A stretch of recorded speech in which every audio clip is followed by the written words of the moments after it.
Good morning. Father Hund, if you would come forward and even though it looks like the council chamber is empty, I want you to know lots of people are watching us online and throughout the world. So come on up and come on up and join him if you all will, so that the public can see you.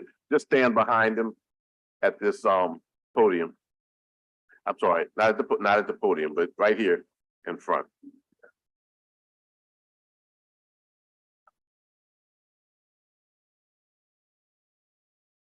You're at 9:30? Your meeting's at 9:30? Okay.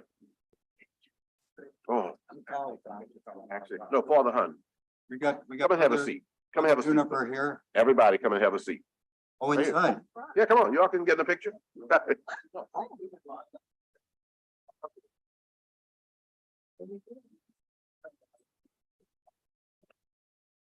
And as you sit down, I made a little bit of mistake. I thought it was later. So sit down and relax, and we're gonna start it. I hate to start it early because then somebody who's online watching might have said, well, I got on at 9:20 when it was supposed to start. So just give me a couple of minutes, but everyone have a seat.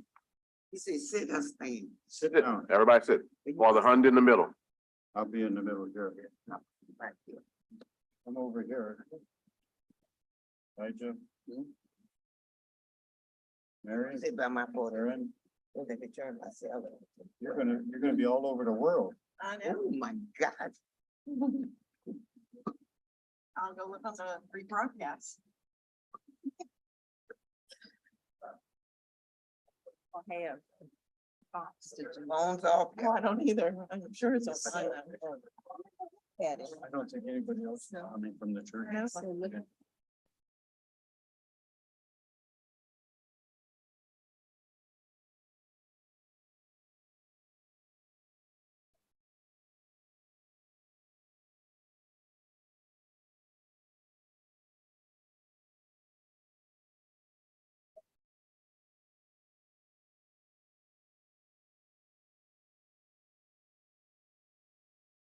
Okay, take that picture. Make it go viral. I'm thinking about. Make it go viral. And we're gonna wait just 5 minutes because I thought it was 9:20. And some people come on it was scheduled for 9:20. And some people come on exactly at that time to see, and I wouldn't want somebody to say they missed it. So just 5 minutes.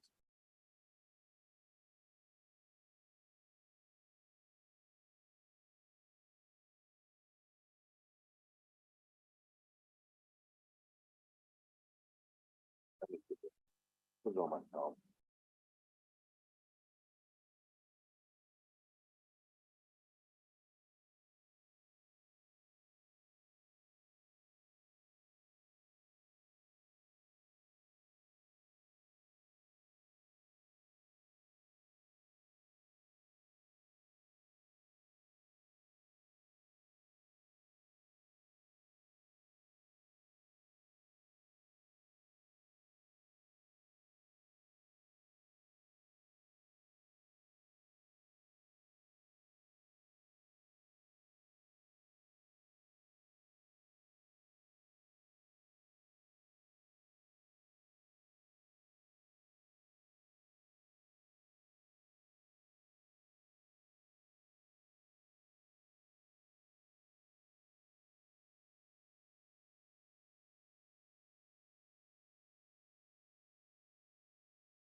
Good morning, everyone. It's 9:20, and for those of us who are watching, I appreciate your watching.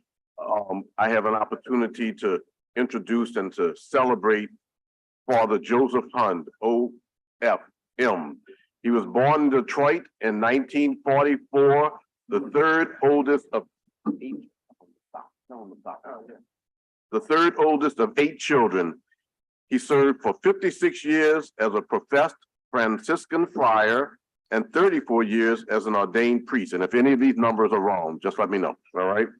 Before being assigned to St. Mary's of the Angel Church in New Orleans, most of Father Hund's life was as a missionary in the Philippines for 21 years, in Africa for 8 years, and in Jamaica for 6 years. Thank you for sharing your experience with our citizens, our residents, and your parishioners. In June of 2017, Father Hund accepted to be the pastor at St. Mary's of the Angel Church in New Orleans and served the people of the Upper Ninth Ward for 6 years. Grateful to the Archdiocese of New Orleans and New Orleans City Council. We are grateful to you and appreciate the support that you've offered, especially during the pandemic, during Hurricane Ida, and during other challenges. You're not retiring, but you're beginning a new sabbatical at Michigan, right? You're heading to Michigan for renewal and to research, and we appreciate that greatly. I'd like to also announce to those who are watching that Father Hund's last mass will take place at St. Mary's of the Angels on Sunday at 10 o'clock a.m. 10 o'clock. We'd like to invite everyone to come out and celebrate Father Hund, whose worldwide experience resulted in our getting such benefits in the Ninth Ward and at St. Mary's of the Angels for so many years. We greatly appreciate that. I'll ask you if you'll introduce all the folks to introduce themselves to the public who are at the table right now. We'll start to the right. Pull that microphone close to yourself to just say who you are. Elijah Scott Jr. Elijah Scott Jr. Okay, Paula Arsenault. Ms. Arsenault, good to see you. Mary Hines. Ms. Hines, Karen Bennett. good to see you. Can I assume that you all are members of St. Mary's? Yes. Yes. That's good, that's good. Don't want to ever make an assumption. Tell us in just a minute why you're here and why you are appreciative of the work of Father Hund, just for a minute each. Pull in the microphone so that the public can hear you. Since I've been going to St. Mary, I was married into St. Mary because of my wife, Linda Ronsolette, which is Lynn Scott. And Father Joe, it was Father Dennis, then Father Joe came in, and he's a great, great inspiration to the community, to me and my family, and to all around. You know, he just grows to you when you Thank you. talk to him and meet him. Thank you, appreciate that. Ms. Arsenault. I have been a member of St. Mary's Anglican Church for a long time. I work on multiple committees. And when I met Father Joe, he was just so kind and willing to work with all of us. And he said, whatever talents you bring to this church, you can use them and help others to inspire them to keep up their Christian faith. And so Father Joe and I have always built a Christian bond together. And he's always there to support me. I'm gonna miss him so much. Yes, But I thank him for all what you did for us and the community. thank you, thank you. I'm also a member of St. Mary's the Angels since I was in grade school. So, and seeing the priests come and go. So it's always, tearful when you see one go that's been helping us so much in our community. I work with Father Joe through the Archdiocese of New Orleans, and he has been kind and generous in spirit. And he's taught me a lot. And I've taught him a lot. And he's just, I'm here because I enjoy him, working with him so much. I couldn't pass this up. Father Joe, before you even start your remarks, could you introduce to us to your videographer here? To the public, Yes, yes. and pull the microphone, yes, pull it closer to you. One of my brothers is here with me today. Actually, we're 4 Franciscans in the community, Yes, but Brother Juniper is here today. And he's very clever with the camera. So right now he's taking pictures so that others can see today's proceedings, and thank you for inviting us. okay, thank you. We appreciate the fact, and talk to us about what you'll be doing in Michigan.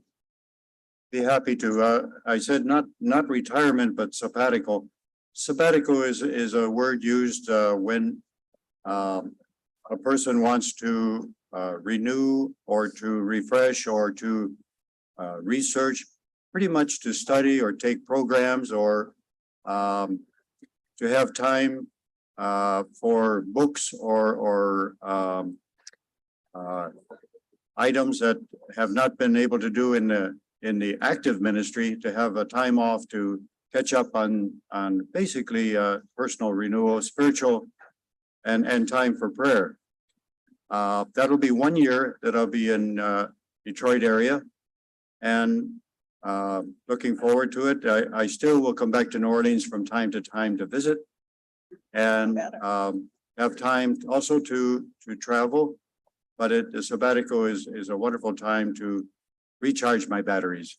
But we appreciate all of the work over the decades, not only here in New Orleans, but throughout the world. And we appreciate that. I know that there are a lot of people throughout the world who appreciate it, especially in the Philippines, 21 years. That was a significant 21 years. experience, didn't know. I love to have these events such as this, because I learned a lot too.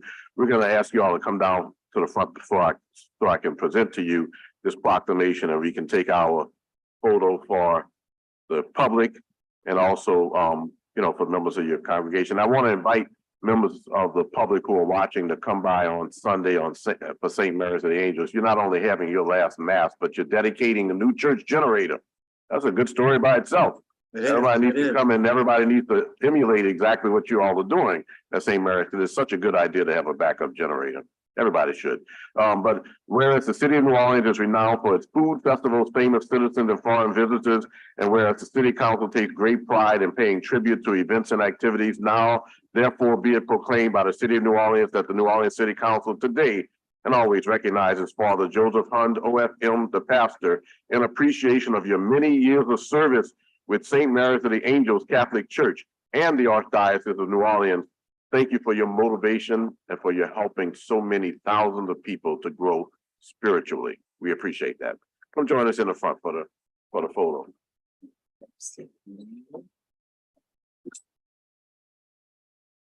Everybody comes. Yeah.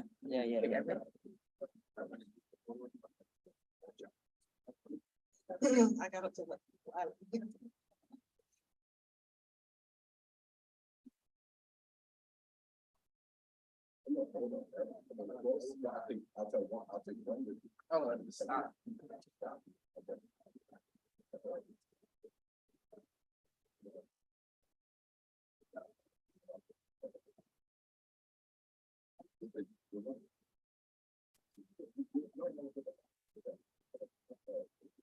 Ready?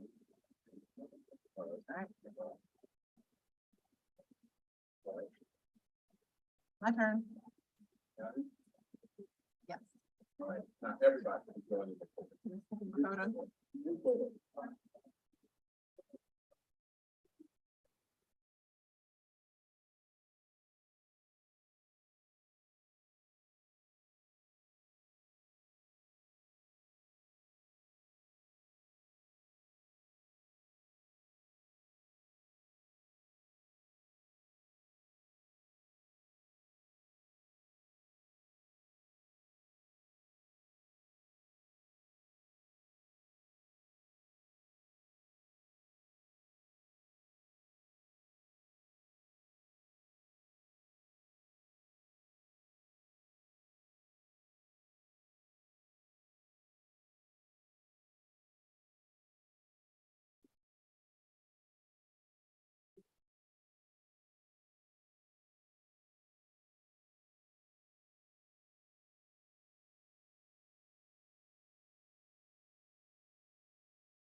Madam Clerk, we're ready to get started with the Riverwalk Spanish Plaza Economic Development District. Good morning. Could everybody please sit down so we could begin this meeting?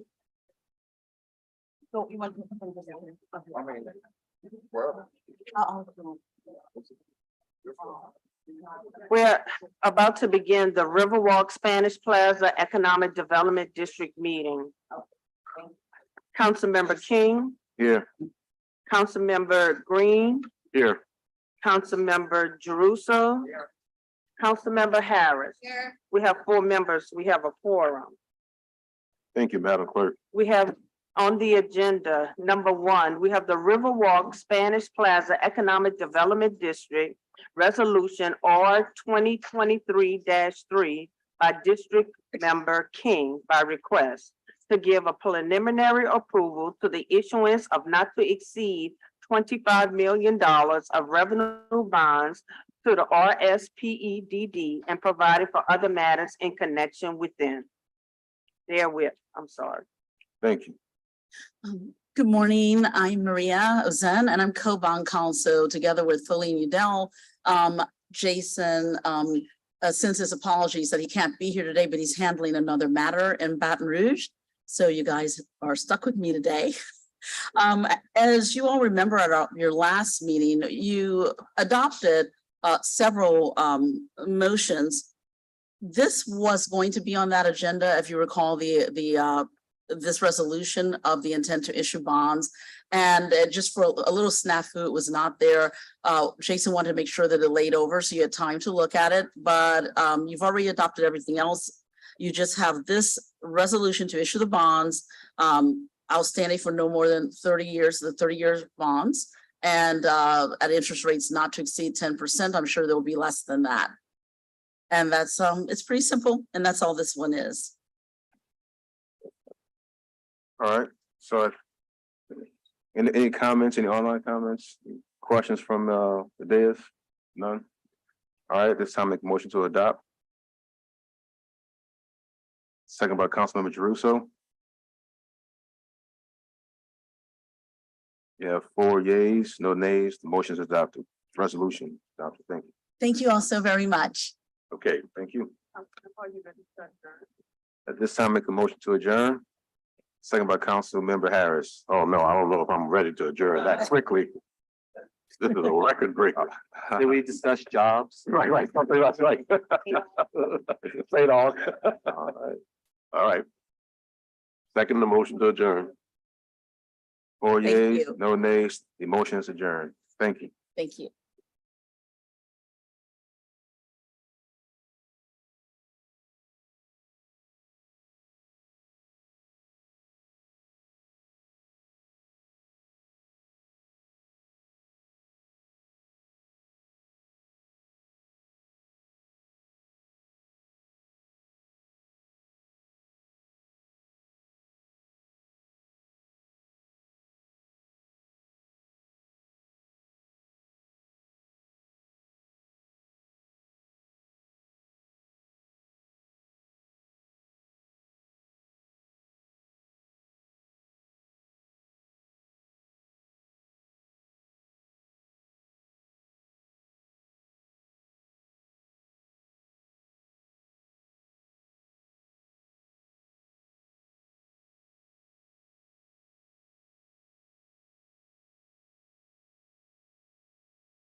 While we're waiting, want to give it up for the hardworking men and women in parking enforcement.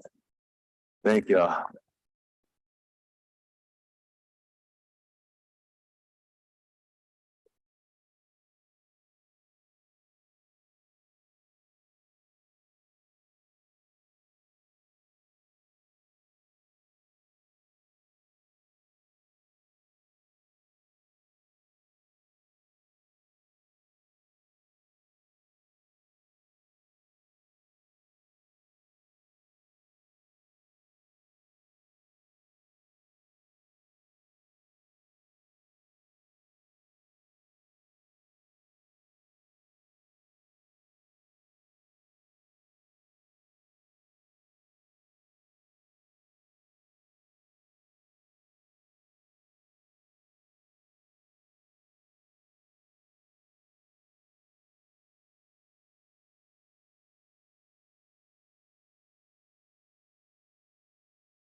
Hi, good morning, everyone. It's good to see everyone here. We're going to do some additional proclamations real quick before we get the meeting started. I want to bring up the folks from the Junior League of New Orleans. Come on up, because we are going to recognize today National Diaper Need Awareness Week. 1 in 3 U.S. families struggles to provide enough diapers for their baby or their toddler. But we are so lucky to have the Junior League of New Orleans, who really has prioritized ensuring that families, mothers in our area do always have what they need. I know that particularly after when we have significant emergencies like hurricanes and things like that, you all always activate immediately to make sure that your diaper bank is as fully stocked as possible. And I always have appreciated the fact that you tap into the city council for additional partnerships and resources and just getting the word out. So I want to turn it over to both of you all. Please introduce yourselves and tell us a little bit about what you have planned for this particular week and also about your efforts dealing with your diaper bank as well. Thank you so much, Councilwoman. Put the mic closer to your mouth. Thank you. There it is. Thank you. Good to see you. Thank you so much. Sure. Members of the council, we appreciate your opportunity to visit with you all this morning. My name is Ashley Cangelosi Llewellyn, and I have the pleasure of serving as the president of the Junior League of New Orleans. And my name is Rachel Robinson, and I am currently serving as the community council director for the Junior League of New Orleans. The Junior League of New Orleans founded our diaper bank in 2014 because we recognized the significant need of diaper need in our community. New Orleans is not unique in this. Unfortunately, about 1 in 2 families in the US experiences diaper need. This is actually an increase in need. Prior data shows that it used to be 1 in 3. We are now at about 1 in 2. Wow. Which really for us is a call to action to not only continue our work, but to also expand our work. We had the goal of collecting over 90,000 diapers for our 90th anniversary. And as we approach our 100th anniversary in 2024. Just last year, we gave out over 641,000 diapers Amazing. right here in the metropolitan area. And that was without disaster, Right. additional supplies. And so for us in National Diaper Need Awareness Week, we are a partner with the National Diaper Bank Network. And our priorities for this week are expanding awareness, that folks in our community understand the realities that so many families face when experiencing diaper need, and then a call to action to have each of us as everyday folks participating in helping to fill that gap. Rachel, I'd love for you to share about yesterday's event. Well, yesterday we hosted a diaper drive at our headquarters. Where any member of the community could come and donate diapers. They could also donate period supplies as well as adult incontinence products. And we were just thrilled to have a high level of participation with that. And those will be put to great use within our community. So we work through a network of local distribution partners. Largely, these are childcare facilities and early education centers who were able to provide these diapers directly to the families within their network for service. We also work with other nonprofit and community groups around the region who are able to provide direct service to individuals who are looking for diapers and supplies.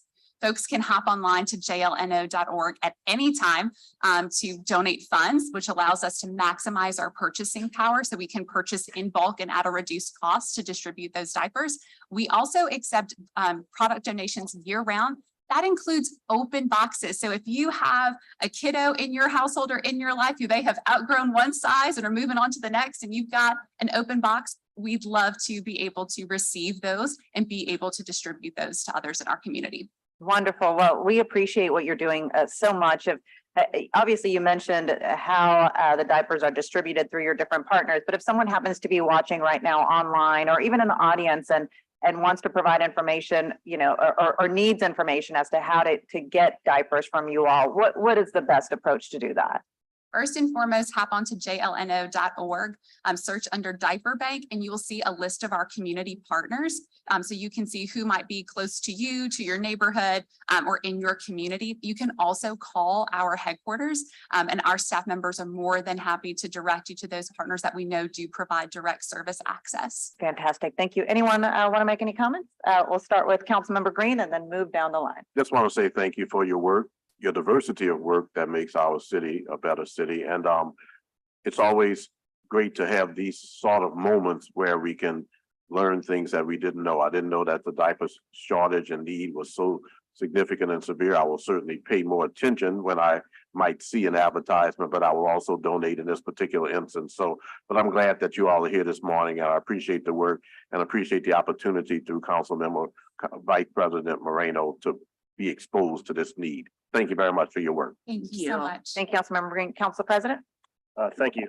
I just want to also highlight your advocacy at the legislature. I know I worked with y'all for 2 years and failed to repeal the pink tax, but then Amy Freeman came behind me and kind of held her beer while she passed it. But I know you guys have been a tremendous force up there for dealing with just the tremendous inequity that deals with diaper availability. I remember that both you guys in Junior League of Baton Rouge were instrumental in kind of putting faces to how desperate and serious this need is. I remember in particular, there was one bit of testimony from Baton Rouge where they had someone come from a grocery store and just explain how many times you will go down an aisle and see diapers opened and people will take 1 or 2 diapers. Just because most people don't realize if you don't provide your own diapers, you can't even send your kids to daycare. So when you can't have access to diapers, it affects every aspect of your life. And once again, I want to highlight your tremendous advocacy in Baton Rouge on addressing that issue. Councilmember Harris. Good morning. This is an amazing effort that you all have put on, and I echo everybody's sentiments. You've advocated for women and children for many, many years, and I appreciate all the work that you do. As one of 2 women sitting up here, I understand the work that goes into it and uplifting and making sure that women become leaders from small up until, you know, they're in their senior ages. So just thank you so much for all that you do in New Orleans. Thank you. Councilmember Jerusa. Well, first, I just wanted to say you all work Leanne harder than I do, I think. And so, you know, Junior League, and I think that's a testament to Junior League, which is how much you ask for your volunteers and how much time and commitment they give to all of these issues. We know that you have lives outside of serving the community, and the fact that you spend so much of it helping is remarkable. And I think the other thing too is you started your presentation today with the data. It was 1 in 3, now 1 in 2. I think that always helps make the case. And so much of this is there's an emotional aspect to helping people, and there always will be. There's an analytical aspect to how do we show return on impact. I think when you talk about people, we shouldn't talk about return on investment. It should be impact. That you are combining both of those. And I think it's important to uplift what you're doing and how much impact you're having in the community. So thank you all so much. Thank you. Thank you, Councilmember Jeruso, and thank you all so much for all that you're doing. Let's go down to the front and take a picture. Thank you all. Thank you so much.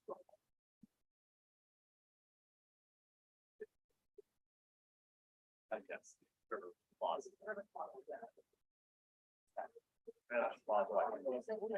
I can put it back.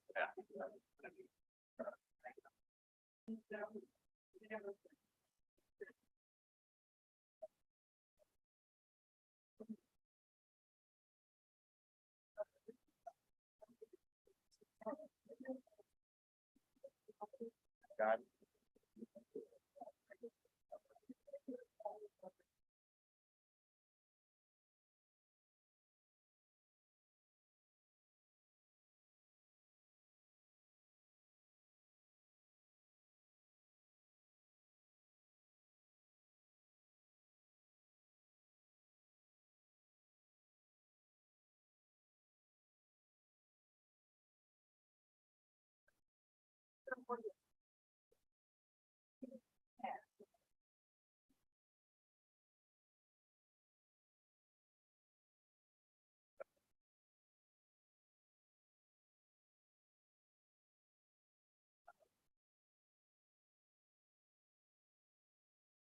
Okay. Might as well hang it. I don't know why. I don't know why you can't stay around. There is one. I'm at the top. I know. All right, ladies and gentlemen, the next proclamation that I have is actually one I wish I wasn't doing. But here we are. And the reason why I say I wish I wasn't doing it is because we're losing a really amazing member of our city government, and that's Sarah Porteous, our DPW director. Come on up, Sarah.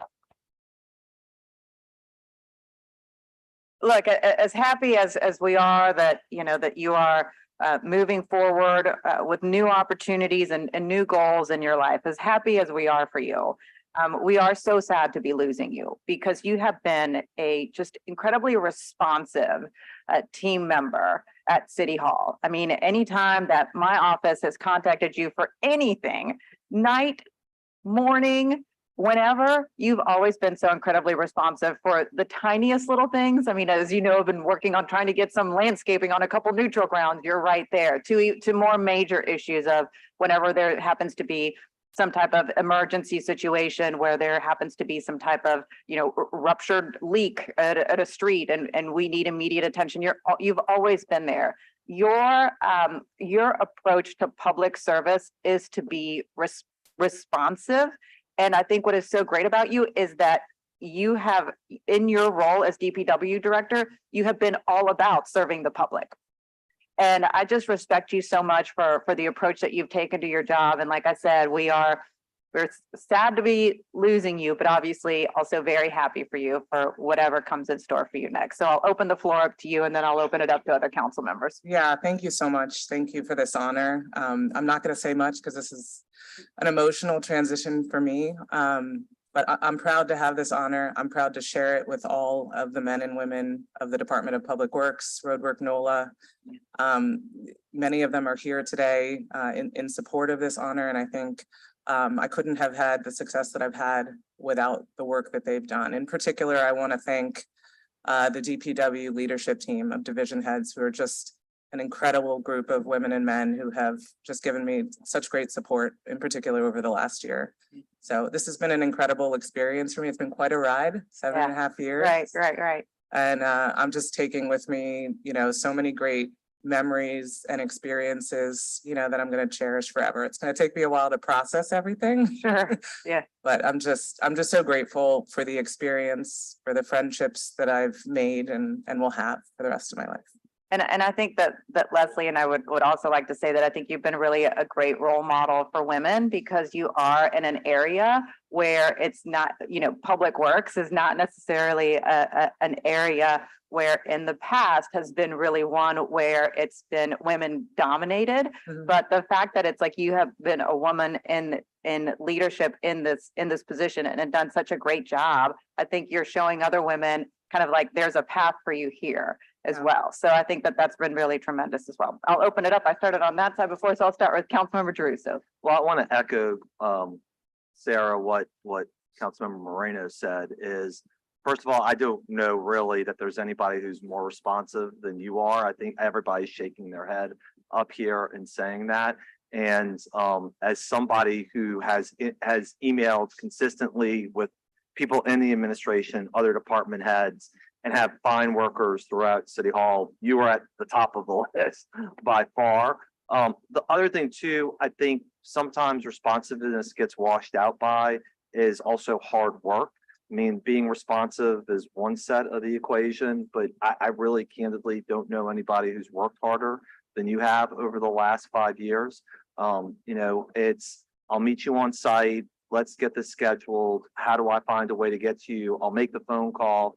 Also respect, Helena didn't say this, that basically if you email Sarah, you're not going to get a response from about 4:30 to about 7:30 when she's dealing with her family and her kids, which I think is good to have that kind of boundaries. And then you put them down and boom, those emails start coming right after that again. And never sleep. I know. But Sarah, I mean, I think that says a lot about you personally and professionally, that you've tried to put some guardrails into taking care of your family and being a mother and a wife and all the things that are important, and recognizing that your job is also a priority at the same time. And so we've always appreciated your professionalism. Thank you. Sarah, so when we heard the news, I made the sound. And then I told Matt, and he made the exact same sound of, oh no, so we're going to miss you so much. I know he would want to say that we've enjoyed our Friday field trips, our tours of potholes, our check-ins with roadwork projects, and you command every single time, you command the project site. And so to Council Vice President's point, I think you show that women get things done. And I am just so proud of you. I've had fantastic time working with you, and I see the progress that you've made. And I can say on behalf of my constituents that they appreciate you. You're always no nonsense. You don't bullshit. You provide accurate information, and you're always responsive. And you do it while wearing heels on job sites. I thought I was like the heel girl, but you have beat me in so many ways. So I said to you privately that I can't wait for you to be gone so we can be actual real friends.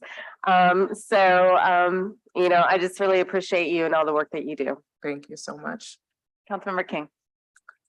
Well, good morning. It's like I can finally say SMP. I would not like to say that. Give you respect, but Mrs. Porteous, it's going to be difficult to lose you.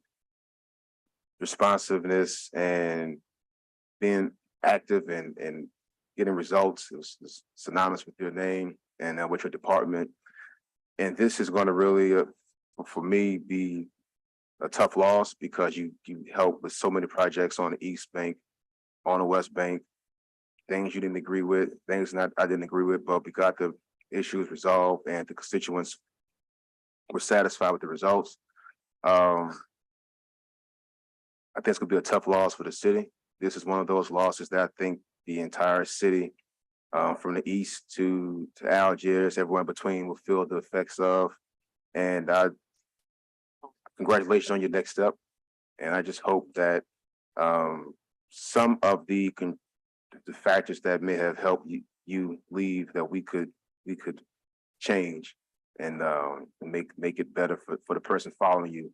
But I just have nothing but great things to say. Say thank you, and your presence will definitely be missed. Thank you so much. Very well. Councilmember Morrell? Ms. Porteous. I mean, I think everyone else has pretty much covered the gambit. I just like to say that whenever I talk to people about DPW under your watch, they always say the director is honest, earnest, responsive, and punctual. Particularly with contractors, that they've never dealt with the city. When they'd walk into the room for a meeting, you were already there. Usually they were like, you have to call and remind someone or double check, but you were always there and always responsive. And I think what was very difficult for us as a council is we've never tried so desperately to have someone accept the job so we could confirm them. I think many of us were like, this is the first confirmation we want, because it would have been an easy one. Because everyone up here, as Councilman King said, even when we disagreed, we could always disagree on policy and principle and work forward from that. And really, that's what people expect from government. When you have policy disagreements, you should meet and figure out, well, if what I can't happen isn't in the works, how can I enable you or give more resources to get it done? And you were never shy about saying, well, if you want me to do that, I need more resources, which also make government function. So it is very difficult to lose someone of your caliber because you're irreplaceable. And all I could say is poor Joe Threat. I mean, Joe. He's on a plane right now. No. I can hear you. I mean, you were his partner in crime, the person who helped him manage the tremendous construction projects and work going on throughout the city. And I don't want to speak for Joe, but I always felt like when I spoke to him, if you said it was handled, it was handled. And I just don't know what he's going to do without you, honestly. I think he's going to be like a lost puppy wandering the hallways for a little while, but I look forward to whatever your next endeavor is, and hopefully we'll chance to work together in the future. Thank you. I appreciate that. Sarah Porteous, it's a pleasure for me to see you, as I see you so often, whether it be at morning gatherings of your management teams and your contractors and the like, meeting out in the community, people wondering who all those people are who are gathered, who are standing at the corner of Caton and Franklin. But not only that, you are, in addition to that, then available for community meetings in the evening and on Saturdays for meetings.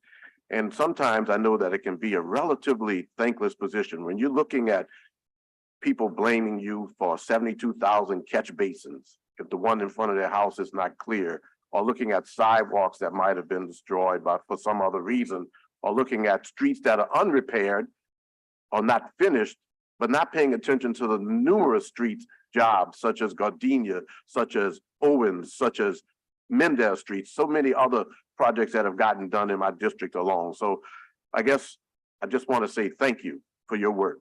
And I just couldn't find in the city charter some way that we could prevent you from leaving. We looked for it. I looked for it. There was just no clause there. When someone has exceptional experience and who has the incredible motivation, there should be some way to stop you from leaving. But the bottom line is, I'm just joking, as you know, well, not really. We would really like you to stay. But the bottom line is that you and the team in Public Works, and I want to say to the team in Public Works, from where I stand as a city councilman, from the projects that I see, from the requests that we make, I like what I see that's going on. This is unprecedented. To have grown up in the city on streets, for example, that never had street work, Lafreniere Street. The street work back then was we put tar in the place of a hole.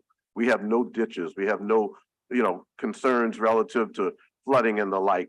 That was just one example. Lafreniere Street has been finished now. And it's an example of the fact that after decades, sometimes some work wasn't done, but during your watch and the watch of those who are in Public Works, a lot was gotten done. So I just want to say in a nutshell, we are going to miss you so much.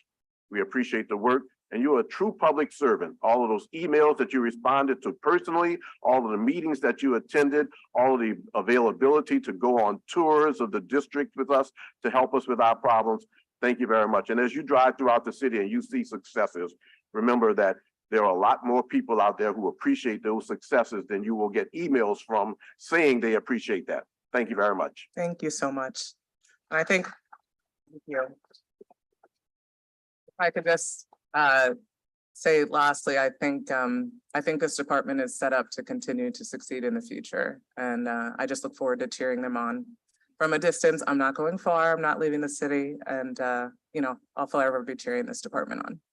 Thank you, Sarah. And just one last thing, sorry, but when Councilmember Green was talking, it just reminded me that I needed to tell you that thank you so much for understanding the seriousness of your job and for understanding the importance of your job and taking it so seriously. Thank you. All right, let me read the proclamation. Be it proclaimed by the city of New Orleans that the council recognizes Sarah McLaughlin Porteous for her unwavering commitment to public service. We are deeply grateful for your eagerness to collaborate on critical public policy measures, and we wish you the very best in your next chapter. Congratulations. Thank you. Go down, take.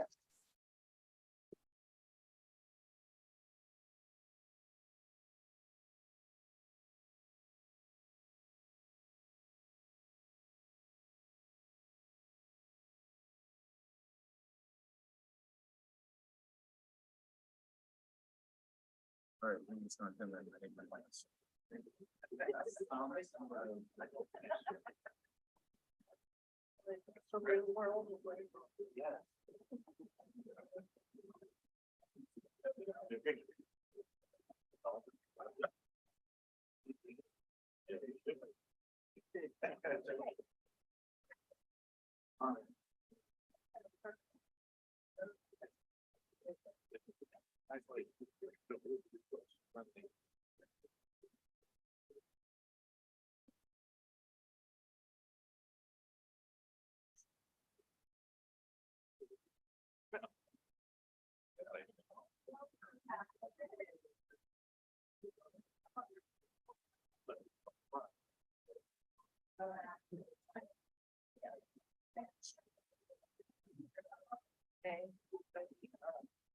Make sure that the board has a copy of it.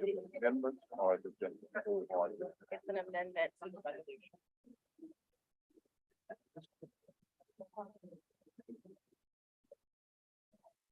Oh my God. How's your mom? She's great, yeah.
Please take your seats, ladies and gentlemen. Let's get started. Please take your seats.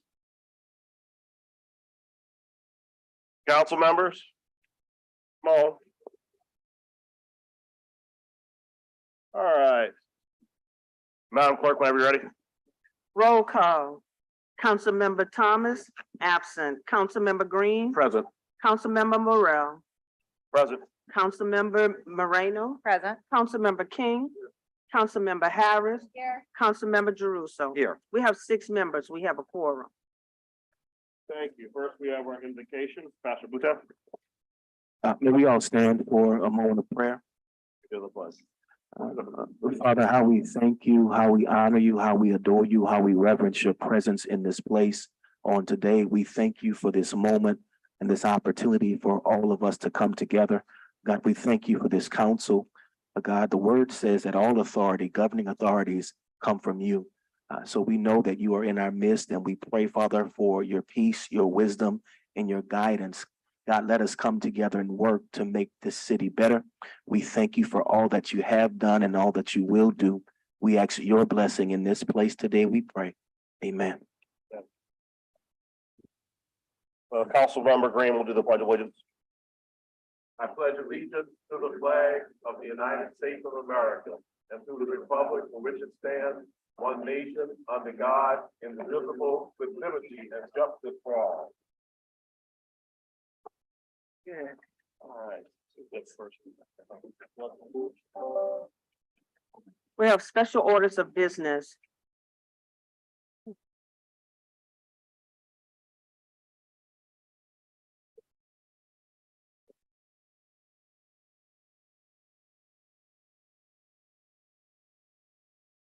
The first order of business is a presentation by Marguerite Ostruck, Executive Director, Bradley Holland, Director of Construction, and Leo March, Advocacy and Community Engagement Manager, celebrating 40 years of the New Orleans area Habitat for Humanity. Thank you, Madam Clerk. I'd like to welcome our representatives from Habitat for Humanity. And I want to say congratulations to 40 years of the New Orleans area Habitat for Humanity. I'm so excited that you're here today to celebrate and share the great work that Habitat continues to do in our community. I want to start by saying that their work has really impacted our community.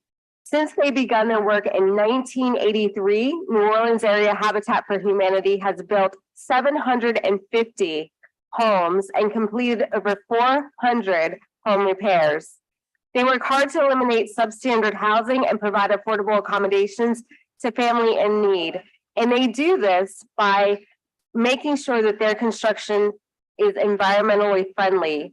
They reuse materials, they collect and sell donated household goods, furniture, and construction materials. I love the Habitat Restore, it's amazing. And they keep all of this trash out of our landfills. Habitat works closely with community partners to ensure the work that they're doing is meaningful and will continue to strengthen neighborhoods. You have been key partners to my office as we try to figure out our affordable housing crisis, and I thank you for that sincerely. So why don't y'all introduce yourselves, and we look forward to your presentation. Thank you, Council Member. My name is Leo Marsh. I'm the Advocacy Manager for Habitat for Humanity for New Orleans. Council Member Morrell asked me if I was here to complain. I lied and told him I wasn't. I am kind of here to complain. I want to thank you guys for having us. I want to especially thank Council Member Harris and her staff for their patience in getting information to you. I'm here at the table with my Executive Director, Marguerite, Bradley Holland, who we pulled off a construction site to be here, so he's impatiently trying to get out. I want to relay a personal story. I recently was visited by a cousin from a major California city, which I will not name, but we were discussing the housing crisis. I got him in the car. We drove to Claiborne Avenue. We drove to the convention center. And in a sad kind of way, it got to be like an unhoused competition. And he said, you know, well, Leo, this is great. You guys have to drive to see homelessness. He has to walk to his mailbox to see people living on his sidewalk. I would tell you he lives in a neighborhood like Mid-City. It looks like Lakeview. And I would also tell you, we personally are dealing with about 50 households who will possibly be between your house and the sidewalk by Christmas. So we are desperately in need of help. I also want to recognize William. Where's William? William is here from Rebuilding Together. William is one of our community partners. As you know, you called one day about a house. I got William on the phone. So we do work together. And I'd also like to say that William is putting together a conference next week, which he refers to the meeting of the 5 families, if anybody gets that reference. And afterwards, there will be a happy hour at the Saturn Bar. And so I told William, well, we have very next to no budget, that for any council member or staffer who shows up at the happy hour, I will buy one of our employees a drink.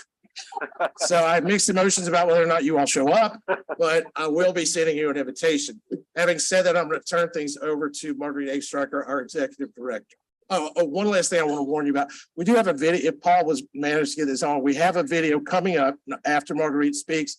In order to get your attention, we kind of hired a 7th Ward shofar player. So it's a little loud initially. Yeah, the video will lead loud, but then it settles down. So I'm sorry, the Councilman Drew, so you may have to explain what shofar is. What is New Year? I thought it was a trumpet. Right. All right. Good morning. Thank you all so very much for having us. We are here, of course, to celebrate 40 years of service to the community everyone in this chamber cares so deeply and passionately about. And we are grateful to all of you for your attention, the efforts that all of you have made to help deal with the issue of housing. That is indeed a crisis, not just in New Orleans, but across our country. But it's felt particularly keenly here because we've had more than our share of adversity to overcome in the form of natural disasters. And I'm not going to talk a lot about that today. But I do want to say a special shout out to all of our team. A number of them are here today. We're now actually from a small group of volunteers at our original founding. We are now a team of 80. We are not 10 people in the church basement anymore. We were originally, but we have indeed grown. And where's our Habitat team? Give us a wave, y'all. So, and you'll see some of them in the video that you're about to see. But we couldn't do the work that we do without the support of all of you. I'd also like to say a special thanks to Brenda Bro and her incredible team at NORA for their partnership and the way they consistently work with us, answer our questions and our crazy ideas that find traction and a home and a friendly ear. So I thank her for that, and I thank the entire city for their support. And on behalf of our donors, our supporters, our board, we wouldn't be here without all of you. You know, Habitat is not a for-profit company. We rely on the kindness of strangers who soon become friends. And everyone in this chamber I know has heard of Habitat. Maybe you volunteered with us in college. Maybe you stopped by a build site to thank our volunteers. Maybe you came out with a professional group. Maybe you've even followed our most famous volunteer, President Carter. Contrary to what many think, he did not found Habitat, but he is our most famous spokesperson. And you thought, you know, I'd like to do that. I'd like to help, because one of the things that makes Habitat unique is we're not just serving conceptually or advising, and advice and counsel is crucial, but it's not enough. When you volunteer with Habitat, you're contributing to something tangible and something lasting, and you are breaking the cycle of poverty that is so pervasive in our fair city. And when you put your values in action and volunteer, you find so much more that about yourself. And consistently, year after year, volunteer day after volunteer day, I find that our volunteers get more out of the experience than they ever give. And they have shared this with me in different words over the years, over and over again. They're like, well, I never knew that. I've never been in this neighborhood before. I never knew I would find this home buyer so relatable. Leo and I have so much in common. I never knew that. You know, we have shared, our children are the same age. You know, we all want a safe and decent place to call home. We want a better future for our children, and we want stability in our lives. And working together, you know, when you get out there and sweat together, you make friends and you learn very quickly what you don't know. I may be the executive director. I can't build a house, so I take direction from my teammates. But I would like to show the video now. I don't know if it's teed up. She called the house the Peace Castle. So anytime we come when she talk about the house, I'm going home to my pink castle. She never want to stay in nobody's house. I like it. It's beautiful. This house. My mom. It's actually learning the ins and out of actually building the home. So like I learned from the floor plan all the way up to the tip of the roof. This is a roof over my head. This is my home. This is the only place I have to go. If I lose this, I don't have nowhere else to go. So I really need this. I really need the insurance companies to really help us. We do anything from repairs on the inside of the home to those people that maybe just need a ramp because now they're no longer able to get in and out of their home due to their handicaps. I had a lady that had not left her home in 3 years because she didn't have a ramp. And so she got a ramp, and when she got outside the first day, all she could do was cry. When it was building, I seen messages on the studs. They had a message that says, keep God first and trust in him. And that stuck with me forever. And I feel like that's why this house is so blessed. Besides that message, they had plenty of other messages, but that message right there, that really went a ball with. When I walk through my door, I want people to feel loved. I want them to feel the love of the house that we share. I didn't get everything this pastor asked me to do. I just want this to work and go through.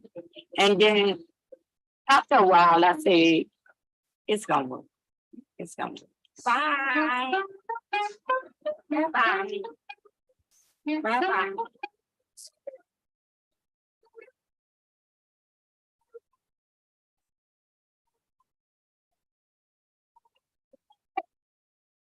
I want to add two things before we go any further. The video was made by our most recent AmeriCorps, I guess volunteers the term. The guy who made this video is, he's watching remotely from Baton Rouge right now. So I'm going to totally out him. He's in his 50s and he is an Emmy award-winning former television producer. So if he would like to seek the advice of perhaps a council person who's been in the media, so if we locate one, that would be great. I'd also like to say before we turn things over to Bradley, Councilman Green could back this up here. Councilman came out to a house dedication this week. He was starting to make me very nervous because he's asking questions about hammers and nails, which I'm not real sure what that is. But Bradley, if you have those sort of questions, please direct them to Bradley. Thank you. You mean you're not going to answer those, Leo? I'll be happy to. All right. But here's the thing about housing. I mean, this is a beautiful video and it captures the spirit of what we do, but housing is hard work. It is physical, it's expensive, it's complicated, and it's hard to finance. And that's the piece. It's not real sexy, it's not puppies and kittens, right? So I always go back, when I get discouraged, I go back to our mission, and we reworked the mission statement in the midst of the pandemic to simplify it, to distill it to the essence of what we do. And it is to responsibly build communities where families can thrive in homes that they can afford. And if you think about the elements of that statement, without all three, none of it works. To responsibly build communities. So what does that mean? Well, it starts with shelter and new home construction.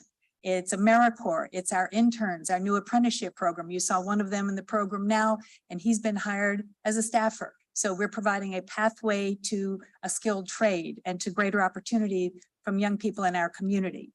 It's volunteers bringing people together, our family services holding community outreach events and education events, trying to counsel people so that they can achieve their goals. And it means resilience and developing the capacity to adapt and to innovate to changing realities. And every one of us is faced with many of those. In particular for Habitat, it has meant a foundational change to the way we build. And Bradley, could you talk a little bit about that? Thank you so much for having me here today, having us all here today. And even in these construction clothes, I mean, all respect to all of you, but as Councilman Green reminded me at a dedication yesterday, we need construction workers. So I thank you for that grace. When I came down 16 years ago, a year after Katrina, I had an 80-year-old volunteer tell me as a leader, which you all are, that I could deal with two types of pain. There's the pain of discipline or the pain of regret. Habitat exists in a space with our nonprofit partners to try to foresee what threats are going to come to this city and annihilate them beforehand. We don't want you getting calls about how to fix the roof or where do I live? We don't want you having to deal with those hard calls and calling us after. We want to start that now. And that's why we have started engaging in the Fortified program, which is with IBHS, the Insurance Industry for Better Homes and Safety. I tried to memorize that before I came, but that is making the whole house, fortified from 130 to 150 mile per hour winds that can attack us during this hurricane season. It is from the very grounds to the roof that we are putting strapping, windows that can take impact from 2x4s, all kinds of things that is done by a third party saying we verify these homes as being successful and strong. We'll need your help with that. But Habitat exists not only to foresee that problem with storms, but also how do we house people? We work with Brenda Bro and Nora to build nice homes. We're not a cookie cutter Habitat home that you don't want to look at. We worked with them and our partner families to say, let's build something that I'm proud to live in, that I can invite people over to. We've also worked even Caruso is helping us with a tiny home project that we're talking about. Do we live in smaller places? Do we live in multiple places? So we also need the council's help to try to think outside of the box while still maintaining our traditions and the beautiful architecture that we have here. We also have led with volunteers, and we'll talk the volunteer song all day long, but we use local contractors. We use labor from the local force. We use DBE contractors. We use, and like I said, local people that we're trying to get into the program through our apprenticeship program. So we have a vast array of labor that's coming in, and that works alongside homelessness because we need people to have paychecks at the home to fund these houses and to live in these places properly. I say all this, and I know most of you have been out to the sites. I want to invite you back to one of our houses. We're proud to show them off, whether it's in high boots or high heels. We'd love to have you out. I've seen your face. Thank you so much, Ms. Harris, for coming out and supporting us, and all of you. I've seen your faces. So we just want to continue this on, and we need your partnership, and we want to keep you from getting calls that have to deal with how do I survive? And that's why we exist. Yeah, thank you, Brad. And I know we're running short on time, so I just have to say a few more things. The other huge component of our work is our home repair program. It started with one AmeriCorps, and then it became one staffer, and it's now a department at 15. And, you know, in housing circles, we talk a lot about housing affordability, and everyone focuses on new home construction and often multi-home, apartment construction. But the reality is the most affordable housing stock you have is the stock that already exists in our city. And we are a city of beautiful old homes. It's part of our charm, but it is also one of our great weaknesses. And we have so many people, particularly our elders, who are unable to afford to maintain their homes. They bought their homes, they inherited them from family members, and they are now struggling. We do hundreds of repairs every year at this point. But right now we've got a waiting list of, Diane will correct me, but I want to say over 300 people, and our phone rings every single day with people in need. I will share with you briefly a story of a 101-year-old veteran whose name popped off the page when I looked at the list of people on our waiting list. This gentleman joined the cavalry when he enlisted. He lives in his house that he owned with his wife for his entire life. And he desperately needed help weatherizing his home because he's living on Social Security. He's living on less than $1,000 a month. And this man has worked his entire life. So we try to help. We start with people with special needs, the elderly or disabled. And then of course, disaster cases always come in, and those are a little bit different. But the reality is that the story Diane shared in the video of a homeowner trapped in her home for 3 years, except when family members came over to literally lift her to the curb. We see that over and over and over again. And the home repair work is some of the most accessible and easy. It's complicated as a craftsman to do, but every single dollar can make a difference. So I urge you to consider creating a bigger pool of funding to help address that issue. And then lastly, I will say this. in the long history of this organization, and we've been here 40 years, and we fully intend to be here for 40 years more, we are presently facing the largest threat to our organization we have ever faced. And I include Hurricane Katrina in it, but her legacy is part of the problem we now face. And that has to do with the skyrocketing cost of insurance. And when I talk to people in the media, and I'm just back from a week in Washington talking to our national representatives about this, they're like, yes, everybody's hurting. Well, the reality is we are not hurting equally. It is not a level playing field. And when someone who has served this country, taught our children how to read and write, or delivered our mail, or helped deliver our babies, can no longer afford to maintain their home because of the cost of insurance, nothing else in their profile has changed except the cost of their insurance, we have a very serious problem. When I hear homeowners share with me their stories, and it's happening every week, that their premiums went from $900 to $1,200 to $6,400 a year.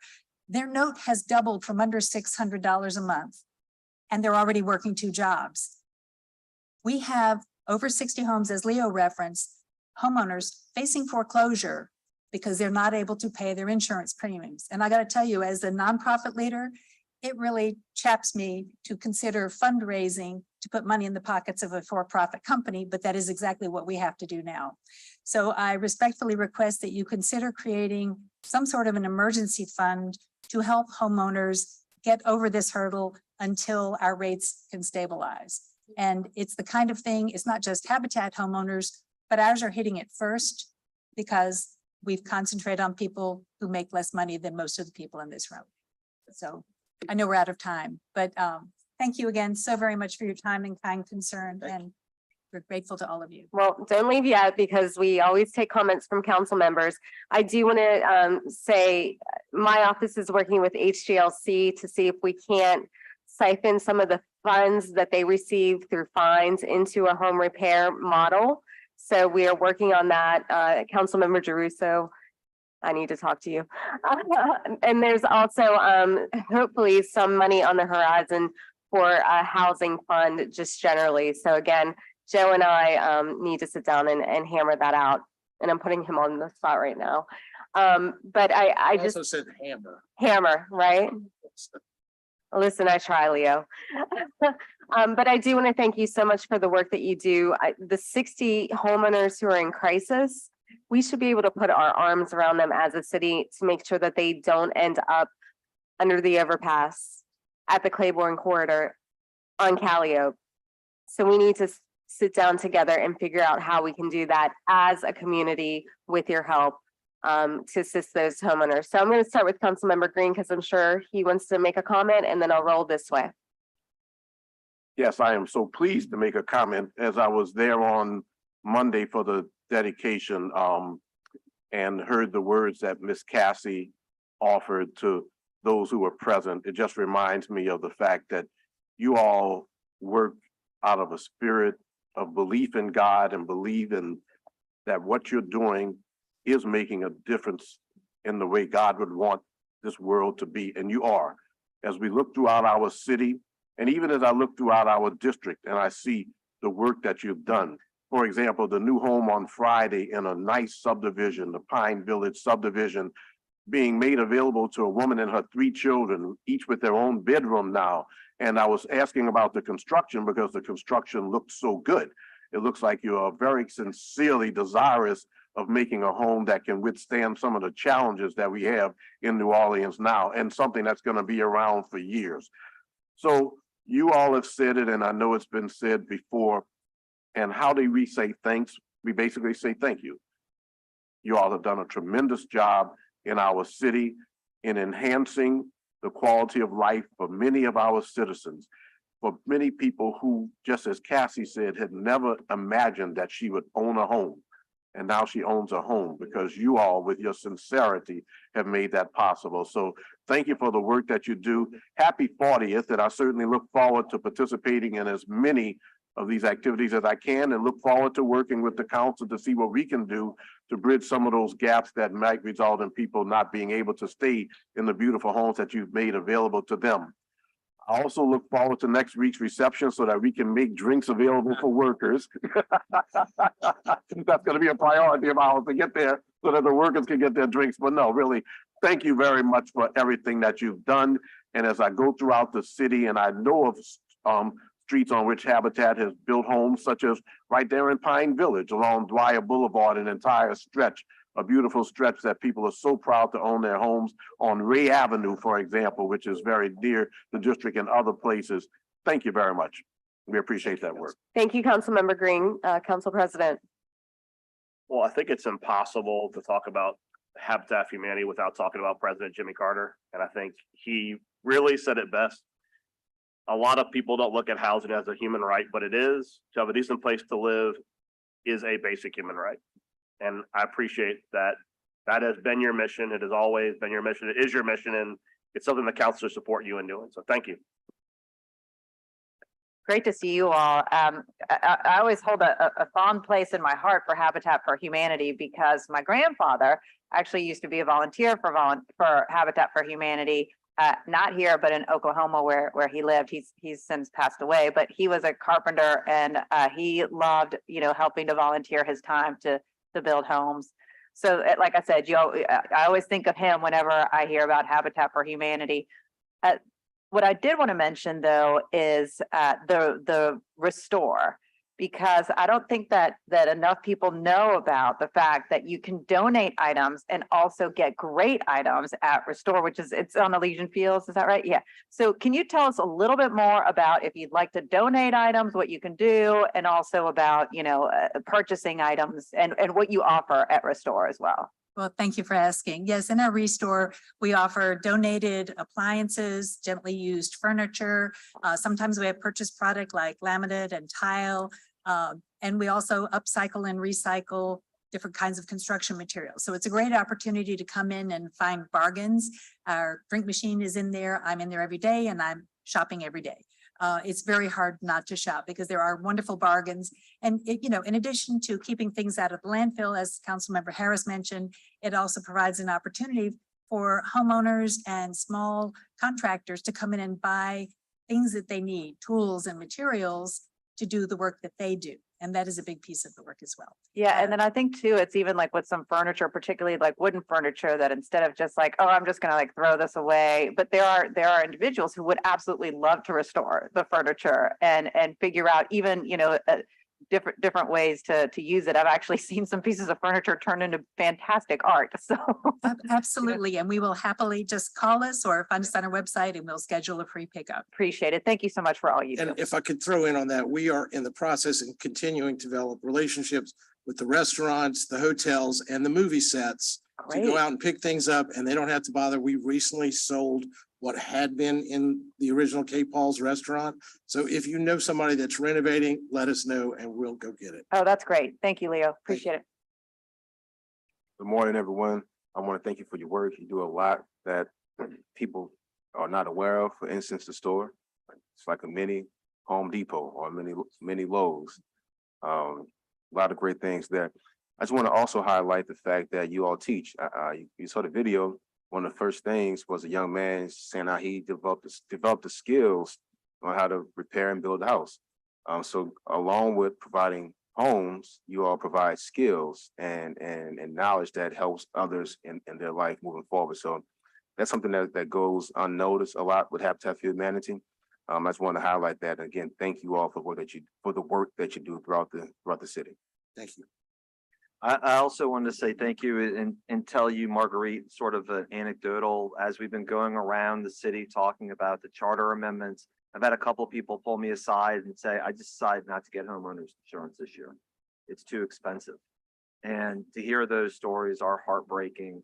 And I think what we're trying to do, in addition to all the fabulous work that you all are doing, is creating the housing fund where money is sitting right now. Councilmember Harris wants to take that HDLC money that's being tacked on for additional funds, use that to help out people whose roof they can't repair, who the shingle is not on correctly, make sure we're parceling that in. And then the last thing that I will reiterate for the council and the administration too, because it's both parts of the city, is that we're going to do our part by not rolling the millages forward, try and keep taxes down as well. I agree with you that we think insurance is the number one sort of crisis right now. And whatever we can do to help offset that impact to be a partner that we want to do. And my other hope too is as we really look at trying to remediate blight even more, I think that code enforcement has spent down a tremendous part of the 10 million that we appropriated. How do we find organizations like Habitat to come in after the blight is removed to then build housing that is sustainable and affordable in all those communities? So thank you all so much for all of your work. Any closing remarks?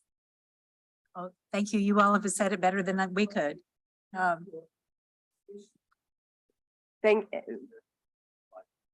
I think under the rules, there is no public input on this. No, for clarification, to be very clear, and I appreciate you can voice your discontent all you like on special orders because the council is taking no legislative action. There is no public comment. I appreciate your opinion. Okay, thank you. All right, let's come down. We'll present you with the proclamation and we'll take some photos.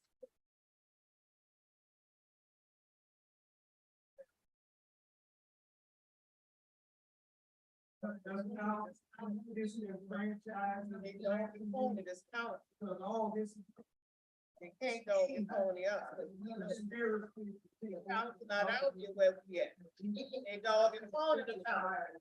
Because the council not out here where we at. You don't have to see them like we see them. That's why they get the dog and pony the council.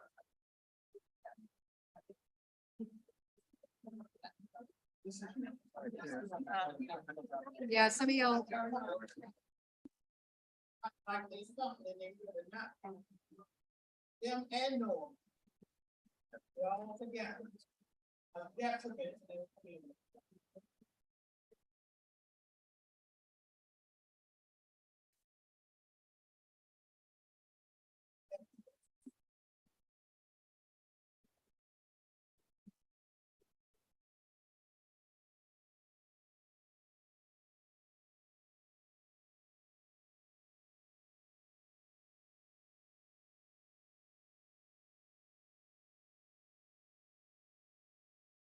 Them and Norm.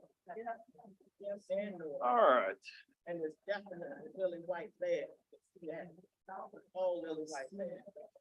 All right, council members, let's move to the next item on the agenda. We have a long meeting. The second and third orders of business. A presentation, Doug Goodley Lampkin, Director, Lewis A. Berry Institute for Civil Rights and Justice, Southern University Law Center.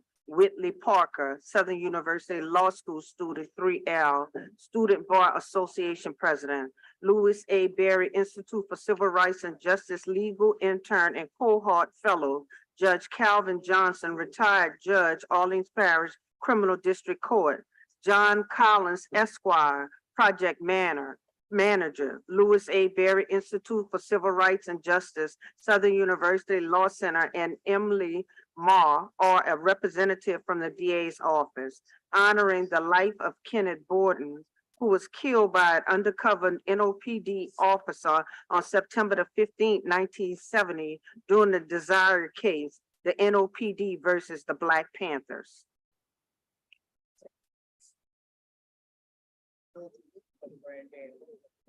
There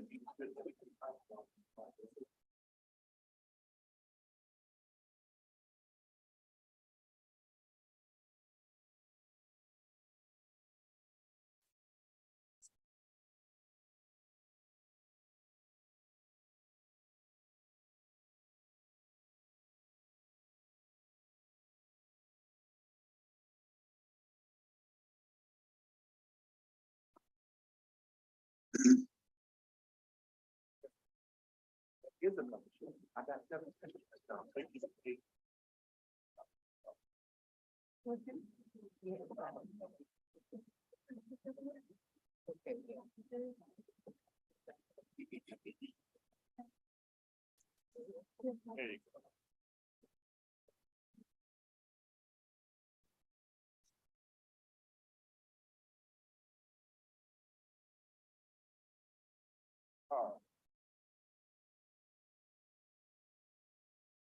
All right, why don't you kick us off and explain why we're here and we can get this started. Thank you so much and good morning. Thank you to the council members for having us today, especially Council President JP Morrell and his staff for being willing to make space for a very special acknowledgement in the hopes of using restorative justice to give truth a moment in the sun.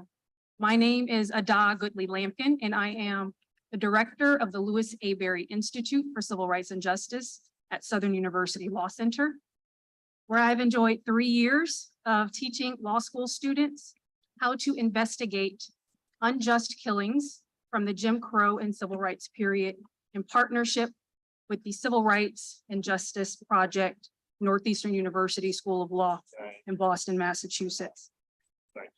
In fact, next year we celebrate 10 years in partnership between SULC and CRRJ, and I'll celebrate my 10th year of involvement with CRRJ. I was once a legal fellow investigating these cases many years ago, just as Ms. Parker is doing these years in her law school tenure. We investigate cases under the Emmett Till Unresolved Civil Rights Act, which is a bill that provides funding to the federal government and some resources to help investigate these instances of racial violence that have gone largely unanswered and unaddressed in Black communities across the country.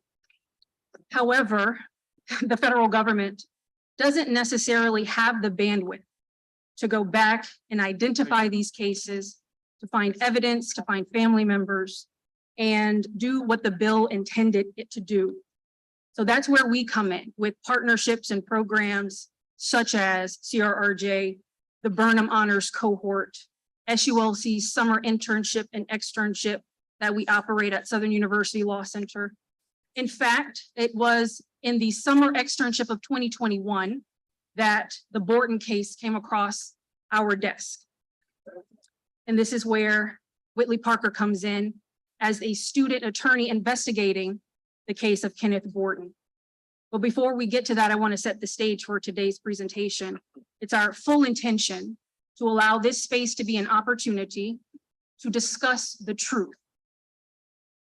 It had been hidden by many false narratives for so long. And I know that restorative justice looks different for many families, and that's why we are guided by our efforts, by the family's wishes. And when we approached the Borden family and we asked them, what does justice look like to you? It looked like the truth. They wanted the truth to be told. This case contains special situations because in the times that we live in, a lot of the people who held power back then have legacies that remain in power today. Councilmember Joe Giarruso's ancestor was chief of police at the time. Superintendent Michelle Woodfork is the great niece of Chief Woodfork, who was responsible for community policing in the Desire neighborhood. Melvin Arnold, who serves in leadership at the sheriff's office, was one of the 2 undercover officers who infiltrated the Black Panthers and was subsequently found out and handed over to the community. Israel Fields, the 2nd undercover officer, worked at NOPD until he passed, at NORD until he passed away in recent years. And then we have the courts. And then we have Mitch Landrieu, who's a descendant of Moon Landrieu, who was the mayor at the time. And although we don't have any direct descendants of J. Edgar Hoover, the remnants of policies like COINTELPRO still permeate within the community, passing down a legacy of racial violence and intergenerational trauma. It's no wonder moments like today are necessary to begin the healing process. I believe it's more important today than ever for systems to reckon with the trauma that they have inflicted on citizens in the Black community.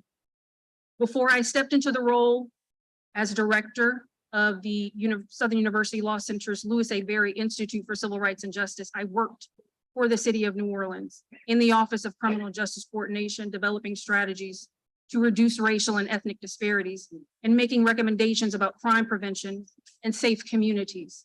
And it was clear then as it is clear now that the ownership of this work cannot start and end at the federal government, but that local systems must engage in this process in good faith, which is why I am proud to have a partner with us in this work, City Council, embracing fully and putting resources behind the charge. So I thank you to the members of City Council and to our partners at the District Attorney's Office, the Civil Rights Restorative Justice Project, and I hope that all of these kinds of partnerships will allow us to continue to perform these sorts of acknowledgements as far as we can pursue justice that has been waiting for so long. So I'd like to introduce now the student researcher, student attorney, we'll say, who has been looking at this case from various angles, conducting the case research, contacting and finding family members. Her name is Whitley Parker. She is also a phenomenal student at Southern University Law Center and has shown her leadership, proven her leadership as president of the Student Bar Association. So I'd like to hand it over now to Whitley Parker to begin the presentation. Thank you. Thank you. Greetings to New Orleans City Council, the Borden family, and guests. My name is Whitley Parker. I'm a third-year law student attending Southern University Law Center in Baton Rouge, Louisiana. I have the honor of serving as a Civil Rights Fellow with the Louis A. Berry Institute for Civil Rights and Justice and the Burner Honors Cohort. I began investigating Kenneth's case last summer and have made great progress since then. Today, I am here to share Kenneth's story and to provide the correct facts of his case. Kenneth Michael Borden was born in April 1949, and he was killed on September 15, 1970. Kenneth Borden was raised in a two-parent household with three brothers, Hermit, Edward, and Reginald, and two sisters, Ruth and Naomi. At the time of Kenneth's death, his father was a federal officer. In addition to the tragic ending of Kenneth's life, he spent most of his young life battling with sickle cell, and he was only 21 years old at the time of his death. On and around September 15, 1970, a lot took place in New Orleans. It was alleged Kenneth was walking with friends as he attempted to firebomb Broussard's grocery store, where two New Orleans Police Department undercover officers were hiding after the community discovered these officers that was sent to infiltrate the Black Panther Party. Because of the community's discovery, the presence of the New Orleans Police Department was heightened in the community. According to Kenneth's sister, Ruth Borden, Kenneth was in fact not attempting to firebomb Broussard's grocery store, but instead he was simply walking with two friends to the store when they were confronted by the police. The two friends were able to flee upon that encounter, but unfortunately Kenneth was not able to flee as he had recently had surgery. It was also alleged that Kenneth was affiliated with the Black Panther Party, but in fact, he was not. Green Stevens, founder of the New Orleans chapter of the Black Panther Party, confirmed during an in-person interview that Kenneth was not affiliated with the Black Panther Party at all. Now you may be wondering, why were two undercover officers tasked to infiltrate the Black Panther Party in New Orleans? It was because of FBI Director Edgar Hoover, who created a task force, COINTELPRO, to undermine and uproot Black nationalist groups like the Black Panthers. His federal strategy trickled down to local law enforcement, such as New Orleans Police Department. Melvin Howard and Israel Fields were the two undercover agents that were sent to infiltrate the Black Panther Party. During my interview with Green Stevens, he stated that they were very much aware of the officers' presence amongst them. It was no secret. However, it was a secret to the community, and once the community found out, it created some discourse. This discourse led to the showdown in Desire, which was a shootout on Pine Street, which was initiated by New Orleans Police Department. Melvin Howard currently serves as the Chief of Civil Division for New Orleans Sheriff's Department here in New Orleans. After New Orleans Police Department officers killed Kenneth, no criminal charges were ever pursued. On the other hand, Kenneth's parents, Mr. and Miss Borden, filed a $1.5 million civil suit against Mayor Landrew, the police superintendent, the two officers who killed Kenneth. But unfortunately, the suit was never saw through. The suit was filed in U.S. District Court where Judge Kristen Baird presided.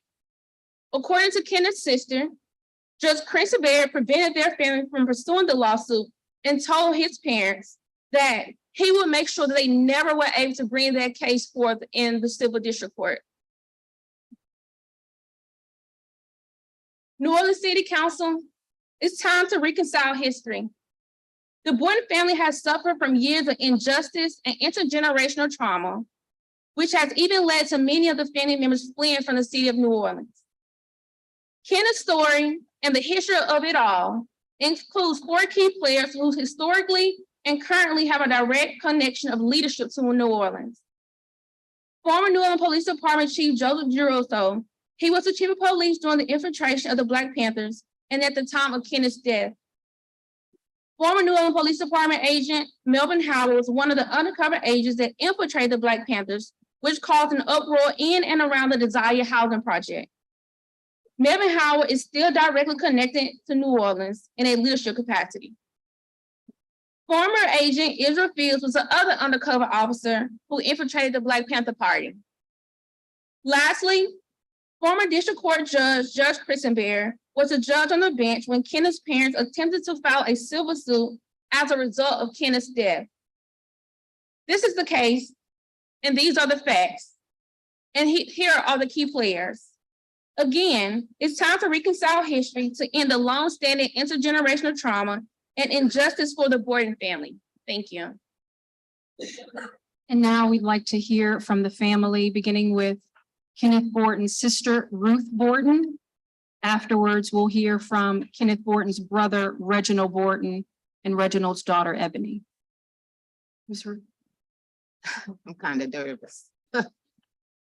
I'm kind of nervous, but I thank God that this day have come after 50-some years. The truth is out. I have heard many, many stories and have wanted to get involved with trying to clear it up myself. But God is good. All I had to do is sit back for 50 years and the time had finally come. Kenneth was killed just because that's what we live here in the city.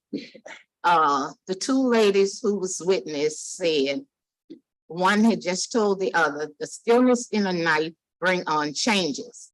And the 3 boys came through the parking lot, which was my brother Kenneth and his 2 friends. I don't know what they had because I wasn't there, but like youngsters, they didn't bought beer or wine or whatever. So they come with this lie about firebombing. Kenneth wasn't that kind of person, number 1. Number 2, he had just had surgery.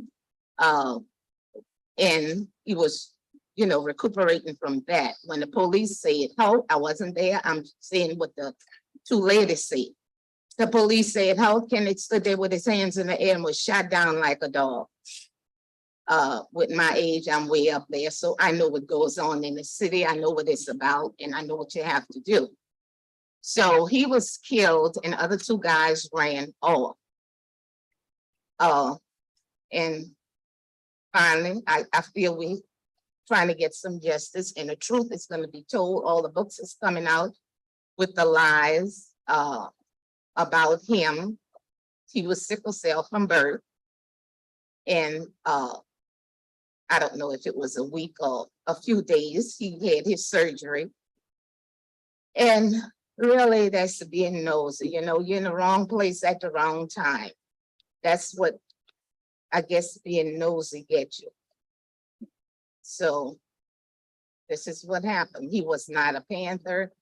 He was just, he had his nose where he had no business. And the type of people the police are, this is what happens. The guy, I don't know his name, the police who killed him. I am a government worker.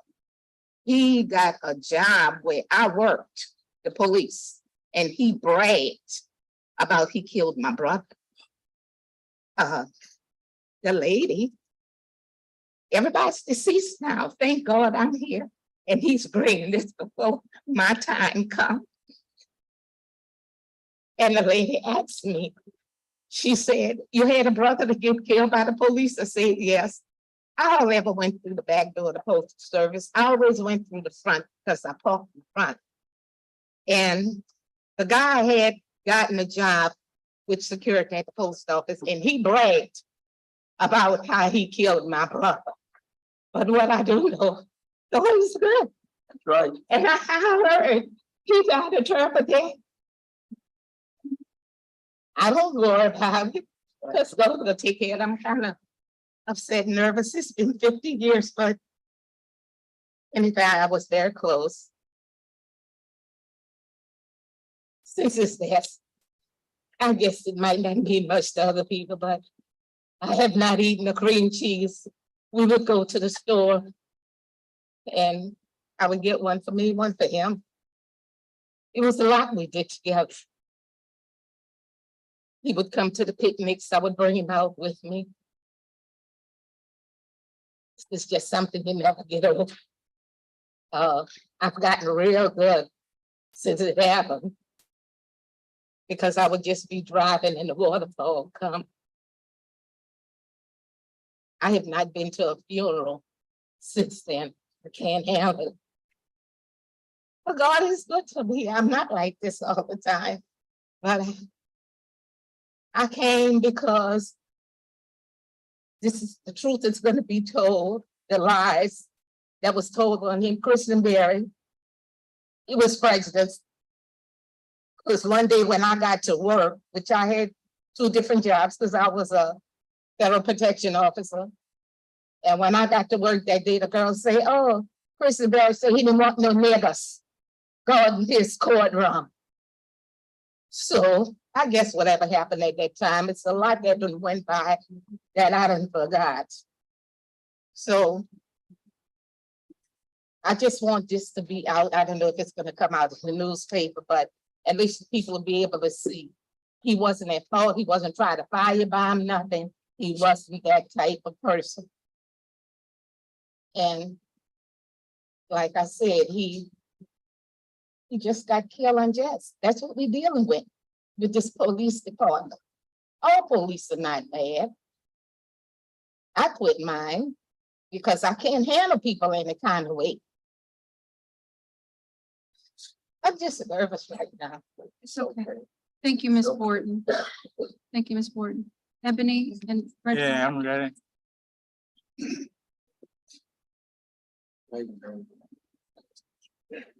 First of all, I'm here and I'm looking at all y'all up there on city council. I don't believe nothing y'all gonna do, and if anything was gonna happen, y'all were gonna do something. It should have been done over 50 years ago. My brother, Kenneth Borden, he was a beautiful young man. I just had left now in September. My older brother came to my house and said they shot Kenneth. The police shot Kenneth. Let's go to Charity Hospital. Went to Charity Hospital and overheard one of them cops talking about what them 2 niggas want.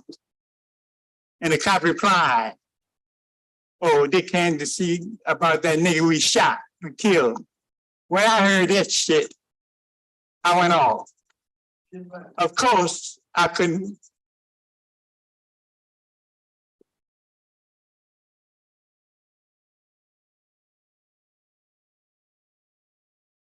I'm pissed.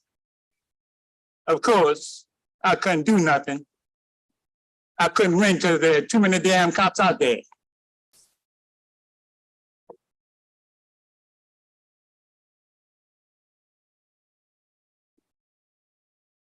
I still, as old as I'm 73 years old, back then, and even now, it's so much damn racism so much in the government. And it's like, ain't nothing gonna be done about it. You can listen, but when it's all said and done, it is just going in your one ear and out the next. That's the way I feel about this. I'm from Maryland. I started not to even come, but the truth got to come out, whether you do something about it or not. Cops, some cops, all cops are not bad, but some cops, I would say the majority of the cops that's on the force now, and none but the KKK. That's the way I feel. If you ain't gonna do nothing about it, it will be a civil war.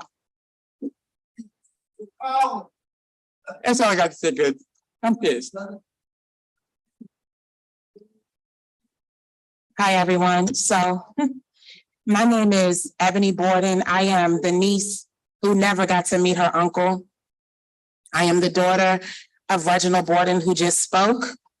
And I want to say greetings to everyone, but above all, what I want you guys to hear and understand that I'm also a whole problem. And when I say that because I always stand on the side of justice. I had heard many stories about my uncle. However, it wasn't until Ada called that it felt like I lived there. Now, he's been dead longer than I've been alive. But the more I heard this story unravel, I immediately went into a panic attack. That is the reflection of intergenerational trauma. It was almost as if I lived in Desire Projects and I've never lived in New Orleans. So what I want to say today, I wrote down a few key points, but what I want to start with is I want each and every one of you to imagine just going through a life-saving surgery, recovering from that life-saving surgery, just to be shot down like a dog in the street. Take a moment just to think about that. As it relates to my family, we have been marked by intergenerational trauma. Our family has been completely broken. I have cousins that I don't even know. My children, I have 5, have cousins and uncles and aunts that they don't even know. Our family was completely broken. This tragedy had my father flee from New Orleans, my uncle flee to, I believe, Texas, and the siblings to be completely severed from each other. That is how it has affected our family. So for you guys, or for those at that time, it may have been a day, a snapshot, a moment in time, but for us, it's been life. For us, we have been serving a life sentence where we have not been able to realize the fullness of who we were really called to be. As it relates to the community, which is even a bigger heartbreak, there's been such a loss in consciousness because people still believe, as my dad and many of my family believe, that you will still sit there in your suits and your ties and your dresses and do nothing. That you will recognize what happened on that day, but will not bring any reparations to that day. But for me, I am a whole problem. For you, I am a whole problem. It is disturbing how we could sit here, and I noticed all of the people that were here as onlooking, as the young lady so graciously, I guess she's not retiring, but resigning from her position. There was a whole room full of people. But what that represented to me was the loss in consciousness that we can celebrate somebody resigning so big and so loudly, but then walk out of here and not stand around to hear about justice and injustice. That is a problem for me, and I'm a whole problem. It is disturbing to me that a Judge Christenberry, can look at my grandfather and say that as long as I have anything to do with it, you will never have your case heard in court because my grandfather said, what you are offering me is not enough for my child. That is a whole problem. So for me, what does it look like? I was asked, what does justice look like for the family? And I talked to nobody but the lawyer about this. For me, that $1.5 million is not enough. And I'm not a money grabber, but understand we're going to resurface and unsurface and turn over every rock that we can. I think that justice looks like $1.5 million plus interest from the day that they should have let that money loose to my family. That might not touch the siblings, but it will touch us for generations.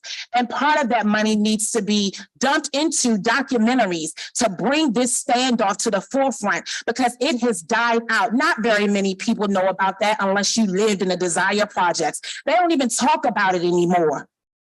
And so this needs to be our whole, it's like a Tulsa documentary, and money needs to be dumped into that as well, because people's legacies and lives have been lost. Can you imagine what my family could have been if we had each other? Could you imagine what my children could have been if they had each other? What about the community members of the Desire projects? When you hear about Desire, all you hear about is how bad it was, how it was built on soil, rotted soil where the concrete wasn't even concrete. All you hear about is the bad conditions, but you don't hear about the legacies that were there and how they rallied together as families as well to build their own communities. You don't hear about the cookouts and the parties and the skating that they did together because they believed they were true family. This NOLA standoff didn't just touch me. It touched my entire family. It touched an entire community, not just in 1970, but for generations that have come and that will continue to come. So again, my name is Ebony Borden, and I am a whole problem. Amen. Kermit? Keith?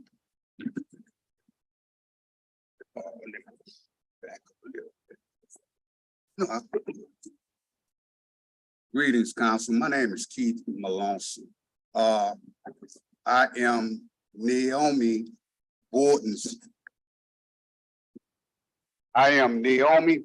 son, which is the oldest sister of Kenneth.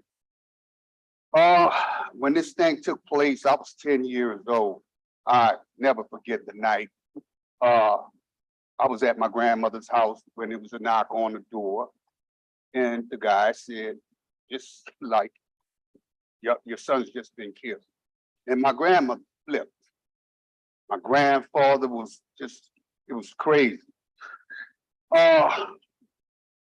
It's been very traumatizing for my family. Since I was a kid, actually, I was traumatized. I never saw a dead body in my life until they had to bury my uncle. And I suffered for years behind that. My family still suffers from that. My uncles, I never forget. That tore my family up.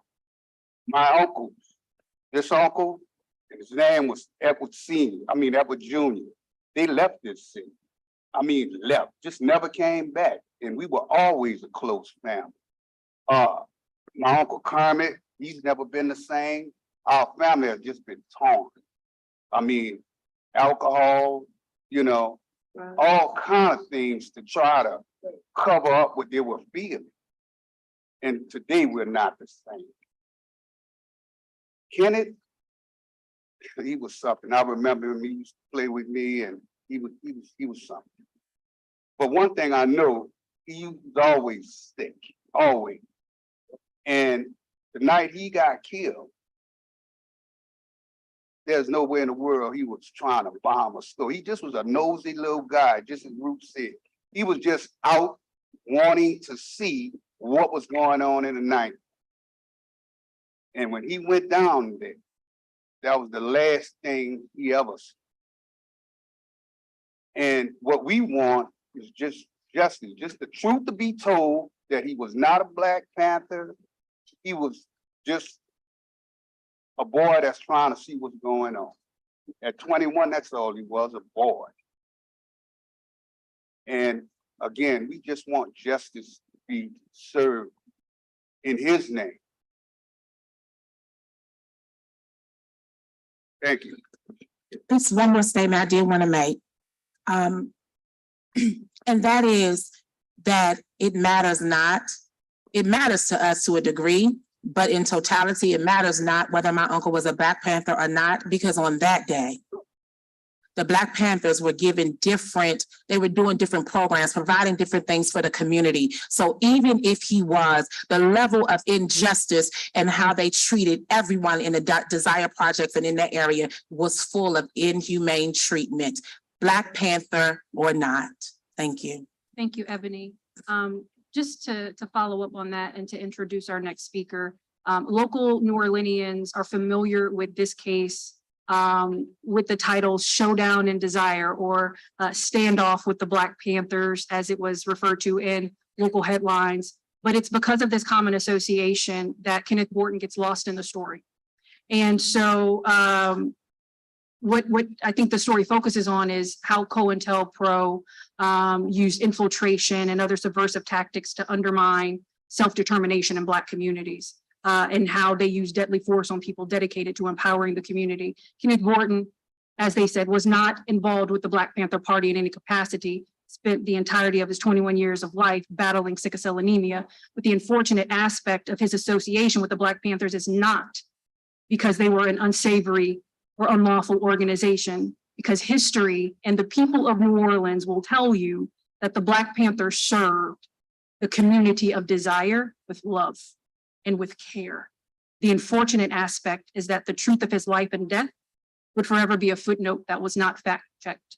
So we have the founder of the Louisiana chapter of the Black Panther Party, Mr. Green Stevens, who can tell you a little bit more about Kenneth Green and the involvement that he did not have with the Black Panther parties and what they actually did in the Desire community.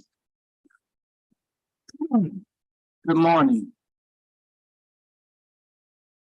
I begin in the name of Almighty God, who is most gracious and most merciful.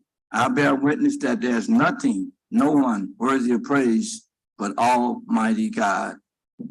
I want to give thanks to Sister Ada and her crew who have given me the time to tell my story. My name is actually Green Stevenson Jr. My father changed it once, the FBI changed it. I'm the firstborn of 14 children. After me, my mother had 4 girls in a row. So at 7 years old, I actually had a job. In 1959, I got my first little brother, and I got a job at the corner store for $2 a day to help my mother. I volunteered at 17 years of age to go into the United States Army. I volunteered at 18 to serve in the Vietnam War. I was shot at and ran out of Fort Smith, Arkansas after boot camp because I attempted to go in the Greyhound bus station. And I was informed by the sheriff that coloreds are not allowed in the Greyhound. You go down by the gas station and stand by the ditch, nigger, and wait for your bus. I was recruited by Geronimo G. Jogger Pratt, decorated combat veteran, 2 Bronze Stars, 2 Purple Hearts, and a silver medal, 2 tours in South Vietnam, from Morgan City, Louisiana, a man who was passionate about his people. He recruited me out of Compton, sent me to Riverside to co-found and be head of security for the Riverside, California chapter of the Black Panther Party. After we got it up and running so strongly, I said, gee, I need to take this home because we need this kind of operation in New Orleans. I came here probably May of 1970. I started in the St. Bernard, went to the St. Thomas, where I had my first breakfast program established on St. Thomas Street. The house belonged to Judge Baggett, and needless to say, Judge Baggett wasn't having no Panthers in one of his houses, so we were evicted. And I said, well, you know what? I'm going to the Desire where they can appreciate me. And as the sister said, the Desire Project sits on 98 acres, 262 units, 13,000 people. First designed for Black people. And when I went in the Desire, drugs running rapid. In fact, there was the police who was robbing the dope boys and bringing the dope back down there and giving it to his runners to sell in the Desire Project. I volunteered to serve in Nam. I was awarded 4 Bronze Service Stars, and I have my DD 214 here to verify that. You're never going to see another combat veteran with 4 Bronze Stars. You might see 2.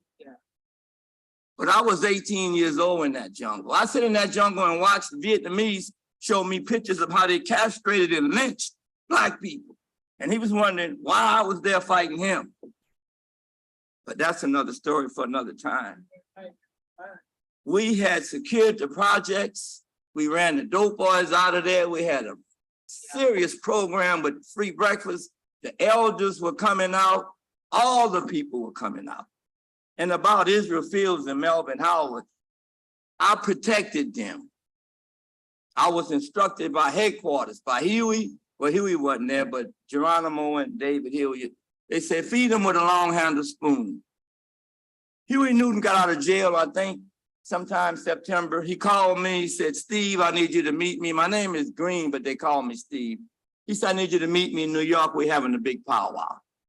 The day I left, the next day, they said they bust Melvin Howard, or one of them in the head with a wine bottle, and one of them jumped from the 2nd-story building, and they almost beat Israel Fields to death.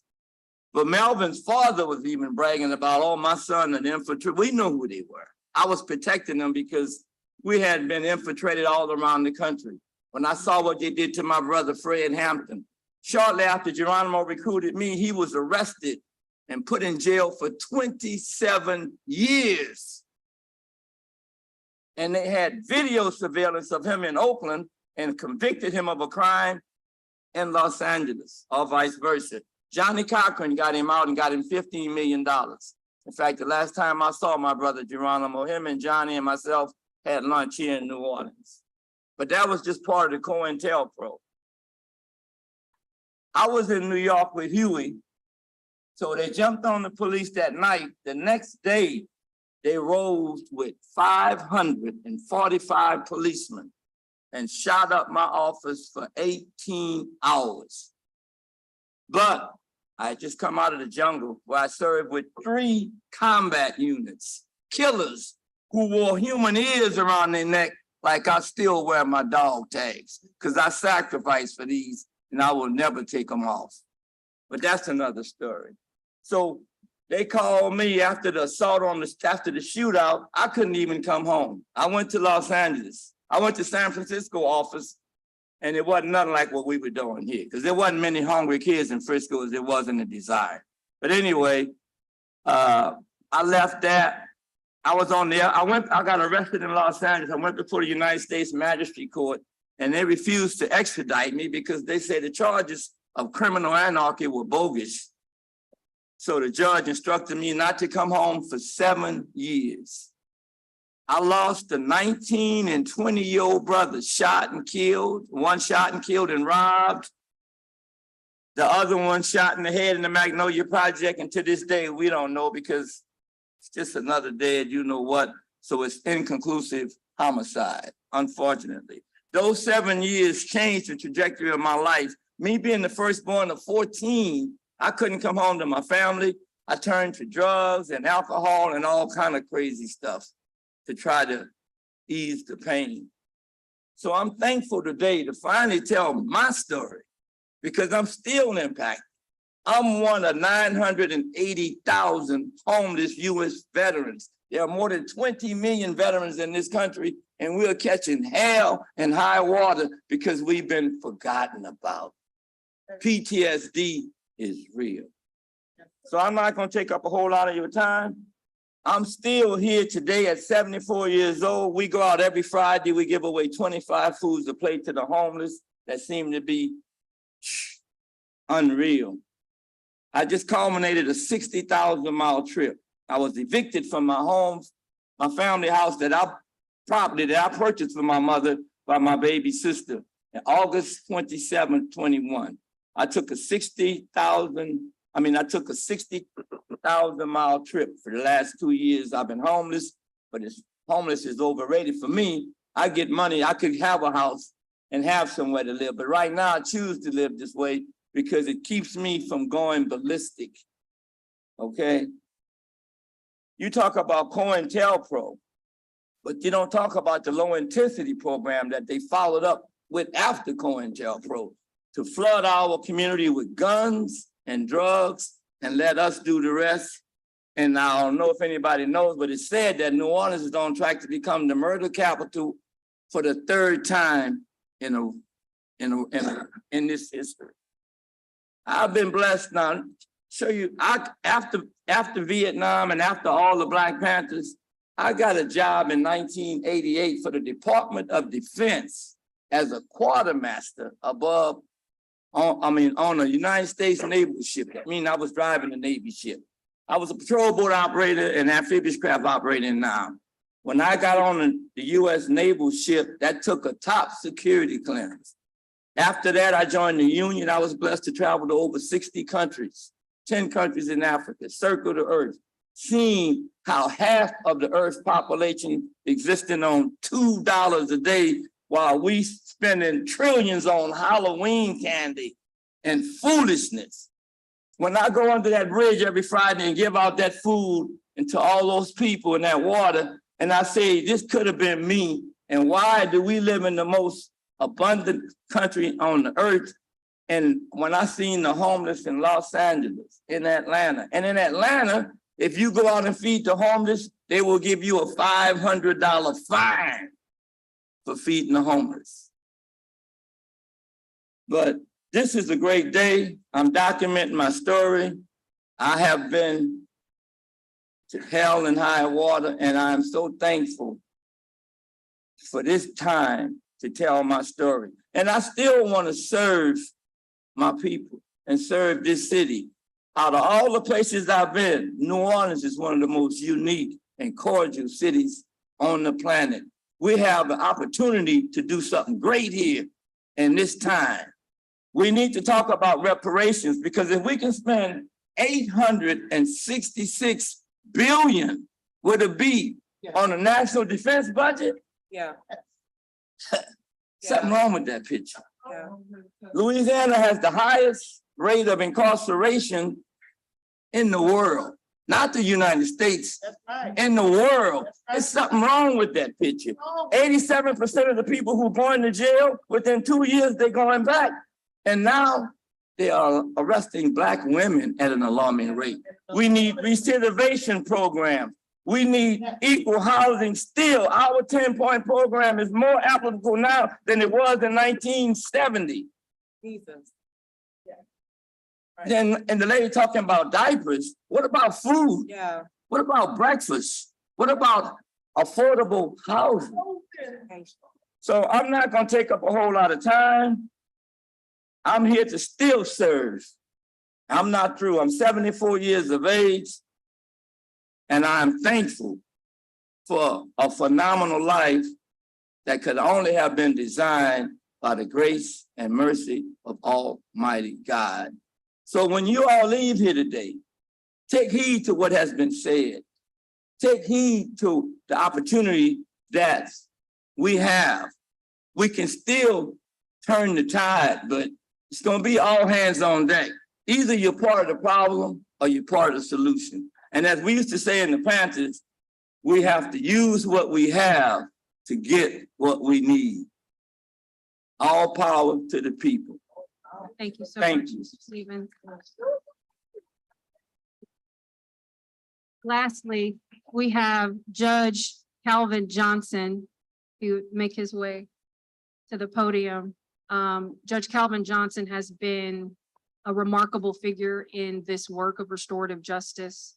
And I would just like for you all to hear from him about what justice looks like, how restorative justice can be implemented in systems to heal these wounds, to at least reckon with these wounds. So thank you, Judge Calvin Johnson. And good morning. This is a wonderful day for us. It's a painful day, but it's a wonderful day for us because, counsel, what you're doing, you're giving this family, the Bordens, you're giving the family space to express themselves, to tell you about themselves to allow you and everyone who listens, everyone who hears what the reality was 53 years ago. That's a healthy thing for us to do as a community. That's a healthy thing for us, for this council to do. You've heard about intergenerational trauma. It impacts all of us. It's like a rock that you drop into a pond and you see the ripples that come out from it. And those ripples from trauma that comes from incidents like this, ripples through families like this, and it impacts them adversely. That's a fact. That is a fact. There are those who study this and who show it in terms of data, how it impacts families and how it impacts communities and how we all pay for it. We all pay for injustice. We do. There's a cost of injustice. And the cost of it is not simply writing checks. The cost of it ripples through us. It does. It ripples through us, not only in terms of us, as you see in this space, but those of us who interacts with those you see in this space. It ripples, y'all. But what you've done, council, what you are doing is you're giving people an opportunity to express themselves, to give voice to their pain, to allow some of you, some of us, this one of us, to feel their pain. That's a benefit to that. And so, council, I come to tell you thank you for them, to give them this opportunity to tell you what injustice looks like and to make us all feel it. So thank you for that. Thank you. Thank you. Well, I have some comments, but I'll do them last. I know the council has some comments, so I'll begin with Mr. Green. This is a solemn moment.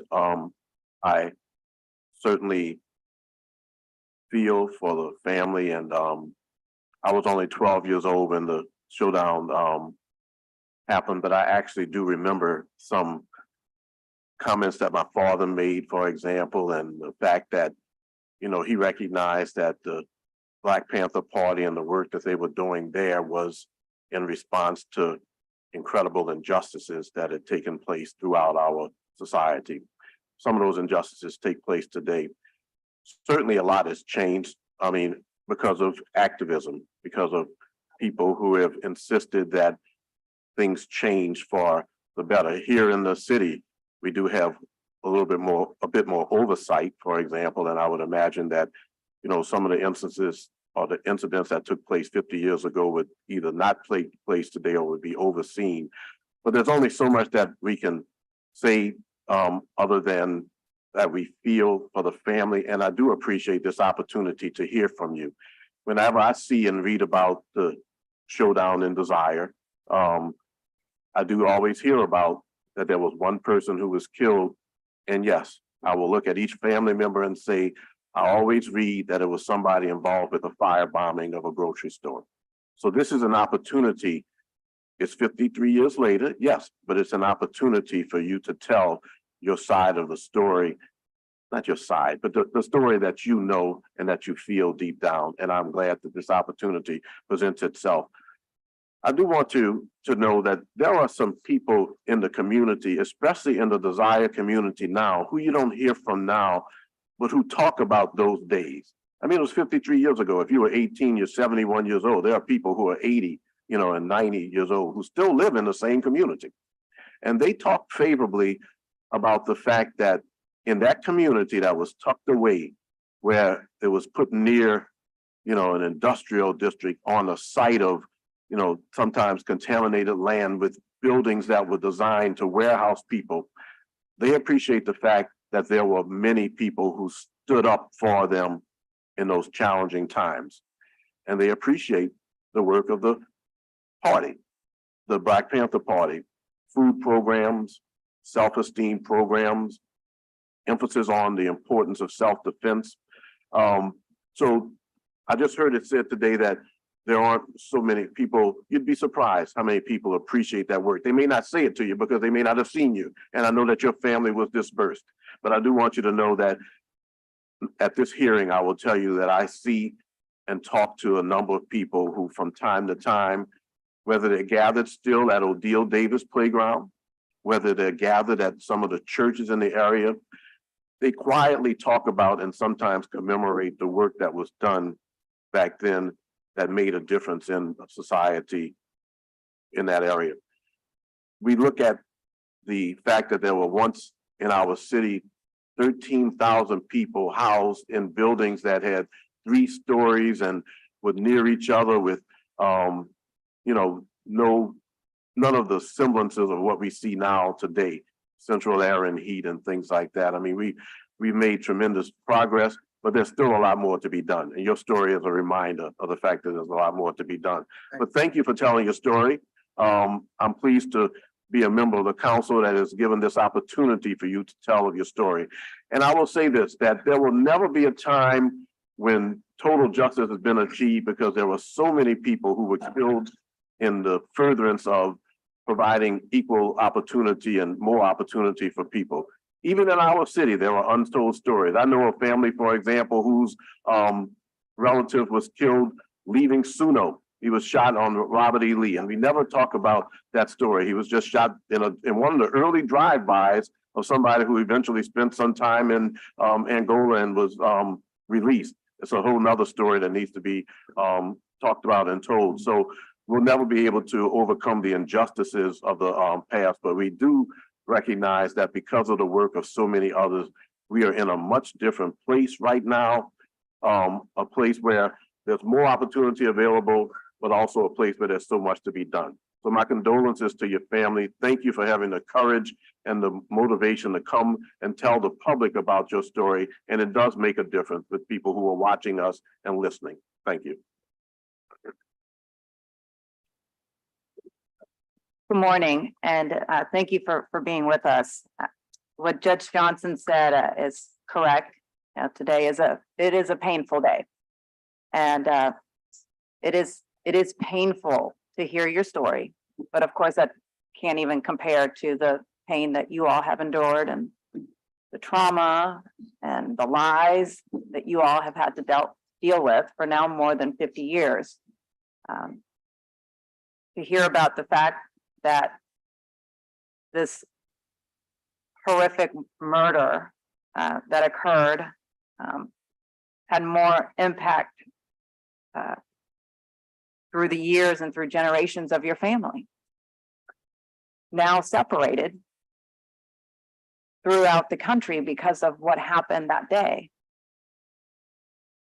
You all were here in New Orleans, and now, as Mr. Borden talked about, he had to move. He's in Maryland. You all mentioned other family members now in Texas. You have family members who you don't even know, all because of that one event, that horrific murder that happened that day. You know, it's hard to listen to, but once again, cannot compare to the pain that you all still feel of thinking about a 21-year-old boy. And I call him a boy because at 21, you're still a boy, right? A boy who was sick, right? Who was walking down the street, and then you think about what he felt in those last moments and the fear and terror, which he likely felt in those last moments. That was horrific enough. And then the steps that followed where his family could barely even see him at the hospital. But then it's the lies that followed after that, that were just an additional punch to the gut that lasted for many years. I'm so sorry that it's taken so long to get your truth out. But I am grateful for people like Ms. Lampkin and students like Ms. Parker, who are taking the priority and the time to research cases like this, because we need to understand what the real truth was in many of these situations, because this is just one of many, many, many similar situations. And my question to Ms. Lankin or Ms. Parker is, first, thank you for your work.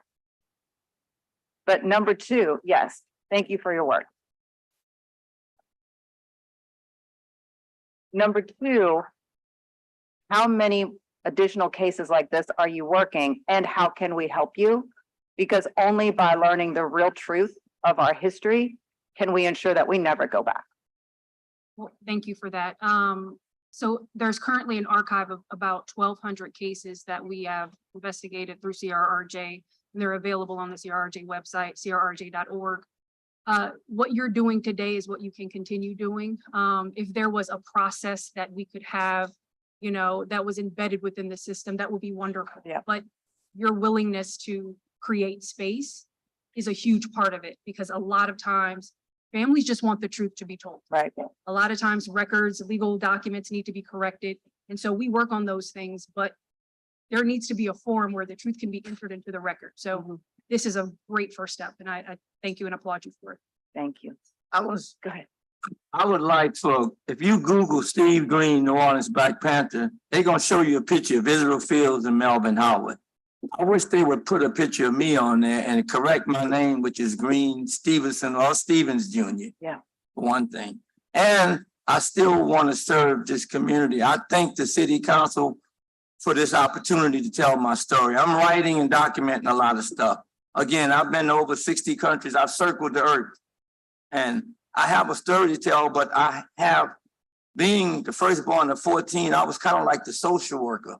All right. So I see a lot of stuff going on in the city that we can fix if we work together. And I'm on board to do that. I'm only going to be here until September, because in September next year, I'll be 75 and I'm going back to Riverside to finish my college degree. God say the same. So I'll be here for another year, hands-on. I want to get involved. We have to fix this thing, you know, and there's a lot that we can do.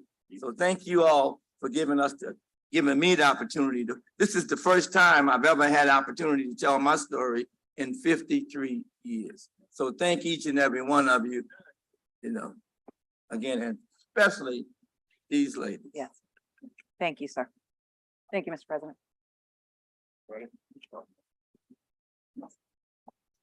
Well, first, I want to thank Council President Morrell for making this happen.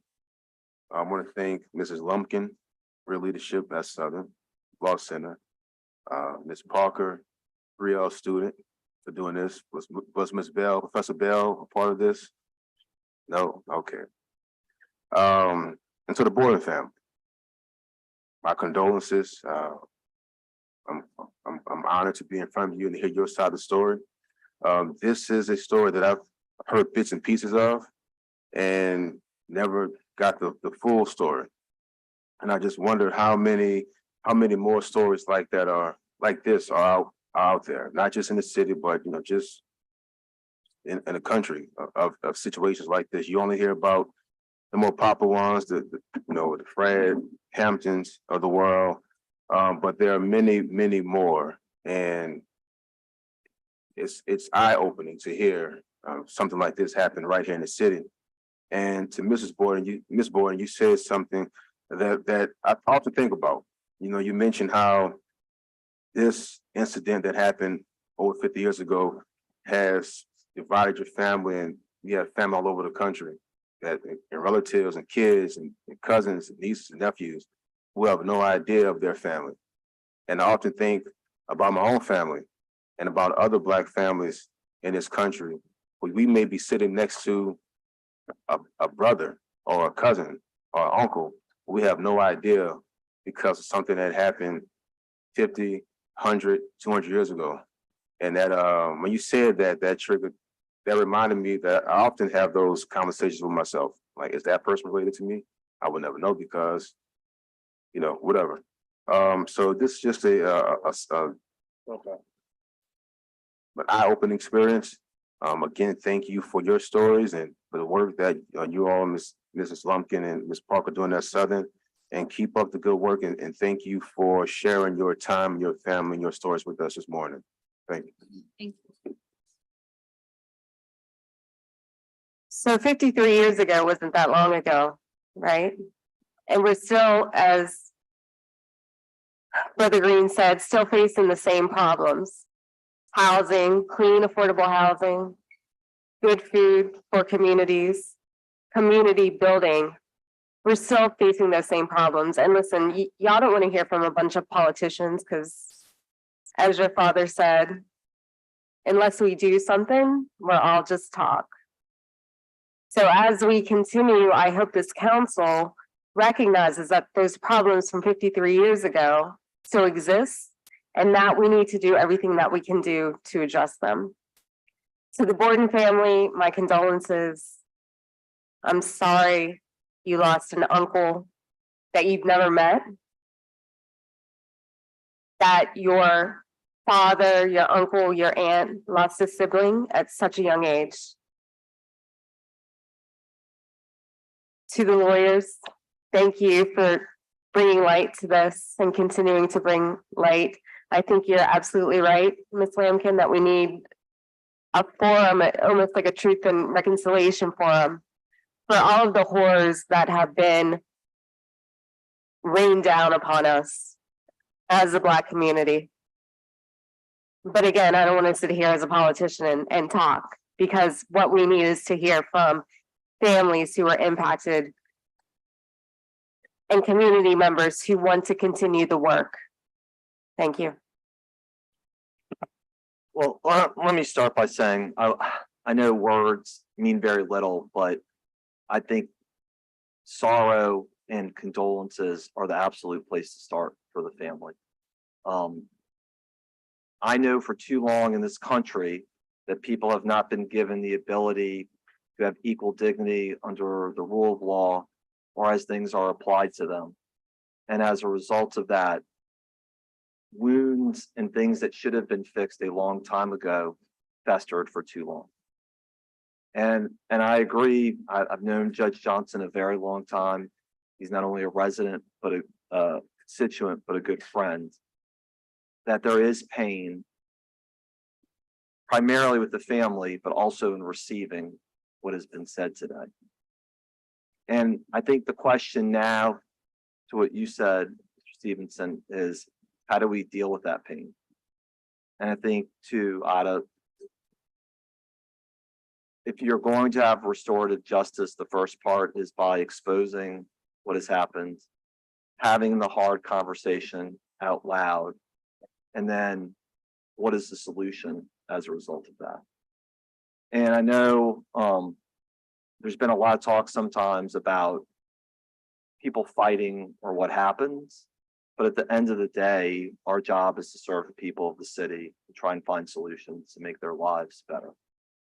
And so all I can offer is sincere and human sympathy for having lost a member of your family, and extend condolences that are overdue on behalf of the city too.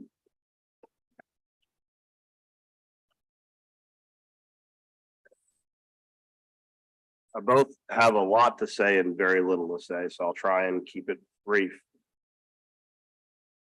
Today's special order gave us an opportunity to center the story and the narrative on Mr. Borden. And I say that specifically because, as has been exposed today, there was an effort to not center the story on the injustice that happened to your uncle, to your brother. That was the case when this incident happened. There was an effort by the media and by the government to make it more about figuring out a way, rather than acknowledge a horrible injustice that happened, to blame Mr. Borden and to blame the Black Panthers, both of which had nothing to do with this. And unfortunately, in this country at that time, that was the order of the day.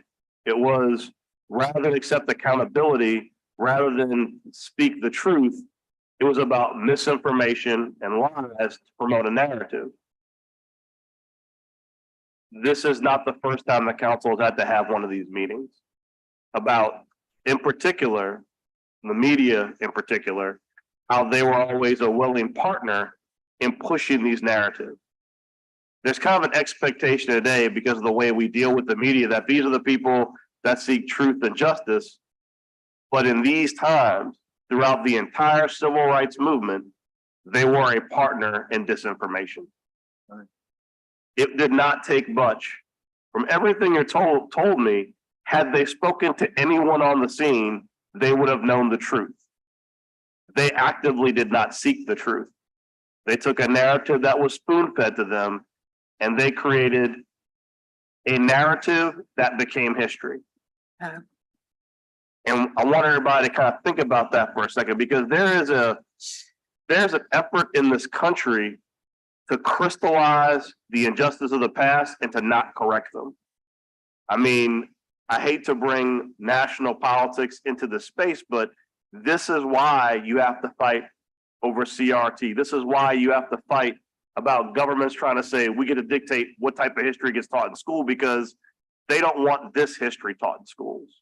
They don't want the truth taught in schools. And when you kill the truth and crystallize that narrative, you prevent restorative justice. Because when they tell and educate whole generations of new people that there's only one truth, there's always that term people use of, I want you to speak your truth. This is not a your truth and their truth, this is the truth. What you spoke today was the truth. I want to thank Mr. Green Stevens for being here today, because I think it's very important that you speak towards what occurred, because even in the moment as they were trying to conceal the unjust murder of Mr. Borden, the Black Panther stepped forward and said he wasn't even a Black Panther. And when an organization goes, he's not even one of us, why are you trying to hide your injustice by blaming it on us? Because at the time we're a controversial organization, they just told you sit down. And it was very important for you to be here today to speak towards that. The Borden case, however, involved justice on many levels that we have yet to address, from national and local enforcement to the courts, district attorneys, our systems that failed the Borden family in 1970, and we have yet to uncover the full impact of the institutional philosophies at the time. I think it's important also to note that we as a community are still writing policy that affects our people. And if you allow irresponsible untruths about the past to remain that version, it guides the policies we do in the future. I think it's important for us to have these moments where we allow people to come in and speak the truth, because the policies we do on the future are always based off the past.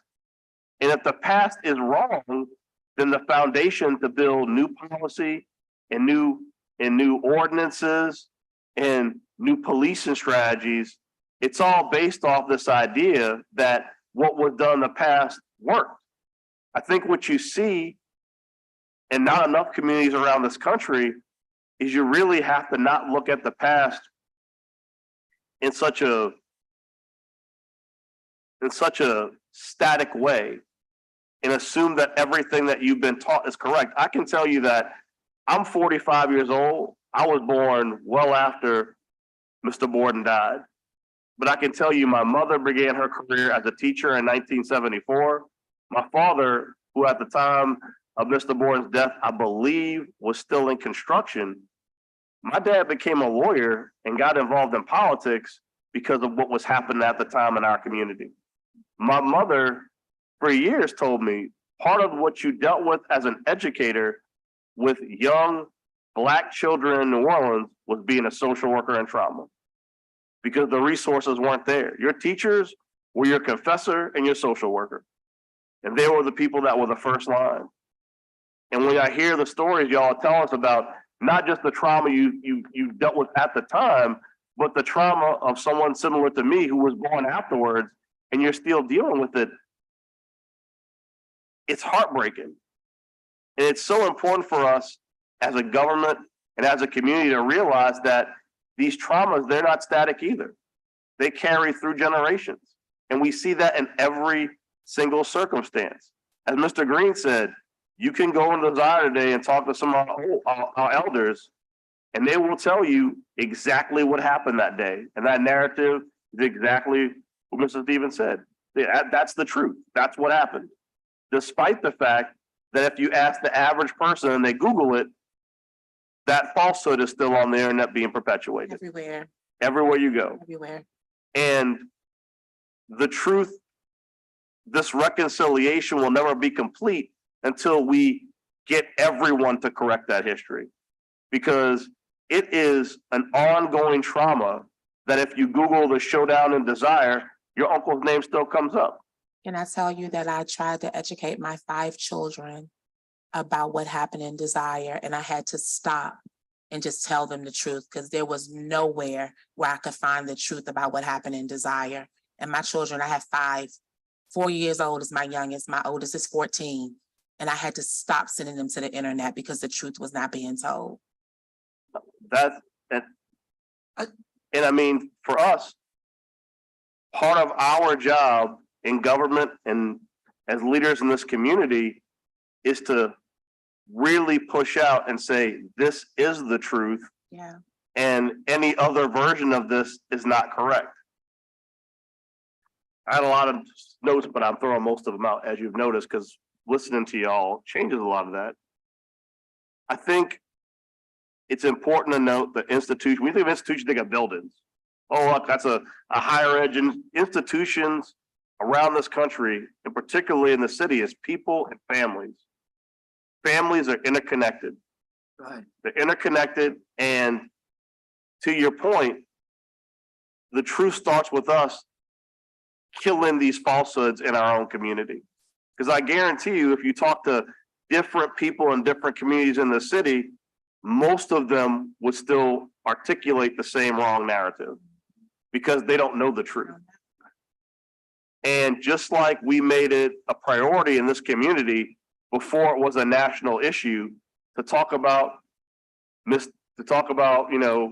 Bridges and the things that happen in this community, what happened to Mr. Borden needs to be part of that narrative, that this is the truth.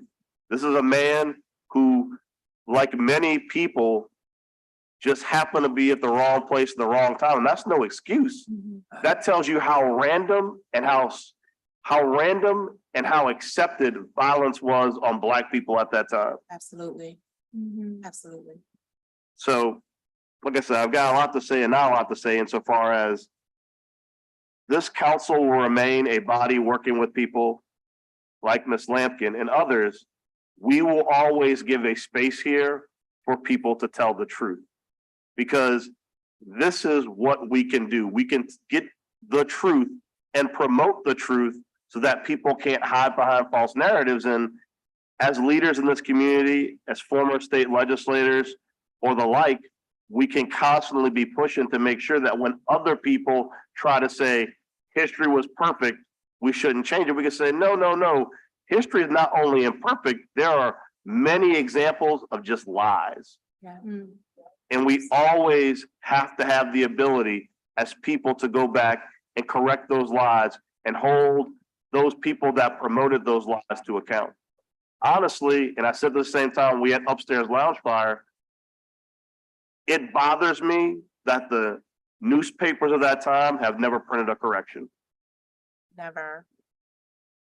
Never. That we don't see the papers or whatever media outlets that were out there that reported the story incorrectly, that they never take it upon themselves to go say, you know what, we got this wrong. They don't. And I think it would be helpful in promoting the correct narrative to meet with people like Mr. Stevens, meet with Mr. Borden's family and say, you know what, you tell us what happened. And let's report to the world that we were wrong and this was the truth. Because that is what you deserve. The truth needs to be out there, not what's convenient and what's comfortable. So with that, we will all come down there and provide our condolences. I have some proclamations that are really for y'all to express our condolences and opposition as a council, that we are so appreciative that you took the time today to come and speak truth in this space. Thank you. Thank you, Council President. Also, I'd like to correct for the record, just before we get to Miss Lampkin. The police chief at the time was not Joe DeRusso, it was Clarence DeRusso. And just because the world's ever evolving, I'm married to Clarence DeRusso's granddaughter. That's how circular the universe is. Wow. And I can tell you from that perspective with my family, my wife, who is a very progressive person, history weighs upon her too. And I think people generations need to accept the good and bad of what their ancestors and their predecessors did, because that's also about history. Thank you, Councilmember Morel, and to Councilmember DeRusso, apologies. It was absolutely Clarence. And talking about the legacies that people have when they have the similar last name, your grandfather was a person that Jerome Smith specifically told us was so helpful and instrumental at a time when all of the systems were turning their back on Black people. So thank you for doing what you're doing and being so honest and willing to be here for this moment of truth. I appreciate it, and given sort of the severity of the moment, I didn't want to be the one to correct the record today. And look, I still bear the same last name, and so we have to be really candid about what happened then and what the progress that needs to be made today. Thank you so much. Thank you. I just want to say, if you Google Steve Green, New Orleans Black Panther, not only do they show the undercover police, but they say I'm from Compton, California, that I was shot in the neck and being hit in the Desire Projects. None of that happened. And that's been a lie that I've been living with for 53 years. And there's only one race on this planet, that's the human race. We can't get caught up in just black, white, brown. There's been an effort to divide the people, but we are all together in this. It's not about the color of your skin, but the contents of your heart and your character. So again, I just want to thank everybody for the opportunity to tell my story. Thank you, thank you, thank you. Thank you. Thank you, guys.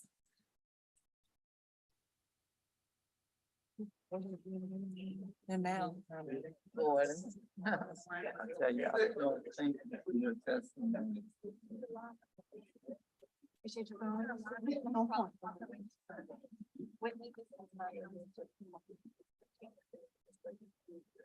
Yeah.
All right.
I already talked to Light culture. Yes. I told her how she got in. Yes, yes, down there. Great, much better.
Wow.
Madam Clerk, if you start calling the roll, they'll all go back to their seat.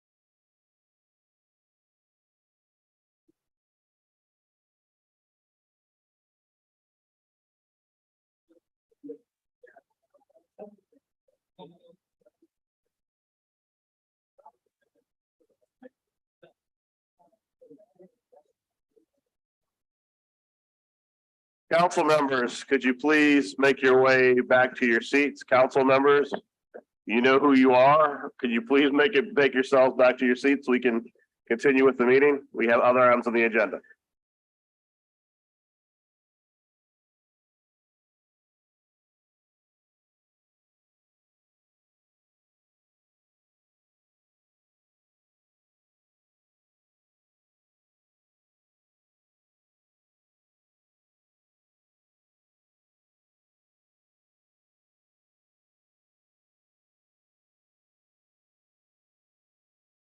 Ladies and gentlemen, can you please keep it down? We're restarting the meeting.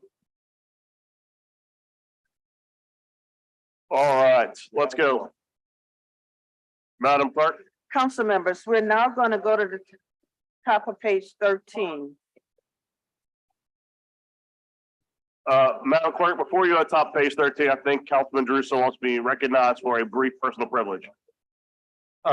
Thank you, Mr. President.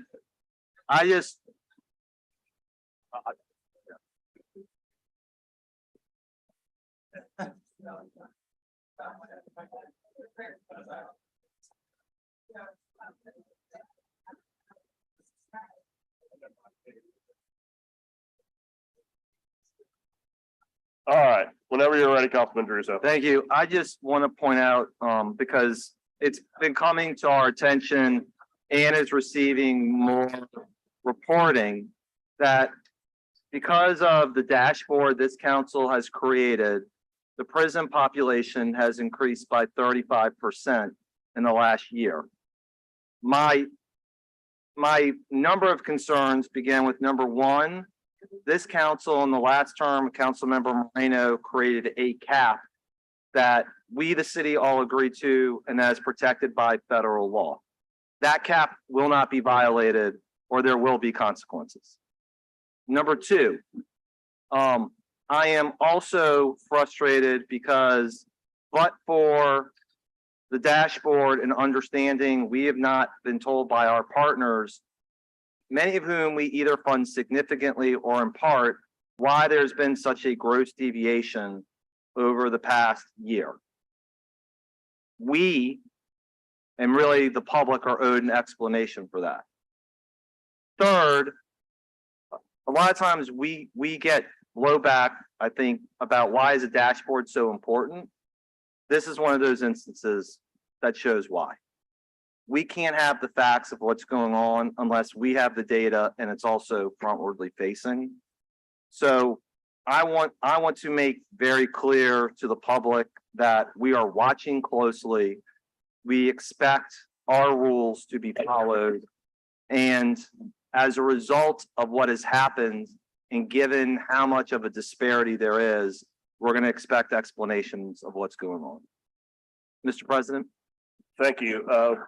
I would just like to add very briefly to Mr. Druso's comments. I think it's important to note that both the public and the council relies heavily upon the dashboard with our criminal justice partners to collect information, to understand what's going on in the system. Obviously, it is troubling that the council was not made aware in a more direct manner about apparently the exploding population at our correction center. But more importantly, There are many factors involved with why people are incarcerated, as well as the length of their incarceration. And though we are able in a very limited way to get some data from the sheriff's office, in a more robust way from the DA's office as they have their own dashboard, I would remind the public, this is the primary reason why we continue to fight with the criminal court judges to make them participate in the dashboard. We do not know how many hearings are pending. We do not know people are being held without bond. We don't know what the status of cases are, how many times they've been reset. But for organizations like Court Watch NOLA, who are kind of doing it on a piecemeal basis, we have no real idea what the status of case progression is in criminal district court. And that has a direct impact on the population of the jail. So if we have cases that should be moving, that aren't being moving, if we have misdemeanors where people are being given elevated bails for a shoplifting when they should be given a ROR, all those things contribute to an exploding jail population. And to Mr. Drusso's point, there's no appetite on this council to increase the cap at Orleans Parish Jail. So unless we can have a more robust communication as to how we got where we are today, things are going to come to a head very, very quickly.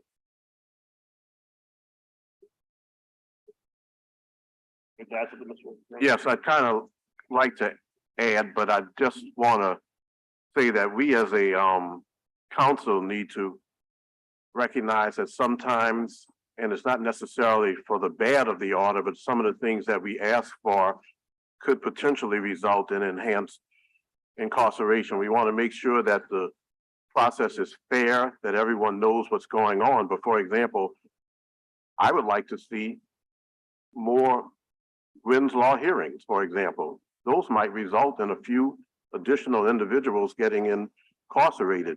It's also important to recognize that we put pressure on, and we should, relative to low bails, low bonds. We've talked about it for a while, and it's a reality. Even a district attorney now, you know, those statistics are up to interpretation, but even the district attorney's office has argued that some bonds and bails have been set so low that it is not served as a deterrent to crime. At the end, it is not even really protected those who could be protected better, such as witnesses and even those who are involved with the system. I don't have an answer, but at the end of the day, it's important to recognize that in some fashions, some of the incarceration that takes place is taking place because of the public's intolerance relative to the violent crime that afflicts our community. And we just want to make sure that as we have discussions, that we don't forget to take into account that the public demands accountability from the agencies that are affected with the criminal justice system, with law enforcement, and they want to have streets that are safer than they've been. And sometimes that results in unwanted but necessary activities. So we want to certainly look, we've had criticism relative to how the process works with regards to ankle monitors, that we can't follow the people who are involved with ankle monitoring. We can't follow the people who are supposed to be there. That is also another pressure on agencies to recognize that if that system doesn't work, and if the public is not safe, that we need to do things differently. We shouldn't violate any of the laws that we put in place, and we should ask for it, but we should recognize that there is a tremendous demand in the public to have our streets safer. And in some respects, we can't ignore the fact that some of the policies that are going on with the police department, with the sheriff's office and the like, are resulting in lower murder, lower armed robbery, lower shootings, and lower carjacking.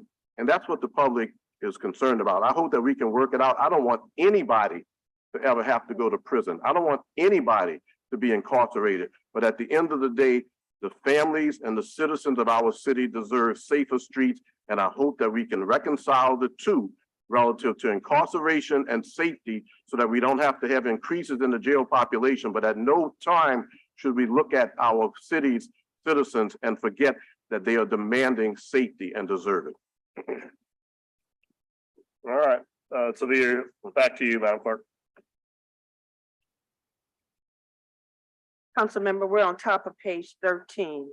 We have the HDLC appeal of John C. Williams Architects LLC requesting to appeal the Historic District Landmarks Commission's decision of denial for the removal of the decorative awning at the first floor of a contributing rated four-story hotel, the facade of the Astor for property located at 711 Canal Street. We also have motion M23-444 by Councilmember King approving and granting the applicant's appeal request for property located at 711 Canal Street. Council members, we need to suspend the rules to receive this motion. I think we need one more, Madam Clerk. Okay.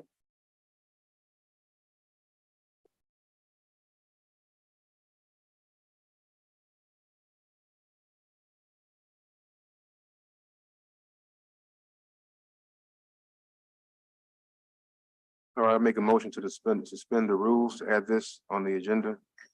Seconded by Council President Morrell.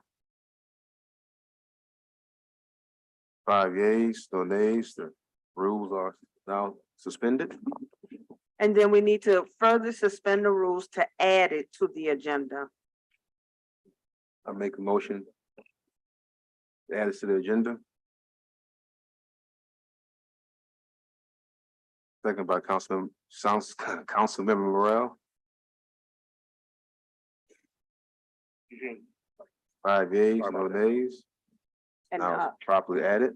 now you can let HDLC give their report. Okay, HDLC, the floor is yours. Thank you. 711 Canal Street is a contributing rated building located in the Canal Street Full Control Local Historic District. At their meeting of July 18th, 2023, the ARC recommended denial of the application to remove the awning. The ARC stated that the removal of the awning in its entirety was a drastic change to the building. Eliminating this public amenity is likely to not solve the issue of people loitering at the storefronts. The ARC recommended seeking other smaller changes like removing the fabric awning and reworking the recessed entry doors like the approved changes at 711 Canal Street. While the existing awning is not original to the building, it does provide a public amenity spanning 4 ground floor commercial spaces. The building was also originally designed with a decorative awning per a historic drawing from 1919. Staff recommended that the ARC denial be upheld and agrees with the ARC recommendation to seek other smaller changes to mitigate loitering. At their meeting of August 2nd, 2023, the commission reviewed the proposal and suggested alternatives to removing the awning and took public comment. After much discussion, the commission made a motion to defer the application to allow time for the applicant to explore alternatives to removing the canopy. The HDLC understands that quality of life issues affect many aspects of life in post-pandemic New Orleans. However, policy and security measures should be taken to address these difficult issues rather than destroying architectural features. The short-term measures that are being proposed will have problematic long-term consequences and set a troubling precedent. The HDLC urges the City Council to work with the staff and the commission to arrive upon a solution that does not diminish the quality and character of the historic Canal Street corridor. Thank you, HDLC. We have a 5 or 6 comment cards submitted. The first one is from Marinelle Nolan Wheatley. Not Ms. Wheatley. Can I speak for a moment for the owner before comment cards? Or is that not the way it works? That's not. They'll call your car for a second. But you'll get your opportunity to speak. Yes. But first, Ms. Wheatley.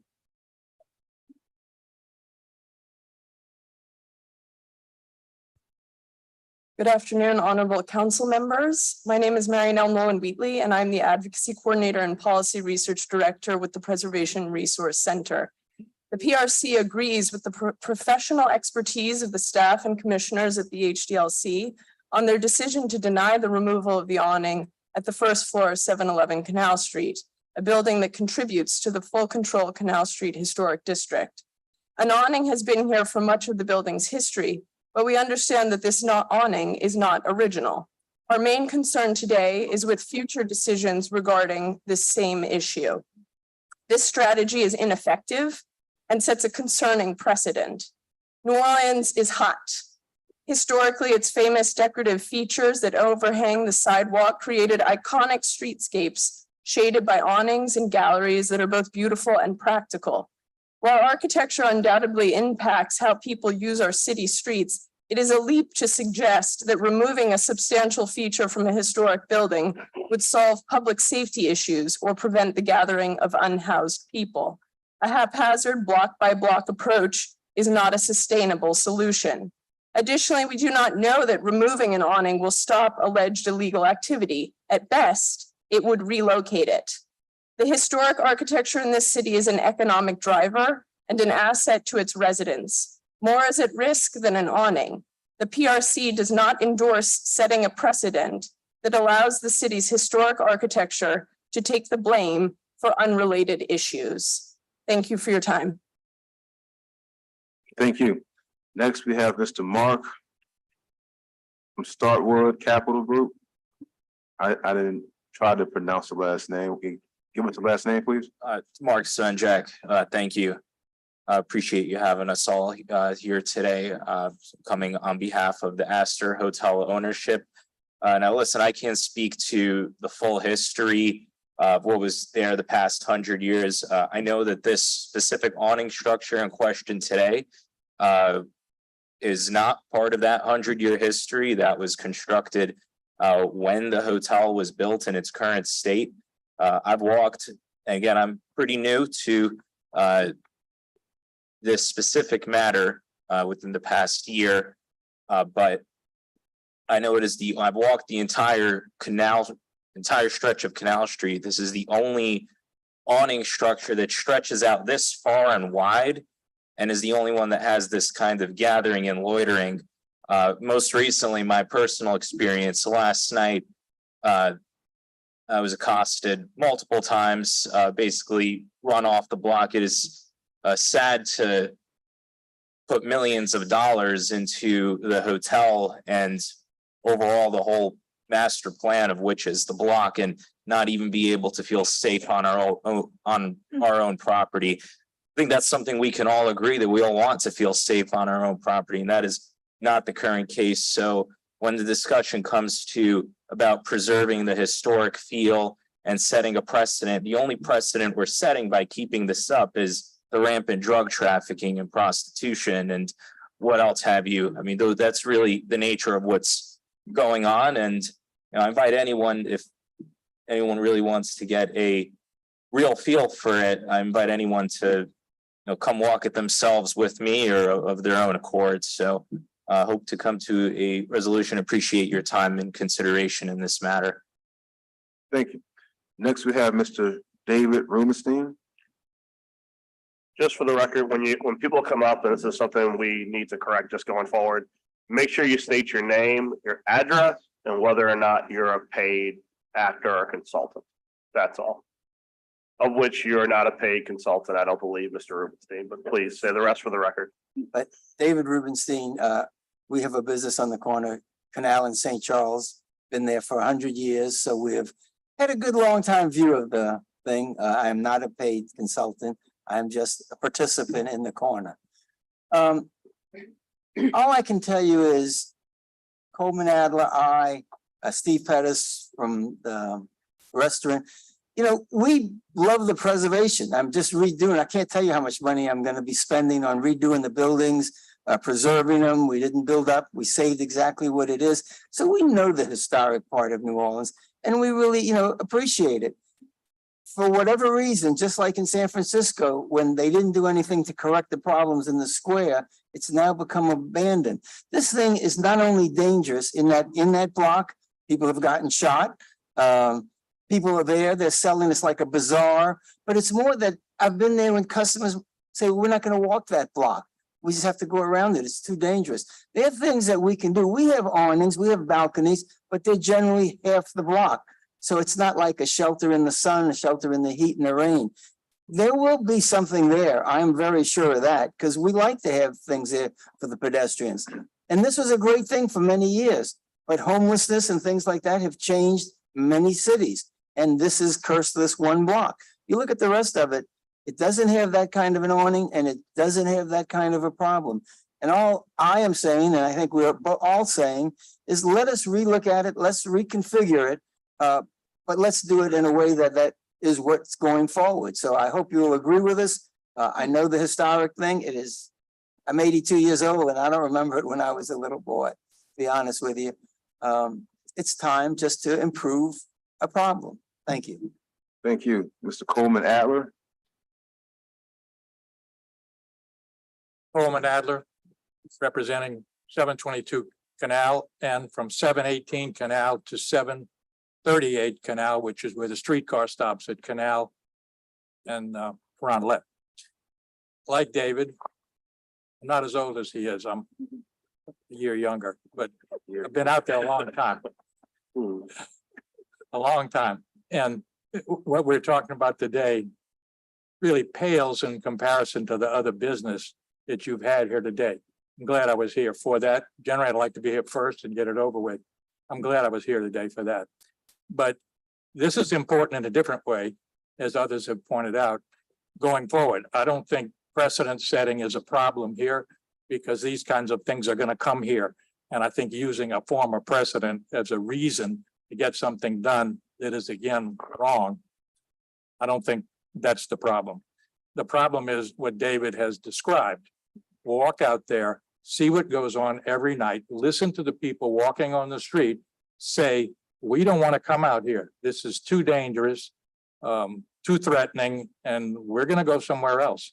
So I can assure you that's what's happening. I don't think you have to walk out there to know that. But maybe you could. I'm for removing this because I'm confident that will change the landscape on those blocks. Thank you. Thank you, Mr. Williams. You can come and speak, but we need a comment card once you're done. You don't want to speak, Mr. Williams?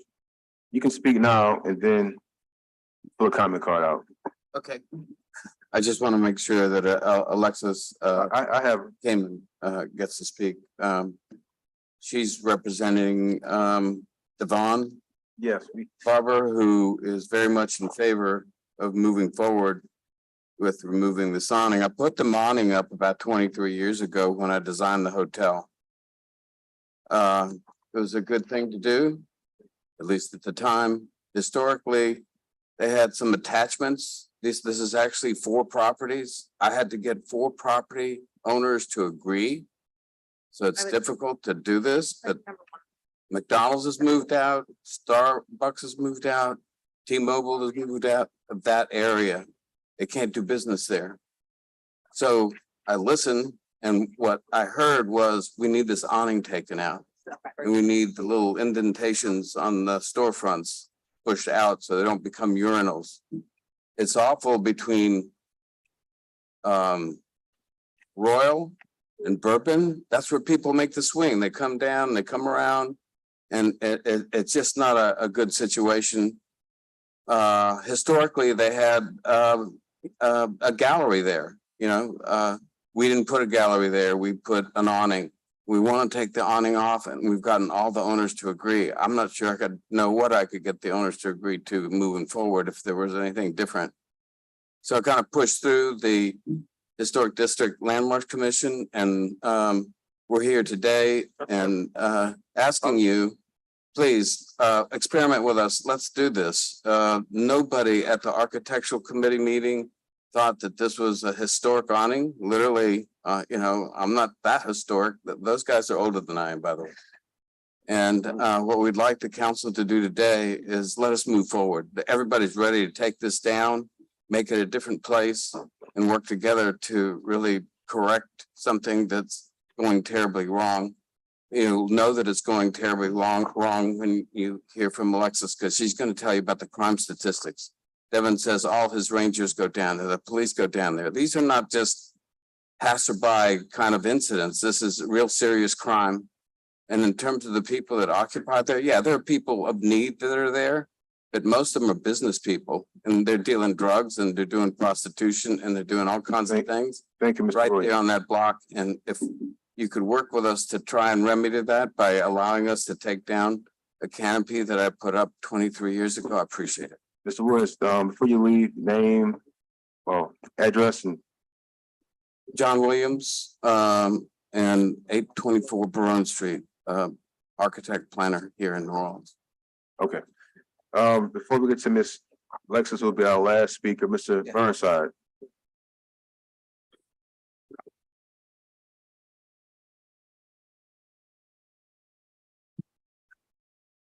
Michael Eric Burnside, 2250 Felicity, not a paid actor.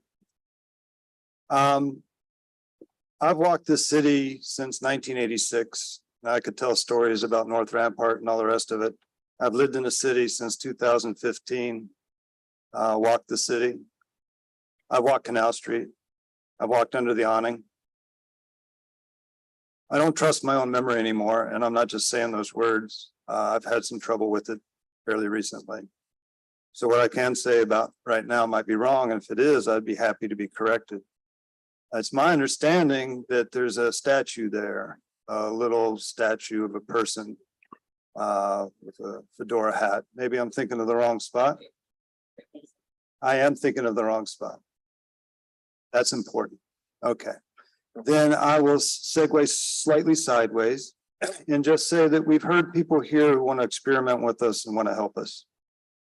And I think that's an important public statement. I don't know that the city has the ability to do really, really small things, but if it had a small things office, they should send a person down to talk to these guys because they sound like they care about the city and they want good things for it. But they also have business models that require customers, and most customers, of course, are tourists, and most tourists are not from New Orleans and don't have our culture. They come to borrow it or look at it or enjoy it and then leave. And we come not merely to live in it, but to contribute to it. So for me, galleries and balconies are really important things for people to experience the outdoors and a little bit of safety and a little bit of seeing. If they had come here with a replacement idea, like let's put some balconies or let's put a gallery here where people can come outside, I wouldn't have come up here and spoke. But to remove things and not replace them is the politics of subtraction. And quite frankly, at the end of the day, we're just going to get to zero. So good ideas and good will should somehow have a path to explore a different alternative than just simply removing things. Because as much as I hate saying it out loud, I'll say it anyway. I lost my virginity to a prostitute. You know, prostitutes aren't necessarily evil things. And I have used drugs in my life. Thank you, Mr. Burnside. And they're not necessarily evil things either. Next, we'll have Miss, what a quote, Miss Kyman, Alexis, please. It's a tough act to follow. Good afternoon, council members. My name is Alexis Kyman. I am here in my official capacity as the Director of Public Affairs and Policy at the Downtown Development District located at 201 St. Charles. We're here today to discuss the awning at 711 Canal Street. We are in support of removing this awning. Earlier this week, I did send you some specific numbers about calls that we get there on a regular daily basis. The Downtown Development District represents 160 blocks in downtown. This includes the Canal corridor. And it should come as no surprise that Canal Street is in a fragile state right now, which is why the DDD has continued to invest significant resources into this area, prioritizing Canal Street. But we cannot do this alone. So we need the city council's help in this matter, and specifically today in removing this awning. These calls show that, again, these are daily occurrences that happen here, sometimes multiple times a day. We do have our public safety rangers that are out there assisting, but these are civilian, unarmed employees. We are not able to send them out there when dangerous circumstances occur. We do reach out to NOPD, and these numbers I submitted to you are the calls where NOPD actually was able to arrive on the scene. Obviously, these numbers are much higher when NOPD is unable to come out at that time. So we are here to request the removal of the awning. We are in support of it. We are here with the business owners of the area. We are here on behalf of the residents in the area and on behalf of the 8th District NOPD officers who support the removal of this awning. And therefore, we request that you support that. Thank you, council members. Thank you. I know we have a comment. We have one online comment from Sandra Stokes with the Louisiana Landmark Society. She comments, Louisiana Landmark Society asks that you deny the total removal of the awning at 711 Canal Street and instead look at alternatives. A solution offered at the CBD HDLC meeting of reducing the awning is an acceptable compromise and should be required instead of just removal. Eliminating the awning completely leaves a naked building on one of our most prestigious streetscapes. The total removal of the awning is a drastic and unacceptable way to handle a very real problem, vagrancy and crime. To be clear, the architectural elements of the building are not the problem, and removal of the awning does not solve the problem, as it is sure to simply move to a different location. We are headed down a slippery slope of addressing social problems by altering our historic fabric rather than addressing the issue itself. Historically, the building had an awning, although not as deep. There's a solution that provides a win-win for all. Simply reduce the depth of the awning. Please deny the appeal and require a positive solution. Thank you for your consideration. Thank you. Any comments from the dais? No comments? All right. Downtown Development District has formally requested that we approve the removal of this awning at 711 Canal Street. This is one of the DDD's highest areas for calls for service for its safety rangers and security teams. DDD has reported that from May 25th, 2023 to September 15th, 2023, the DDD and NOPD have received 166 calls for service in the vicinity of this awning. For years, the DDD has struggled with managing loitering, panhandling, illegal vending, drug use, overdoses, theft, weapons, and other incidents on this stretch of canal. Every morning, its rangers work 16-hour shifts in an effort to deter sleeping, loitering, illegal vending, and drug activity at this site. I've personally spoken to NOPD officers in 8th District, and they can attest that this stretch of canal is a large problem, mainly due to the awning. For this reason, I believe that it's within the best interest of the health, safety, and welfare of our city and of the businesses, pedestrians, property owners, and residents in the immediate area to grant this appeal. With this, I move to suspend, I suspended the rules already, so I move to adopt. Second by Councilmember Green. We have 5 yeas, no nays. The motion is adopted. Thank you. Councilman King, may I comment after the fact? Sure. I just want to thank you for your work. And I just want to say what's unfortunate here is that an awning is being removed because there are in our city some people who feel that they have a right to do whatever they want, to camp out wherever they want. And it's an unfortunate fact that we must address these issues as we're addressing them now. I hope that as time passes, people will be more respectful of the rights of others to enjoy the space that they're in without being intruded on. When I park on Canal Street, honestly, I do avoid going past that location. And it's an unfortunate fact of life. But this is a step in the right direction. I hope that in the future, it won't be necessary to do as much as we're doing today, but that doesn't depend on the investors. That depends on those who are infringing on the rights of others. Thank you. Thank you, Councilmember Green. Madam Clerk. We're at the bottom of the page. The VCC appeal of 711 Bourbon Street has been deferred to October the 5th. I've been asked to go to the consent agenda. So now we're going to go to page 3. We have a communication from Aaron Spears, Chief of Staff and Council Utilities Regulatory Office. This should be marked received. We have a communication from James Osborne and Monica L'Esprian, 1133 Lower Line Street. This should be received and suggested hearing date is October the 5th.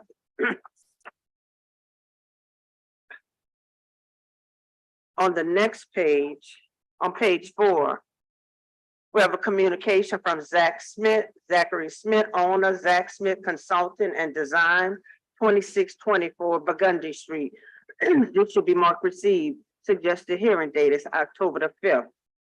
We have a communication from Amy B. Trepanier, Personnel Director, City of New Orleans, Department of Civil Service.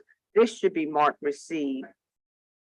On top of page 5, we have a communication from Gilbert Montagna, Chief Administrative Officer, City of New Orleans. This should be marked received. We have a communication from Peter Connick, William P. Connick Jr., Miller, Sullivan, and DeMarque. 1031 Annunciation Street. This should be marked received. Suggested hearing date is October the 5th. We're on top of page 6. We have a communication from Alexander Adamick, M. Arc, AIA, in-car, Principal Architect, Adamick Architecture, 3530 Carondelet Street, 1641 Pusher Street, and 1645 Pusher Street. This should be marked received. Suggested hearing date is October the 5th. We have a communication from Josephine Cangeli, 1547 Lede Street. This should be marked received. Suggested hearing date is October the 5th. We have a communication from Ron LaSalle, Governmental Affairs Lead Consultant, Zachary Smith Consulting, Zach Smith Consultant and Design, 4139 Chapatula Street. This should be marked received. On top of page 7, we have a communication from Nicole Weber, Weber Consulting, 5517 South Russia Blade Street. This should be marked received. Suggested hearing date is October 5th. We have a communication from Paulo Rosa on behalf of Rogers Construction LLC, 4016 St. Claude Avenue. This should be marked received. Suggested hearing date is October the 5th. We have a communication from Liza Drennan, 342 Olivier Street. This should be marked received. Suggested hearing date is October the 5th. We're now on top of page 8. We have a communication from Arthur C. Walton, Director, Intergovernmental Relations, Office of the Mayor, City of New Orleans.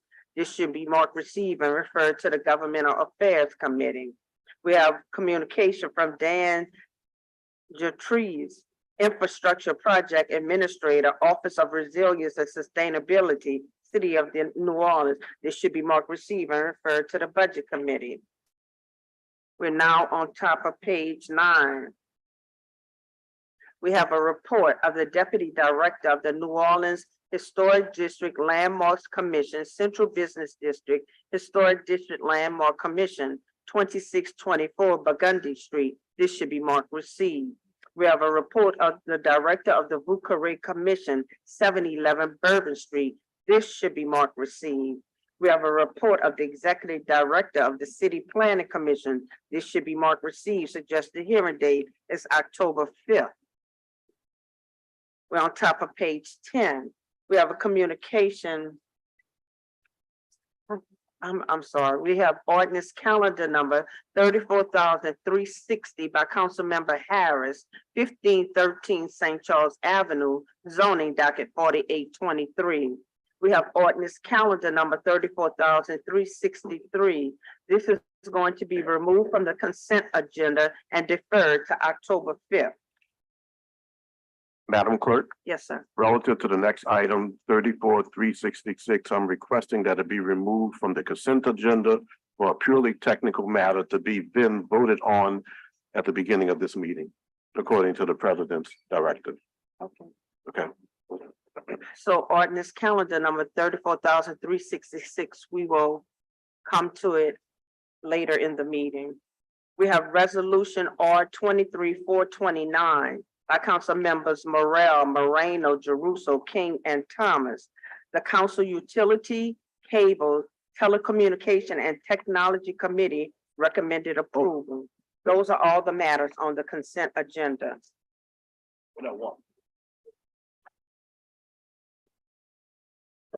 We have 2 comments on the consent agenda. First, Mr. Burnside, and after Mr. Burnside, we have Mr. Mahdi.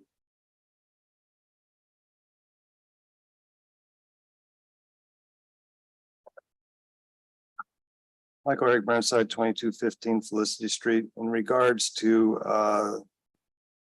the council oversees the Utility Regulatory Office, as was explained to me clearly. And AT&T seems to slip through the cracks quite a bit. So I would like to bring to you guys' attention a AT&T pole on the corner of Felicity Street and Magnolia. It's actually two poles. There's a new pole there and an old pole. And the old pole still has all the stuff on it, even though the new pole's been there for several years now. Nobody's come and moved anything off of the old pole onto the new pole. So one could argue new pole's good because it proves that AT&T knows the old pole's no good. At the same time, it'd be nice if the old pole was actually removed, and before it can do that, it needs a lot of work. It needs not just AT&T wires moved, but it needs power wires moved. It needs the city's traffic light moved.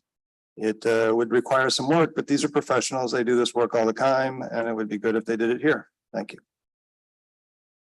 Thank you.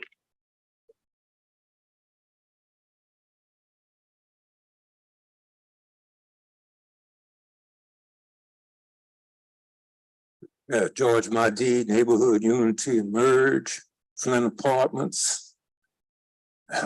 This is in regard to communication concerning the police chief selection.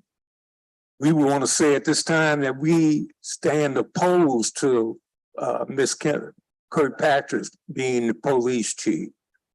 You know, we understand that there's some issues that she had with the consent decree in Oakland.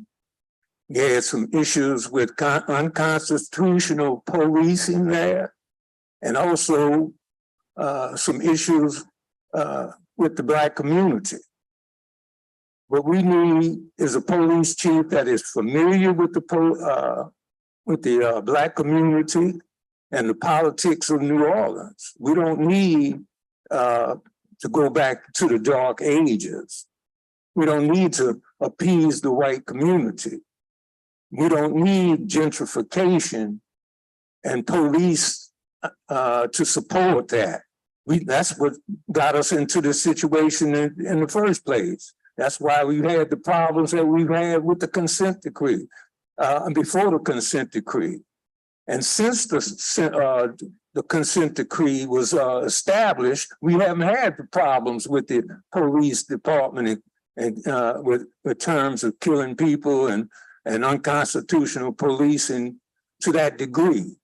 So this is what we need to do to reevaluate this whole selection process and choose someone that's going to work with the Black community, understand their needs, and understand the politics that's going on here in order to make the necessary changes and provide constitutional policing for the city. Thank you. Thank you. And as Mr. Chewy comes down, I just got your card. I want to be very clear on the record today. The communication we got from the mayor regarding the appointment is simply a communication. Confirmation, Mr. Mahdi, is still on the 11th. So I'd encourage you to come there and make your comments as well at that time. I will also say for the records, I think some people, and I'm not saying you, Mr. Mahdi, I think other people I've spoken to misinterpret the council's role in the police chief selection. We only get to go up or down. We don't get to pick who the next chief is. So I would say that you definitely should come to confirmation and make your issues known, as well as bring other members of the community who want to have input to make their issues known as well. That's why confirmation exists. There's going to be a significant amount of time in the afternoon that is purely for community input on that appointee. So I want to make sure that's going to be on the 11th, literally at 1 o'clock until we get through everybody's testimony. It's going to be community people coming to make their concerns known about any confirmation appointment at that time, which will be Ms. Kirkpatrick. But the council's role in this and confirmation in the process is we are a thumbs up or a thumbs down. We don't get to pick who the chief selection is. But I appreciate your words. Please come back on the 11th as well and make those same comments. Thank you. Go, Mr. Dewey. As always, my name is Albert True Clark. I'm always here representing three groups. One of them is Deadwood Junior, one of them is Birds, Mobilization, and Racism. and government everywhere. Other one is the POCC, President Council Committee. Again, Mama Sada Olabala said that she was gonna take something in. She wanted to speak. She's out there in Oakland, California. I don't know if y'all got anything from her. All right, so I don't know how the process work. I'm gonna call her. But anyhow, we definitely like. So you say y'all gonna entertain the issue on the 11th, October 11th? Yes, sir. Well, confirmation will take place on the 11th. We will have a presentation by the interim chief in the morning. The entire afternoon is dedicated to community input. If you have people that want to provide electronic testimony, all right, let her send in a notice, like send a, you know, how we take the spoken matters, the written testimony, just to make sure it fits in that 2-minute window, because we're gonna have by 2 to 3 minutes on that day. But if you have people who can't be here, they could submit written comments. All right, yeah, because she thought that y'all were gonna entertain it today. No, it's not today. It's gonna be on the 11th. Procedurally, the mayor, just so you're aware, when the mayor makes an interim selection for police chief, he notifies us as a matter of course, because that's required. That does not replace the confirmation process. Like when Chief Woodfork was selected, we also got a notice saying, this is the person I pick as interim. Within that 90 days, the council has to confirm or not confirm someone. So we will take up that confirmation for the permanent chief position on the 11th. So the appointment today, there was an appointment to make her the interim, and the notification with that appointment that she intends to make her the permanent, which triggers us doing confirmation. All right, all right. Anyhow, we definitely like to weigh in right now. Weigh in as many times as you like. All right, yeah. So we weigh in the day, weigh in the 11th. Go for it. Again, we definitely like to object to any effort, for the mayor to appoint choose this woman as the superintendent of the NOPD. Again, there's a lot of information in reference to her position in Oakland. The mayor of Oakland fired her. The commission, police commission also joined in support of her being fired as the chief of police. She's been involved in a number of issues. Just like New Orleans, Oakland is under consent decree in reference to, the Oakland Police Department. They've been abusive just like the NOPD, here in New Orleans.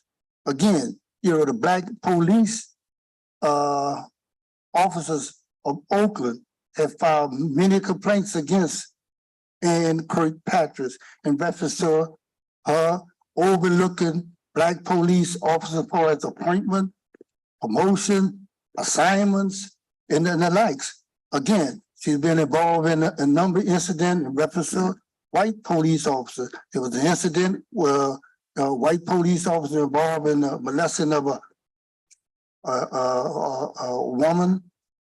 He skirt there.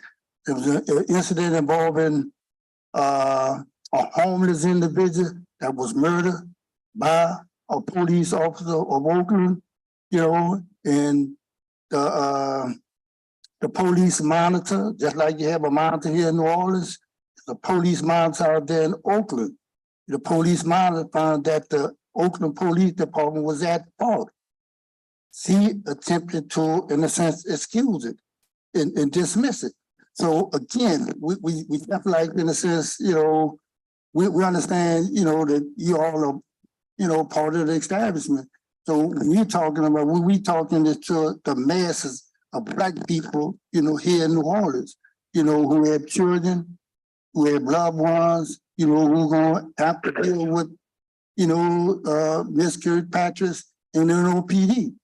If she done cut up in Oakland already, that's history, true, she defied her, and from what I gathered, she won a suit in reference to the fireman.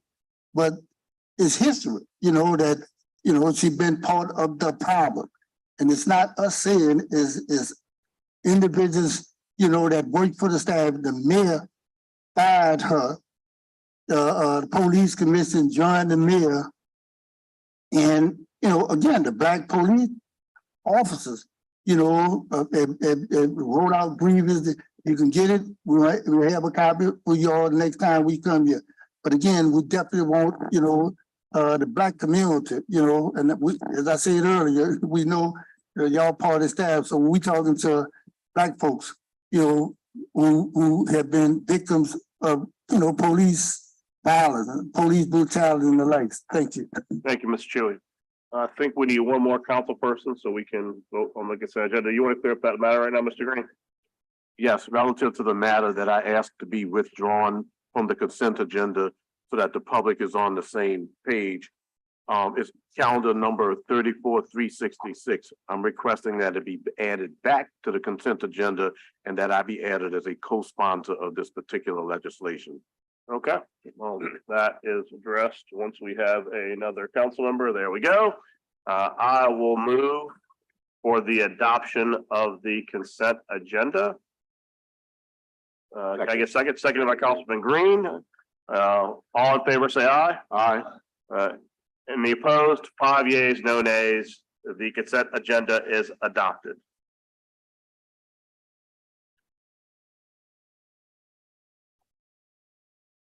All right, page 13.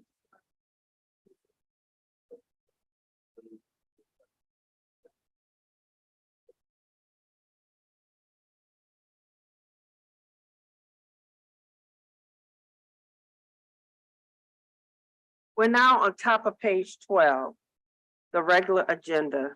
We have a legislative grouping, a communication from Elizabeth Hallman, Director of Land Use, Councilmember Leslie Harris, District B, transmitted the Mayor's Office of Economic Development's recommendation of disapproval and requesting the scheduling of a public hearing for the following restoration tax abatement application, 1306 Magazine Street, Summit NOLA IV LLC. We have resolution line over R23-379 by Councilmember Harris. A resolution approving RTA application 2021-0510, 1306 Magazine Street, Summit NOLA IV LLC. Thank you, Madam Clerk. This RTA is for a formerly blighted property in the Lower Garden District that was sitting vacant for almost 3 decades. Since 1998, there have been 7 failed attempts to renovate the property, which has been cited numerously for blight. When the current owner acquired the property, it had already undergone partial and unpermitted renovations. The owner, Mr. Cochran, is a contractor and revised those plans to bring the building up to HDLC and National Park Service standards for rehabilitation. Mr. Cochran, the owner, has renovated several other historic properties and affordable housing locations in several neighborhoods across the city. While I'd rather this location go towards affordable housing, I understand that the owner leverages the STR use of this property to bring online even more affordable housing. I do have one comment from Nicole Weber. Good afternoon. Just here to answer any questions. Any questions? Any comments? I'll go ahead and move. Seconded by Councilmember Jeruso. All in favor? Thank you.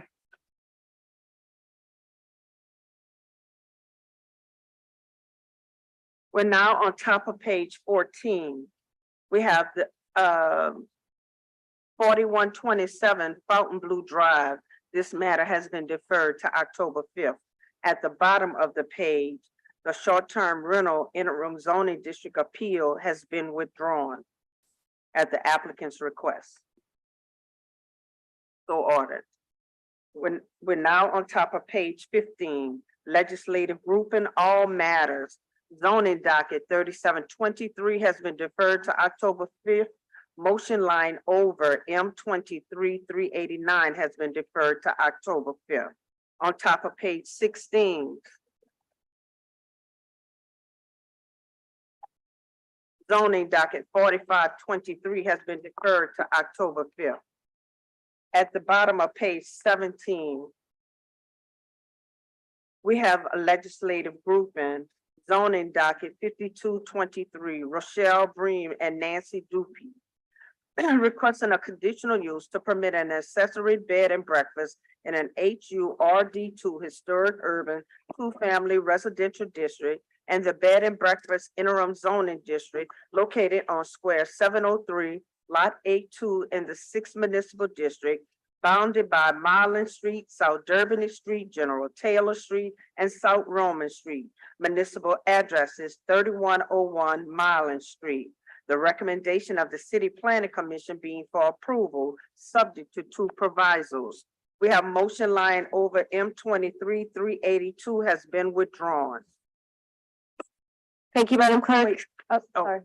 So ordered. So ordered. We have on top of page 18, we have motion M23-438 by Councilmember Harris, denying the applicant's conditional use on zoning docket 5223.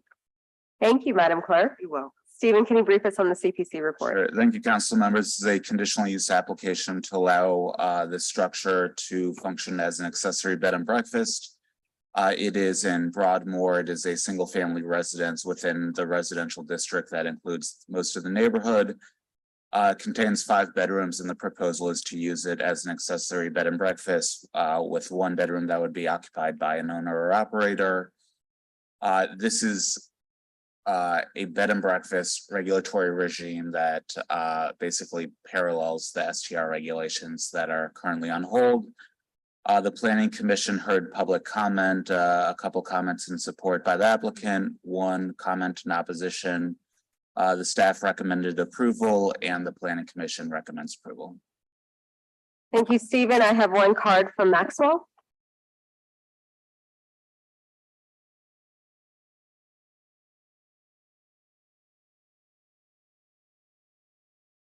Thank you, council members. Maxwell Chardulo, Louisiana Fair Housing Action Center, 1340 Porteous. Councilmember Harris, thank you for your motion to deny this. We all know that most of these bed and breakfast requests are really just short-term rentals, and that those operators are looking for every loophole that they can find. And that's why we believe it's really important not to be giving out permanent entitlements to this kind of use, with our residential rules still hung up in court and our commercial rules still being studied. And that's especially true for owners who have had previous complaints and violations like these ones. So thank you. Thank you. Any online comments? All right, with that, I will say that I agree and echo Maxwell's comments. With the rules in limbo, including our commercial short-term rentals and the study on transient housing, I do not feel comfortable approving this. And I also received concern from safety and permits that this property has been illegally used as an STR recently. I also understand that the owners have run several other STRs with violations, and I don't want this property to become an equal nuisance to the community. I've moved. I need a second. I can't. I get a second from Councilmember Druso. All in favor? Thank you, Madam Clerk.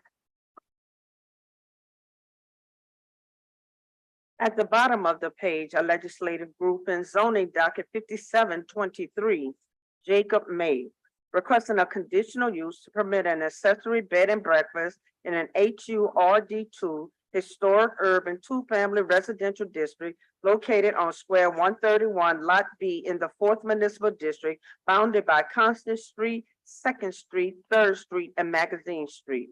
Municipal address is 2527 Constant Street. The recommendation of the City Planning Commission being for denial. We have motion line over M23-420 by Councilmember Harris, denying the applicant's conditional use request on zoning docket 5723. Thank you, Madam Clerk. Stephen, can you brief us on the report? Sure. This is similar, also an accessory bed and breakfast application, this one affecting a property on Constant Street in the Irish Channel. At the Planning Commission's public hearing, there were several neighbors who spoke in opposition. There was also an allegation of previous violations of the STR rules. And so based on that, the Planning Commission recommends denial of the application. Thank you, Stephen. I have comments from Richard Abear, followed by Bob Bennett.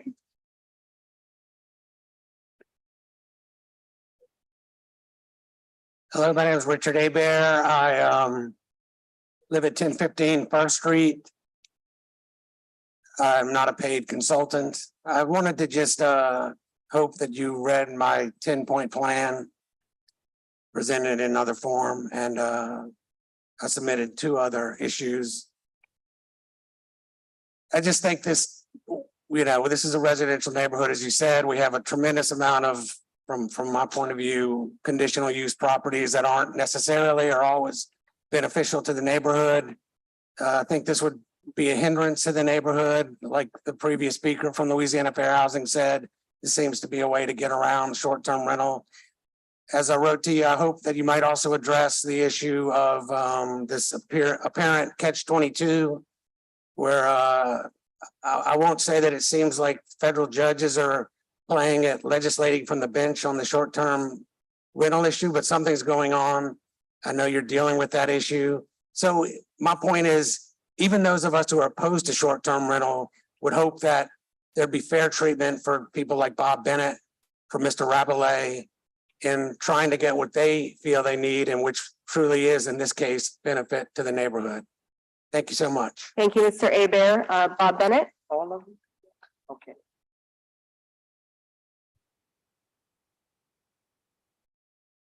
Hello, my name is Bob Bennett. I live at 1004 2nd Street. I would like for y'all to consider denying Mr. May this conditional use. I don't think in my opinion, I don't think he's been truthful about the use of this property as a bed and breakfast. It's too small. It's not possible to run a business like this where you live in the same space, share the same facilities as the person you're renting it to. So in other words, he's saying, oh, I'm going to live here in one room but I'm going to really share it with the rest of the people. That's not a proper bed and breakfast. The other item I'd like to bring up is that Mr. May his business address is San Francisco. So this is not an owner occupied bed and breakfast. I think it's a ploy to get around the zoning, or not the zoning, the lottery. And I don't, all my neighbors feel the same way. We don't want somebody there who's not there. Thank you, Mr. Bennett. Maxwell, do you want to speak on this one?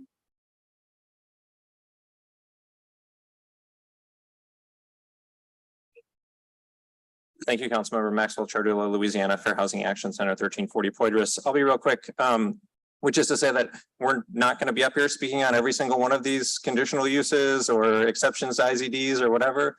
I just thought it was important to be here for these first couple. Just say, I think it's really important that you set a standard here, that we say, while there's still so much up in the air, and especially for folks who are bad actors who have had past violations, that it's important to turn these down and not give out these permanent entitlements. So thank you. Thank you, Maxwell. And for the reasons that you said, and for my own reasons, I agree with you. This property is a 2-bedroom, 2-bath property. I don't believe that it should be treated as a B&B. I do believe that this is a means of getting around our current short-term rental confusion and regime. I have asked my office to work with CPC to clarify bed and breakfast rules with the minimum numbers of bedrooms and bathrooms. And so for that reason, I move to deny. Do I get 2 minutes to speak? You need to fill out a card, but you can speak and then you can fill out a card afterwards. Okay. So back when I first started this process, I had a long conversation with Elizabeth Holman, the land use director for Leslie Harris. At the time, I explained to her very thoroughly all the details of this rental, the layout, the size, and so on. Only very recently did the size of the house come up as an issue, and it's created a lot of confusion for me. It's something I've been taken back by. Not only did it not come up as an issue for Liz, she actually specifically mentioned to me, this was back in March, that it would be a benefit that it's so small because it's not a party house. It's not going to be a massive inconvenience to the community or the neighborhood. In addition to that, there's nothing in the CPC guidelines that stipulates the house has to be a certain size to get this approval. It does stipulate that it can't be more than 5 bedrooms. So again, I'm surprised to hear this continually come up as an issue. In addition to that, the CPC staff recommended approval for this. The commissioners went against their approval and denied it by a vote of, if I remember correctly, 5-3. One of those commissioners spoke out at the meeting in my defense, specifically stating that the size of the house was a benefit and a reason to approve this. And I'm completely confused by this line of argument. As far as those here to oppose me, I would hope that you take what they have to say with a grain of salt. Number one, some of what he just said is flat out untrue. That may be on purpose, it may not, but it's inaccurate and untrue. In addition to that, they are currently operating transient lodging operations on my street. They are not opposed to transient lodging in principle. They're opposed to me because I'm competition to them. Thank you for hearing my points. I hope you consider changing your mind on this, and I appreciate your time. Thank you, Mr. May. I'm going to go ahead and move to deny. I need a second. I can't, I need a quorum.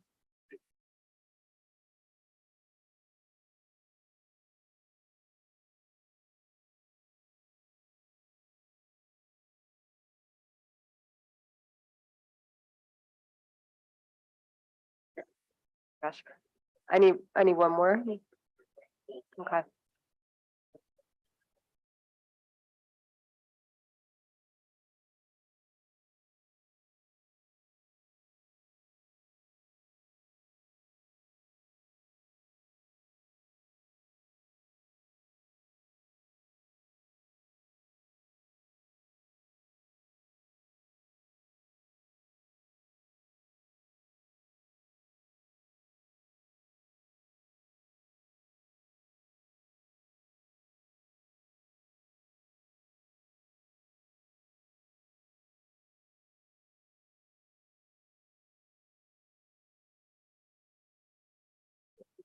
I need a move in a second. I'll move. Council President seconds. All in favor? Thank you.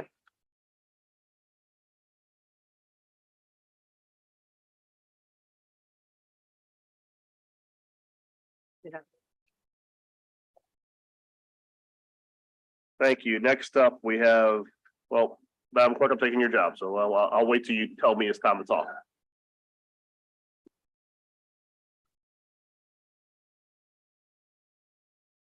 Oh, your mic's not on, Madam Clerk.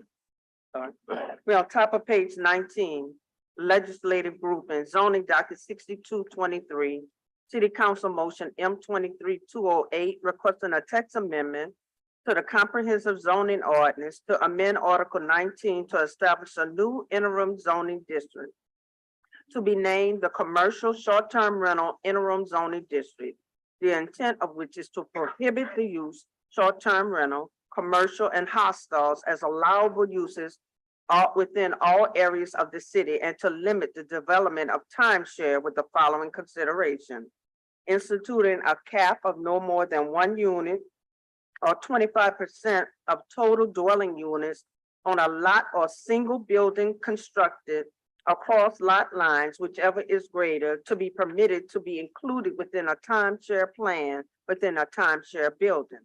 In the CBD 5 urban core neighborhood lower intensity mixed use district, a timeshare building shall only be permitted when a total number of dwelling units is at least 10, and the mandatory inclusionary zoning regulations of Article 28 are triggered and affordable housing unit is provided as required by law. This cap shall not apply to the VCE Bucare Entertainment District, to structures which front on Canal Street between the Mississippi River and Rampart Street, the EC Educational Campus District, MC Medical Campus District, LS Life Science District, or the MI Maritime Industrial District Commercial and Recreational Subdistrict. The proposed text amendment would affect regulations that are applied to all zoning districts. The recommendation of the City Planning Commission being for approval. And we have motion M 23-425 by council members Morrell and Harris, approving the applicant's request for a text amendment to the comprehensive zoning ordinance to amend Article 19 to establish a new interim zoning district to be named the Commercial Short-Term Rental Interim Zoning District on zoning docket 6223. Thank you, Madam Clerk. This motion would approve the citywide commercial STR interim zoning district that is already in place while the CPC conducts its transient lodging study. Stephen, will you brief us on the report? Yeah, I mean, you really said it all. The point of an IZD is to press pause on regulations while they can be studied. And that's exactly what's happening here. There will be a study of how commercial STRs and similar types of lodging should be regulated in the future. And this presses pause on the issuance of new permits while that happens. Perfect. And listen, I understand there's been frustration about the lack of consistency around STR rules. But when we passed the residential rules, we saw an uptick in the development of commercial STRs and commercial STR applications, particularly in mixed use zoning in and around neighborhoods. I see that a lot in District B, which is made up of a lot of mixed use areas. Our intent is to revoke any IZDs once we get the new regulations in place and once our laws are clear and consistent. I know Council President Morrell would like to make some comments as well. Yeah, I just want to add this action is consistent with our position on commercial short-term rentals. As we are waiting with bated breath for the federal judge to make its final decision or begin the final process of deciding the fate of residential commercial short-term rentals, we have heard from many people who have residential commercial short-term rentals about the unfair nature that we treat commercials different than residential. Councilmember Harris and I began almost immediately in March after the passage of the residential short-term rental regulations with the process of putting a pause on commercial for this specific purpose. Fortunately, because we're not at least currently under a federal lawsuit on commercials, we have been given CPC the appropriate time to do a robust study to advise us on what enforcement looks like. And this is the appropriate way to deal with it. We do not want people who are in development to move forward with a misunderstanding that if they do current commercial short-term rental development, that there will be some kind of grandfathering process while we're going through this process. So it's easier and more consistent to have a complete pause on commercial short-term rentals while we wait for CPC to give us guidance on what that regulation looks like. So this is not something new. Honestly, we've been doing this entire time. It's just us reiterating with CPC, they're working on it. And when they get us back with regs, we'll be able to move forward on what the future of commercial short-term rentals look like. I have one comment card from Michael Burnside.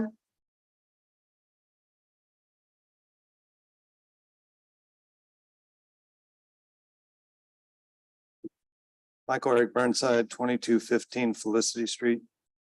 I guess I came up here for several different reasons, and I don't know that I can weave them together coherently, but I'm going to give it my best shot.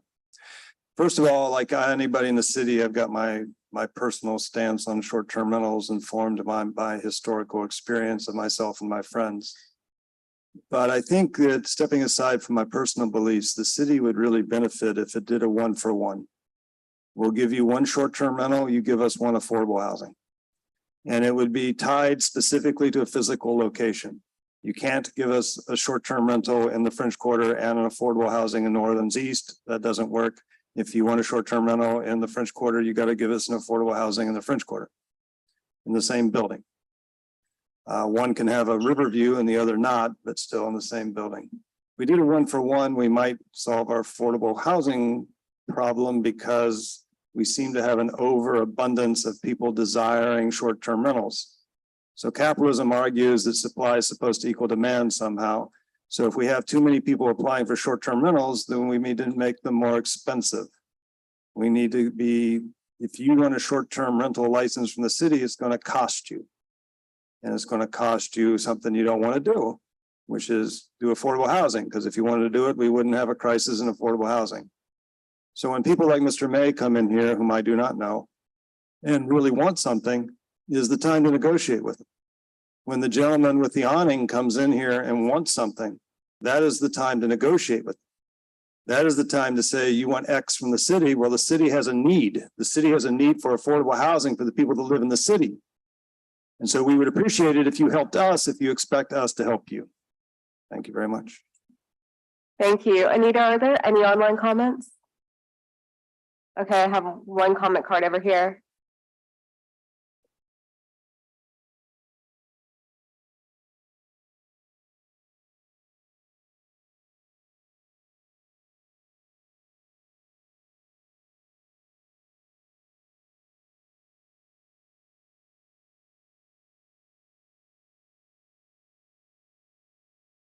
I have a card from Nancy Dupuy. I believe you wanted to speak on the prior, I think number 9. We're going to do a motion for reconsideration. So why don't you hold on and you can continue filling out this card. But let's go ahead and vote. I move on the commercial STR IZD. Can I get a second? Well, that question was for what you're talking about now. So you want to talk about commercial STRs? I would like to, yeah, if I could. Okay, you get 2 minutes. All right, thank you. Okay, so, and many times I watch everything that you all do. I know the city is in a shambles with this whole situation.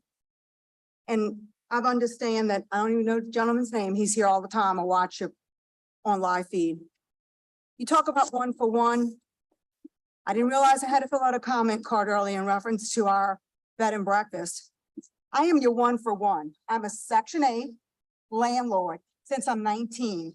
I'm 57 years old. I have 16 active properties right now.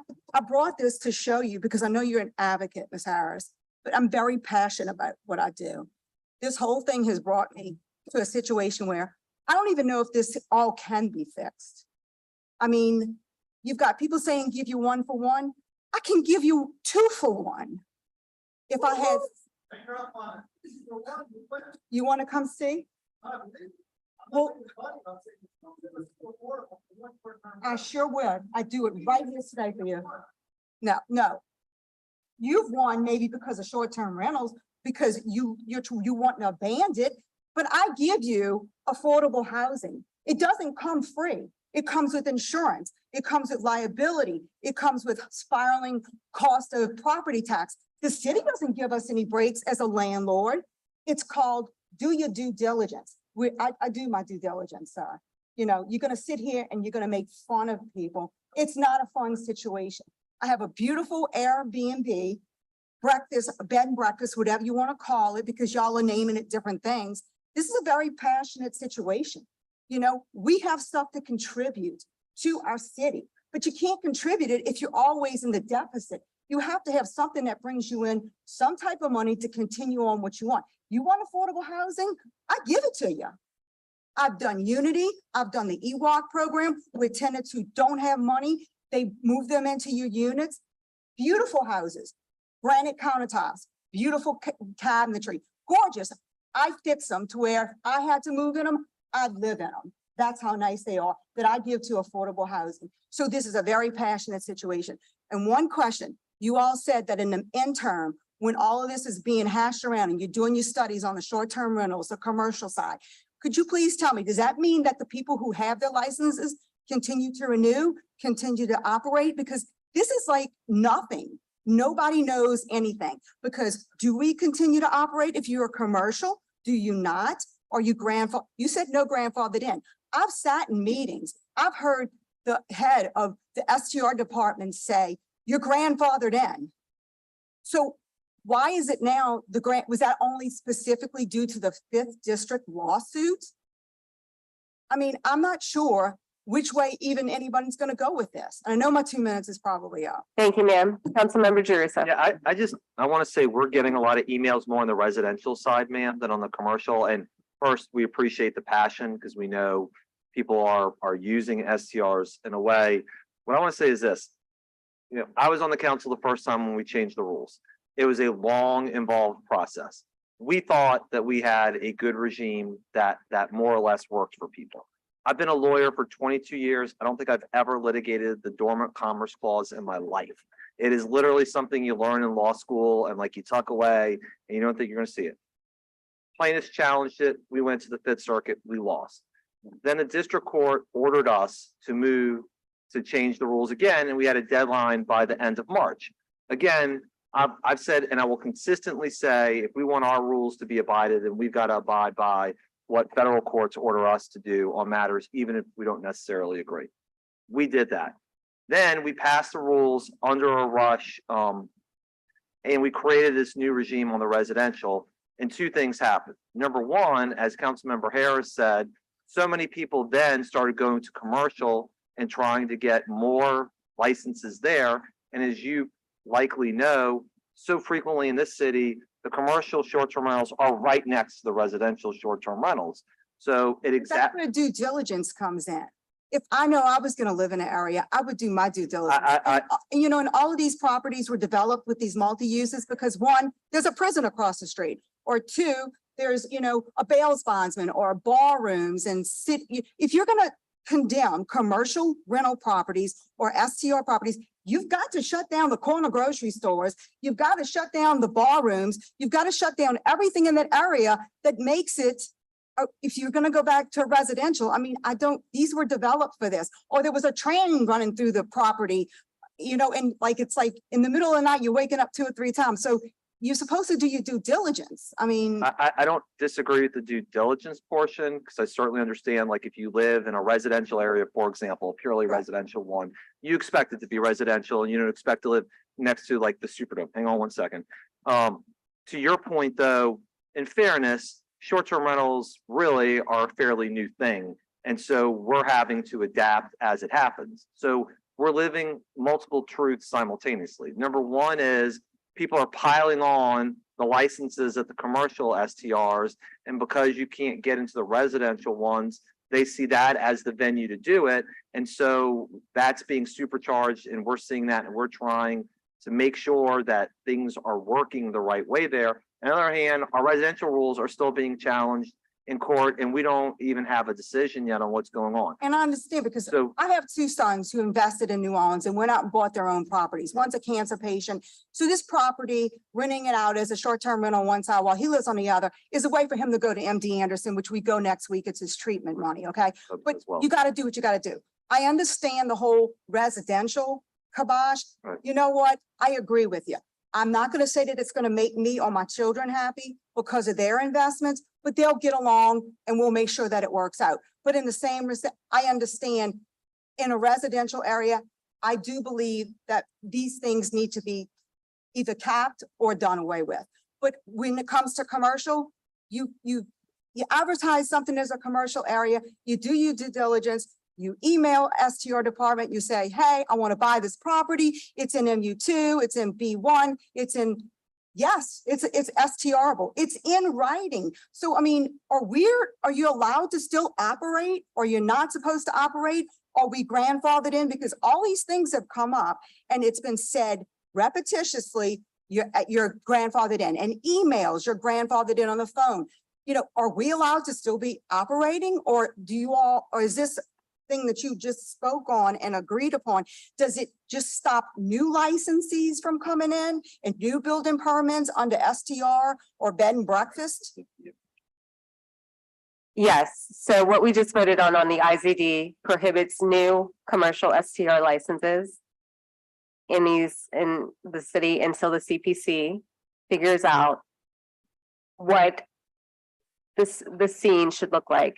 And when you talk about mixed use areas, and District B is largely mixed use, that means that you can have a commercial establishment that sits right next to a residential area. So I know that there are purely residential areas in District A, E, D, but in NC, but in District B, it's largely mixed use. So what I'm hearing from my constituents is that until we can figure out this regime of STRs, we need to press pause. With that, I moved. I have a second from Councilmember Jeruso. Do we have a quorum? Yeah. Okay, the IZD passes. Mr. President, do you want me to take the reconsideration now, or do you want me to go on to 10? Okay, Madam Clerk, we're going to reconsider. I'm going to move to reconsider number 7 on page 17.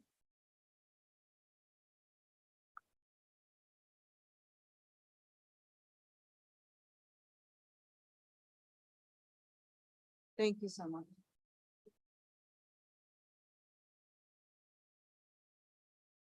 Okay, I need a second. Councilmember Jerusha has seconded the motion to reconsider. To reconsider, I can't talk today. I need one more vote, Mr. Green. Thank you. Madam Clerk?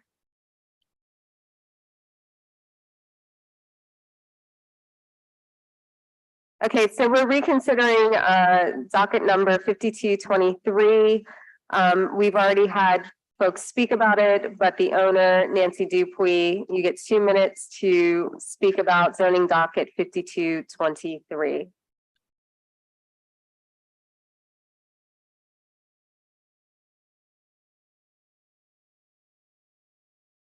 Well, I could just go ahead and read you what I wrote. I'm not sure how you're gonna pause this situation. So good morning. My name is Nancy Dupuy. I'm on here on behalf of 3101 Milan Street. I'm not a bad actor. I'm not a paid actor, and I'm not, somebody here who is here to pose as someone. I'd like to thank you for allowing me to speak today. Ms. Harris, I think you're the council person for our area, to my knowledge. We also invited you to come on out to the neighborhood participation program. No one showed up, unfortunately, so I'm not understanding where all the opposition comes from. We're very excited, and we're hopefully that we were going to be approved today for a bed and breakfast that was absolutely beautiful. My partner lives on site. She's recently separated from her husband, so therefore, this is an opportunity for her to have her kids and so forth. So, we're trying, I need to put on my glasses. Okay, we're trying to take this beautiful property that was very in distress and to make it into a bed and breakfast.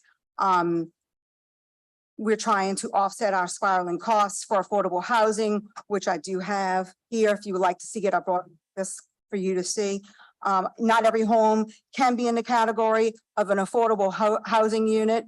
The bigger they are, the harder it is to even break even on affordable housing. I know this property will be a fabulous addition as a bed and breakfast to the New Orleans structure. It's that, and also everything that surrounds it. We recently have gotten a new coffee shop and a bakery in the area, which we thought would be a great addition for our as we hosted people to have them go and have breakfast there with complimentary coffee and whatever they sell. They sell muffins and so forth. I also know that you are a big advocate in low income and fair housing.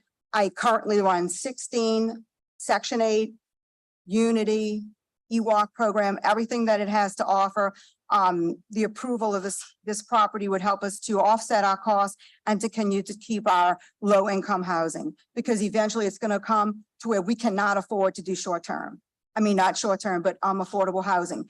Everyone knows the spiraling cost of insurance. I've had to since then back down off of insurances, keep my main coverages in fire and liability, which is the most important for any landlord. We love what we do. I've been investing since I'm 19 and I'm 57. We both live locally within the New Orleans area, metro area. This property becoming a bed and breakfast, in my opinion, is a win-win for the city, a win-win for our rental programs, and also for our visitors who come into the town. Thank you, Ms. Dupuy. Thank you. I will reiterate that with our transient housing influx, including our bed and breakfast rules, I think that at this point in time, we need to deny. So I'm going to move to deny. I need a second. Seconded by Councilmember King.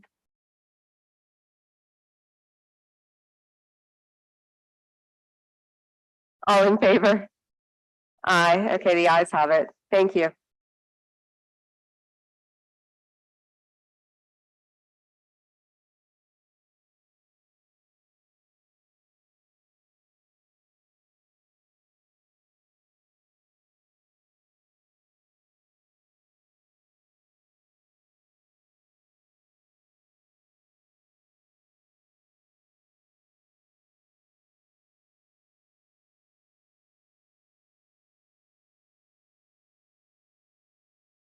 Okay. We are now on page 20, at the bottom of a page, a legislative grouping. Zoning docket 6323, City Council Motion M23-266, requesting an amendment to the text of the comprehensive zoning ordinance to amend Article 26 definitions, the use tables in Article 9, 10, 11, 12, 13, 14, 15, and 17, and the use standards in Article 20 for domestic protection shelter and emergency shelter, to consider permitting them by right as an institutional use in all zoning districts where multifamily dwellings are permitted. The proposed text change would affect properties located in zoning districts where multiple family dwellings are permitted or conditional use, including VCR1, VCR2, HMR1, HMR2, VCC1, VCC2, VCS, VCS1, HMC1, HMC2, HMU, HMMU, HURM1, HURM2, HUMU, SLRM1, SLRM2, SLB2, CU, SLC, SMU, MU1, MU2, EC, MC, LS, CBD1, CBD2, CBD3, CBD4, CBD5, CBD6, and CBD7. The recommendation of the City Planning Commission being for modified approval. On top of page 21, we have motion M23-434 by Councilmember Harris, approving and granted the applicant's request on zoning docket 6321. Thank you, Madam Clerk. I'm actually excited about this one. This motion would approve CPC's recommendation to align emergency shelters and domestic violence shelters with multifamily zoning. This will not only make shelters allowable in more zoning districts, it's critical that their addresses remain anonymous while people are sheltering. And this is why this is a permitted use rather than a conditional use. Will you brief us on the CPC report?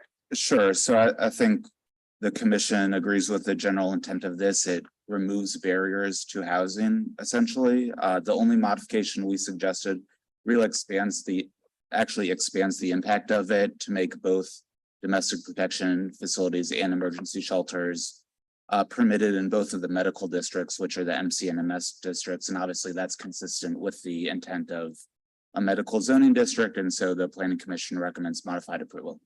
Thank you, Stephen. I have two comment cards, Maxwell followed by Nate Fields.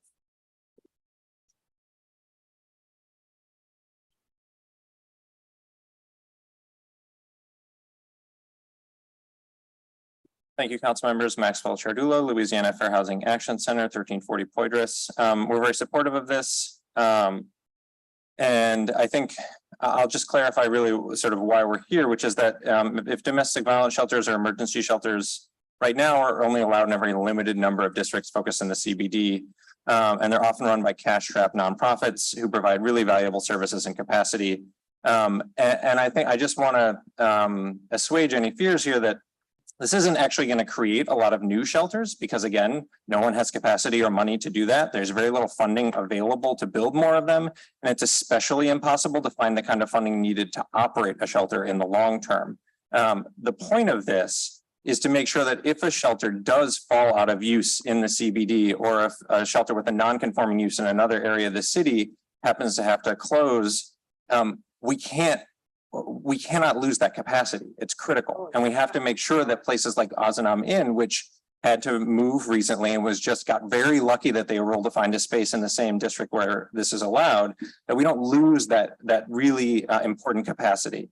So that's all I'll say is that, we obviously believe that the real solution here is long-term permanent housing for folks who are unhoused. So the idea is never to create tons of shelters, but it's to make sure that we don't lose capacity, that we don't lose the beds that we have now that we desperately need. So thank you.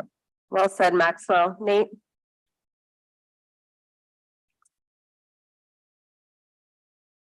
Hello, everyone. Nate Fields, Director of Homeless Services for the Mayor's Office of New Orleans. I just want to say thank you, one, for the consideration of taking on this bill, but honestly, to let you guys know that the shelters are doing exactly what they need to do. Right now, we are at full capacity. And I thank everyone for being a participant in that process. But if we could have more persons thinking forwardly about where the current shelters are in place, we can help more individuals, especially those dealing with domestic violence situations.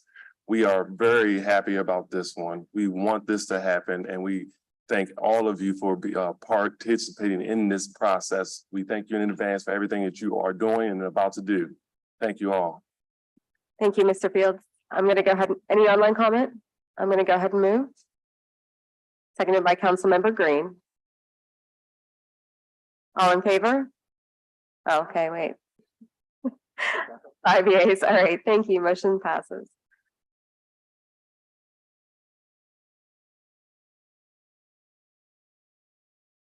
In the middle of the page, we have a legislative group in zoning docket 6423, LLC, requesting a conditional use to permit a neighborhood commercial establishment in an HURM1 historic urban multifamily residential district on square 261, lot 1 in the 4th Municipal District, bounded by Dry Street, 2nd Street, Baron Street, and 3rd Street. Municipal addresses 1834 2nd Street, 2508 through 2512 Dry Street. The recommendation of the City Planning Commission being for approval, subject to 5 provisos. We have motion M23-435 by Councilmember Harris, approving and granting the applicant's request on zoning docket 6423, subject to 5 provisos set forth by the City Planning Commission.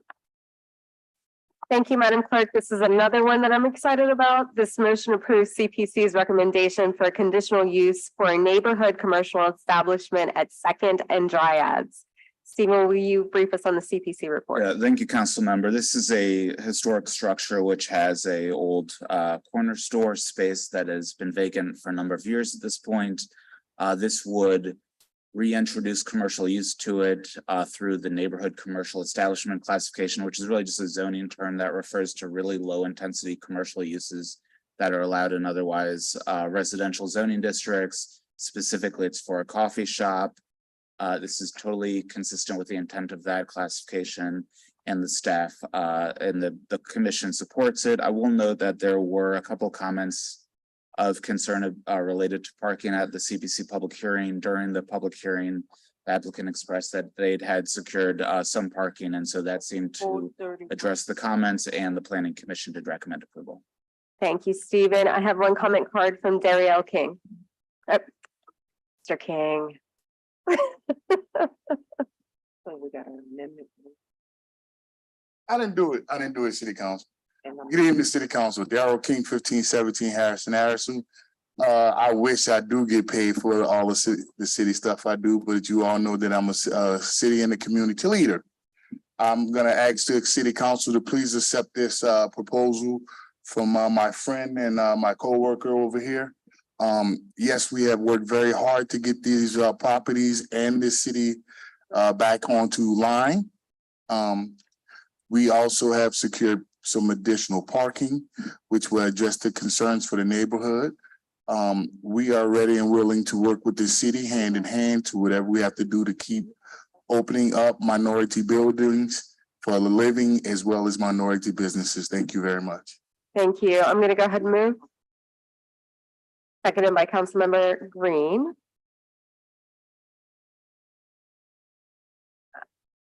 Five yeas. Thank you, and congratulations.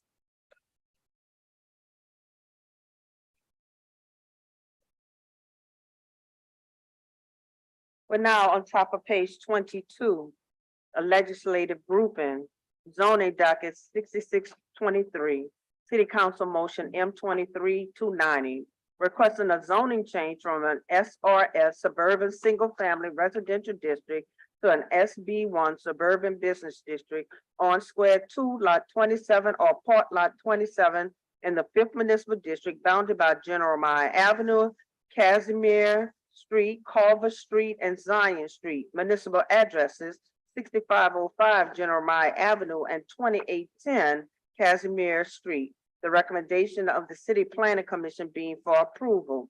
We have motion M 23-441 by Councilmember King approving and granting the applicant's request on zoning docket 6623. Thank you, council member. This is a proposal initiated by your office to rezone this property on General Meyer to a commercial designation that would continue the commercial district on the next square. This property actually had commercial zoning going back to 1999 when the citywide rezoning happened in 2015. That was lost and the property was rezoned residentially. This would really just reinstate that earlier commercial zoning. For that reason, the planning commission supports it and recommends approval. Thank you. I make a motion to adopt. Second by Councilmember Jeruso.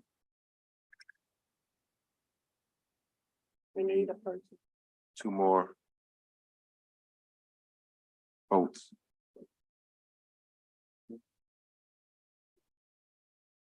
All right, motion's approved. Thank you. On top of page 23, a legislative grouping, zoning docket 6723, city council motion M 23-329, requesting a conditional use to permit a community center in an HURD2 historic urban two-family residential district on square 766 lots 23 and 24 in the 4th Municipal District, bounded by North Roman Street, New Orleans Avenue, North Germany Street, St. Bernard Avenue, and 7th Street. Municipal address 1660 North Roman Street. The recommendation of the City Planning Commission being for approval, subject to 3 waivers and 10 provisos. We have motion M 23-440 by Councilmember Green, approving the applicant's request on zoning docket 6723, subject to 3 waivers and 10 provisos, recommended by the City Planning Commission. I'm very glad to see us move forward on this project, the Black School. But I'm going to ask Mr. Kroll to tell us about the City Planning Commission, the recommendation, that I have a comment after. Thank you, council member. This is a proposal to redevelop this vacant site with a new construction community center. It's within the St. Bernard corridor, going through the 7th Ward. It's actually just off of St. Bernard on North Roman Street and within a residential zoning district, but really part of that larger St. Bernard corridor. Really would only be a benefit to the neighborhood, would reduce or eliminate a vacant lot and restore it with something that serves the community. A few waivers of zoning standards were requested relative to lot size, parking, and building design. Those are justified based both on the use of the site, which is a community center that's not going to draw a lot of traffic, the size of the parcel itself, which makes it somewhat difficult to actually locate parking on site. And then finally, the architectural waiver is justified by the consistency with the building stock in the area. And so the Planning Commission recommends approval with those waivers and standard provisos. I appreciate the work of the Planning Commission and also those who are associated with the Black School. But I'm also going to make a quick statement because it's such an important project for the area, for the St. Bernard corridor. It's going to be a 21st century schoolhouse providing Black art activities for New Orleans 7th Ward and the surrounding areas. The community center is going to have workshop spaces, a media lab, gallery, reading, meditation room, kitchen, artist and resident space, and community gardens. And I'm just so pleased that the developers, the motivators behind the Black School were patient and worked with our office and also the City Planning Commission. And speaking for the Black School is Mr. Joseph Cuyer of the Black School. Come forward, sir. How y'all doing? I'm Joseph Cuyer, 2425 Governor Nichols Street. And I'm just up here representing my team. I want to thank the council, thank the Planning Commission and staff for helping us make this dream come true. I think it was divine alignment for us to be here today, along with the family of Kenneth and the former members of the Black Panther Party. We're just here trying to serve our community, teach that history using art making, and continue the legacy of self-determination here in New Orleans. So thank y'all.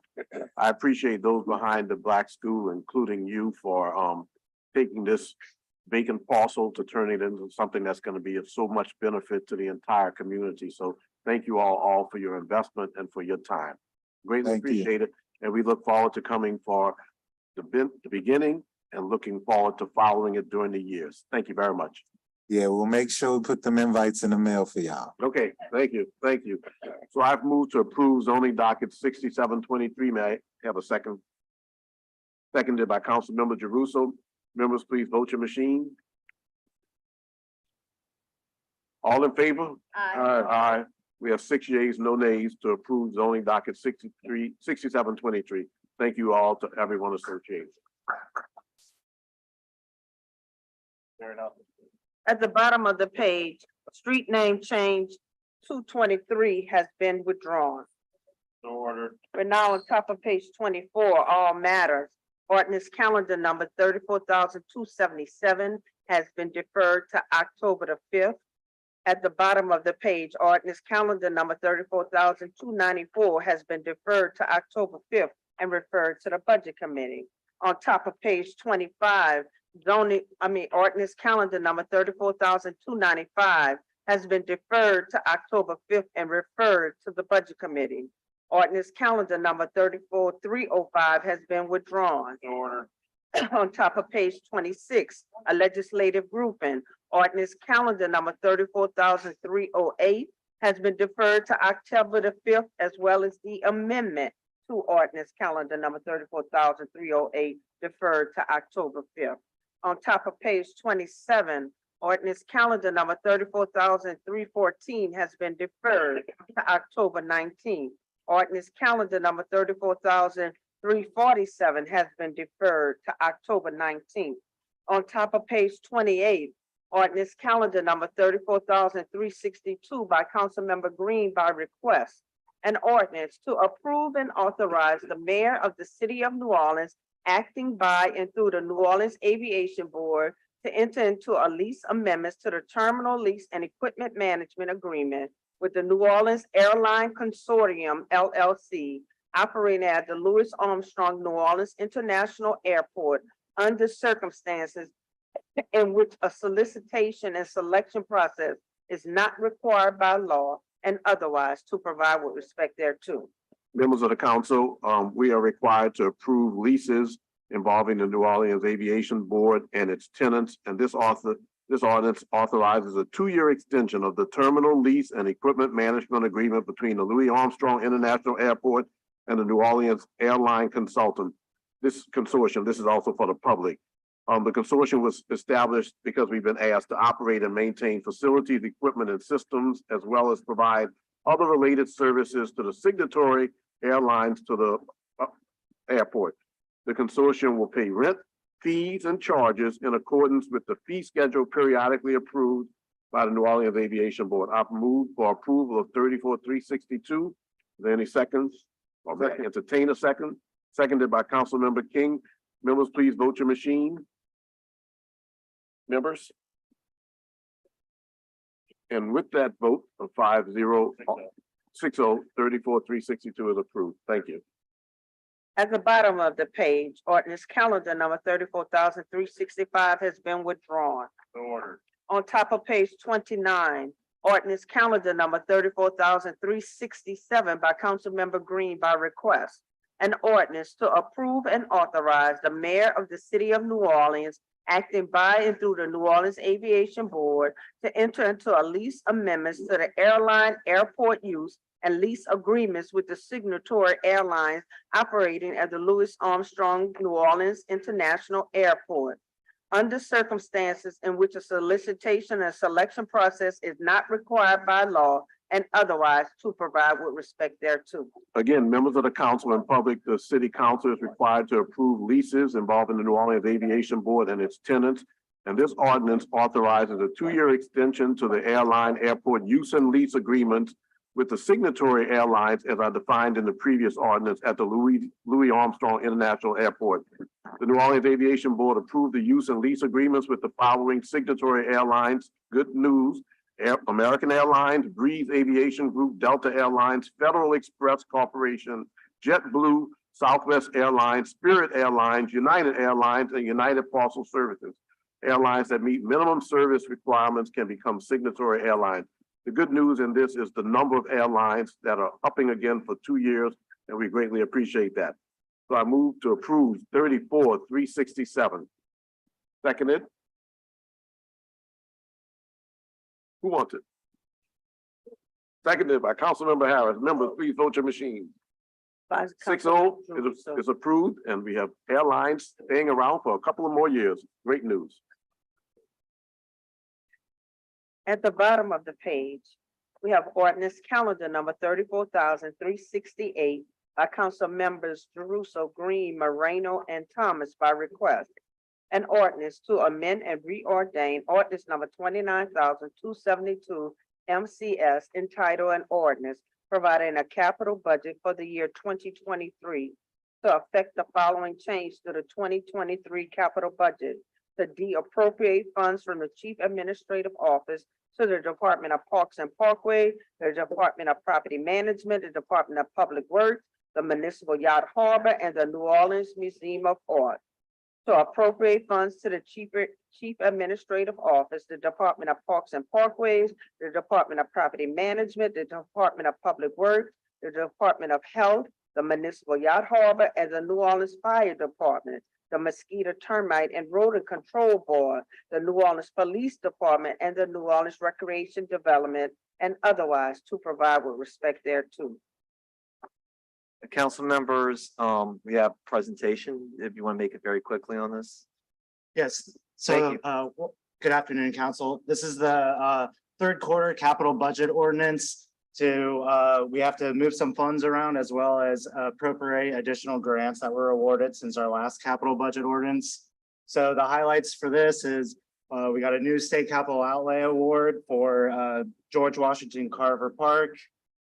We also have a lot of new Hurricane Ida PWs that have been obligated recently by FEMA.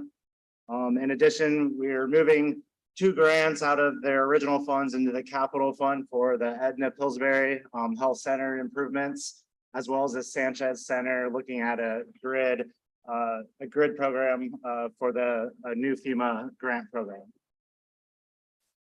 All right, seeing no questions or comments, I've moved. Seconded by President Morrell. Thank you for the presentation. Thank you. 6 yeas, no nays. Thank you. On top of page 30, all matter. Ordinance calendar number 34,071 has been deferred to October 5th and referred to the Budget Committee.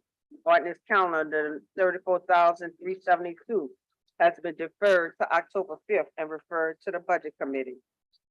On page 31, all matter. Ordinance calendar number 34,373 has been deferred to October 5th and referred to the Budget Committee.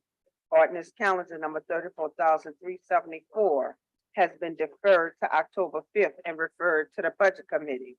On top of page 32, ordinance calendar number 34,375 has been deferred to October 5th and referred to the Budget Committee. On top of page 33, ordinance calendar number 34,376 has been deferred to October 5th and referred to the Budget Committee. At the bottom of the page, ordinance calendar number 34,380 by Councilmember Moreno.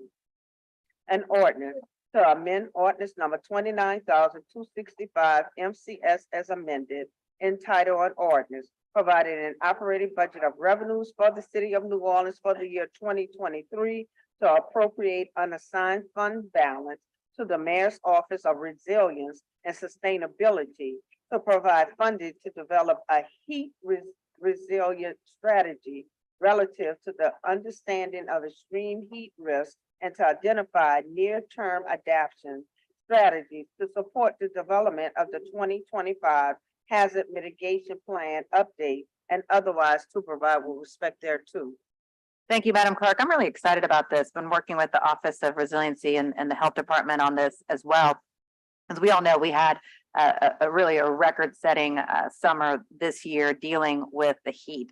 And there have been numerous studies talked about regarding heat islands that we have in our city, areas of our city that are actually much hotter than other areas. A lot of it has to do with the amount of the concrete, the lack of foliage.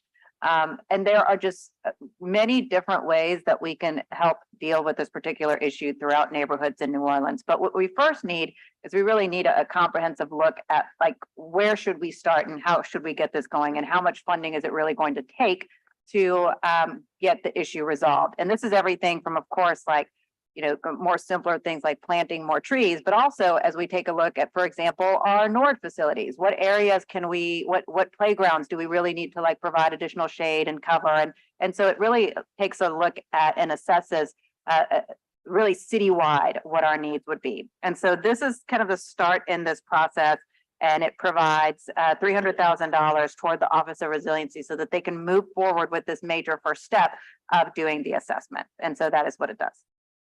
Seeing no comments or questions, I will move to adopt. Seconded by Councilmember Harris.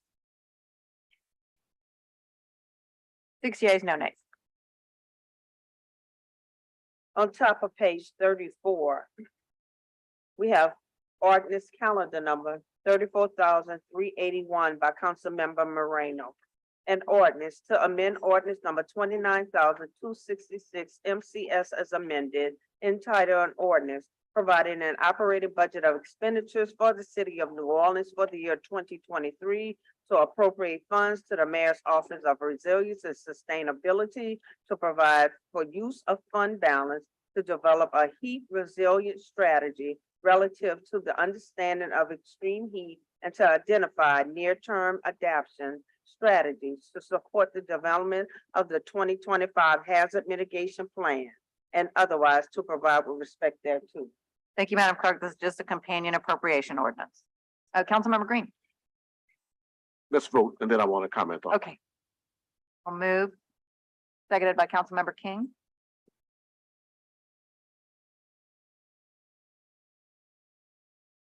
JP? 6 yeas, no nays. This is a good opportunity for me to mention a success of the city, and it involves resilience and heat strategy and the like. The city was recently approved for an $8 million grant by the federal government to plant trees throughout our councilmanic districts, councilmanic and councilwomanic districts.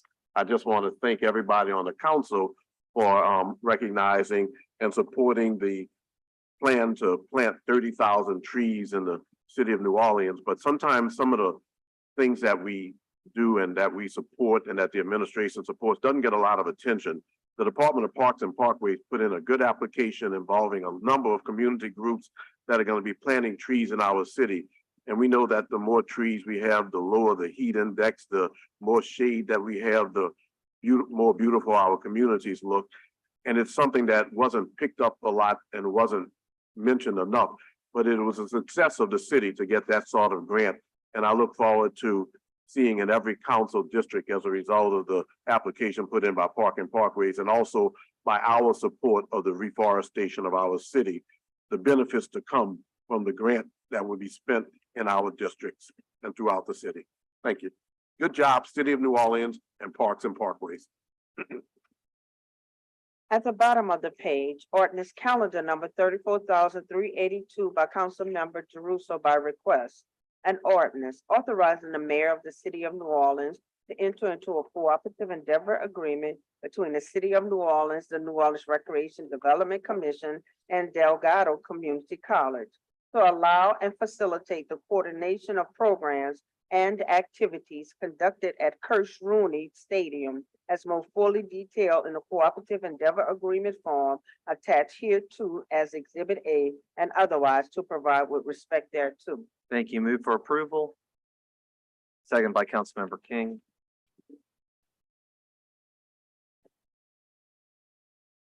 Five yeas, no nays. 6. On top of page 35, ordinance calendar number 34,383 has been deferred to October 19th. At the bottom of the page, we have ordinance calendar number 34,384 by Councilmember Thomas by request, adding Councilmember King.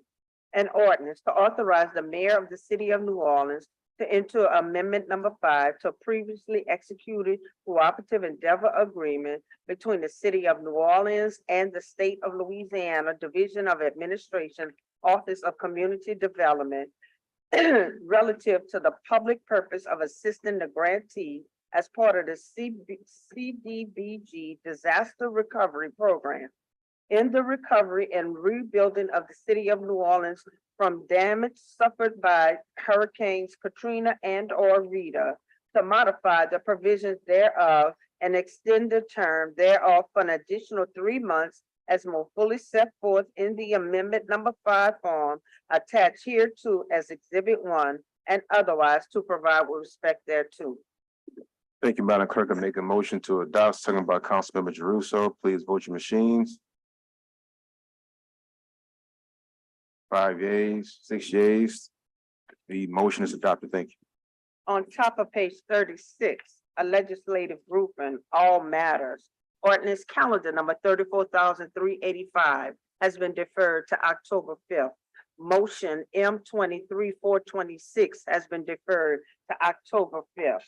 On top of page 37, motion M23-427 has been deferred to October 5th. At the bottom of the page, ordinance calendar number 34,386 by Councilmember King by request. An ordinance to authorize the mayor of the city of New Orleans to enter into an amendment to a previously executed cooperative endeavor agreement between the city of New Orleans and the Housing Authority of New Orleans for the purpose of funding the Handel's activities under the United States Department of Treasury's Emergency Rental Assistance Program as more fully set forth in amendment number 2 to the CEA form attached hereto and made a part hereof and otherwise to provide with respect thereto. Thank you, Madam Clerk. Motion, second by, make a motion, second by Councilmember Green. We have 6 yeas, no nays. Thank you. On top of page 38, all matters. Ordinance calendar number 34,387 has been deferred to October 5th and referred to the Budget Committee. Ordinance calendar number 34,388 has been deferred to October 5th and referred to the Budget Committee. On top of page 39, all matters. Ordinance calendar number 34,389 has been deferred to October 5th and referred to the Budget Committee. Ordinance calendar number 34,390 has been deferred to October 5th and referred to the Budget Committee. On top of page 40, ordinance calendar number 34,391 by Councilmember Moreno. An ordinance to amend and reordain section 70-462 of the Code of the City of New Orleans and to ordain section 70-468 of the Code of the City of New Orleans relative to reporting for contracts executed by the City of New Orleans and the implementation of a DBE procurement set-aside program and to provide otherwise with respect thereto. Thank you, Madam Clerk. As you all may recall, particularly those who are on the Economic Development Committee, we had a meeting to discuss Act 230 by Representative Delisha Boyd. And that is the act that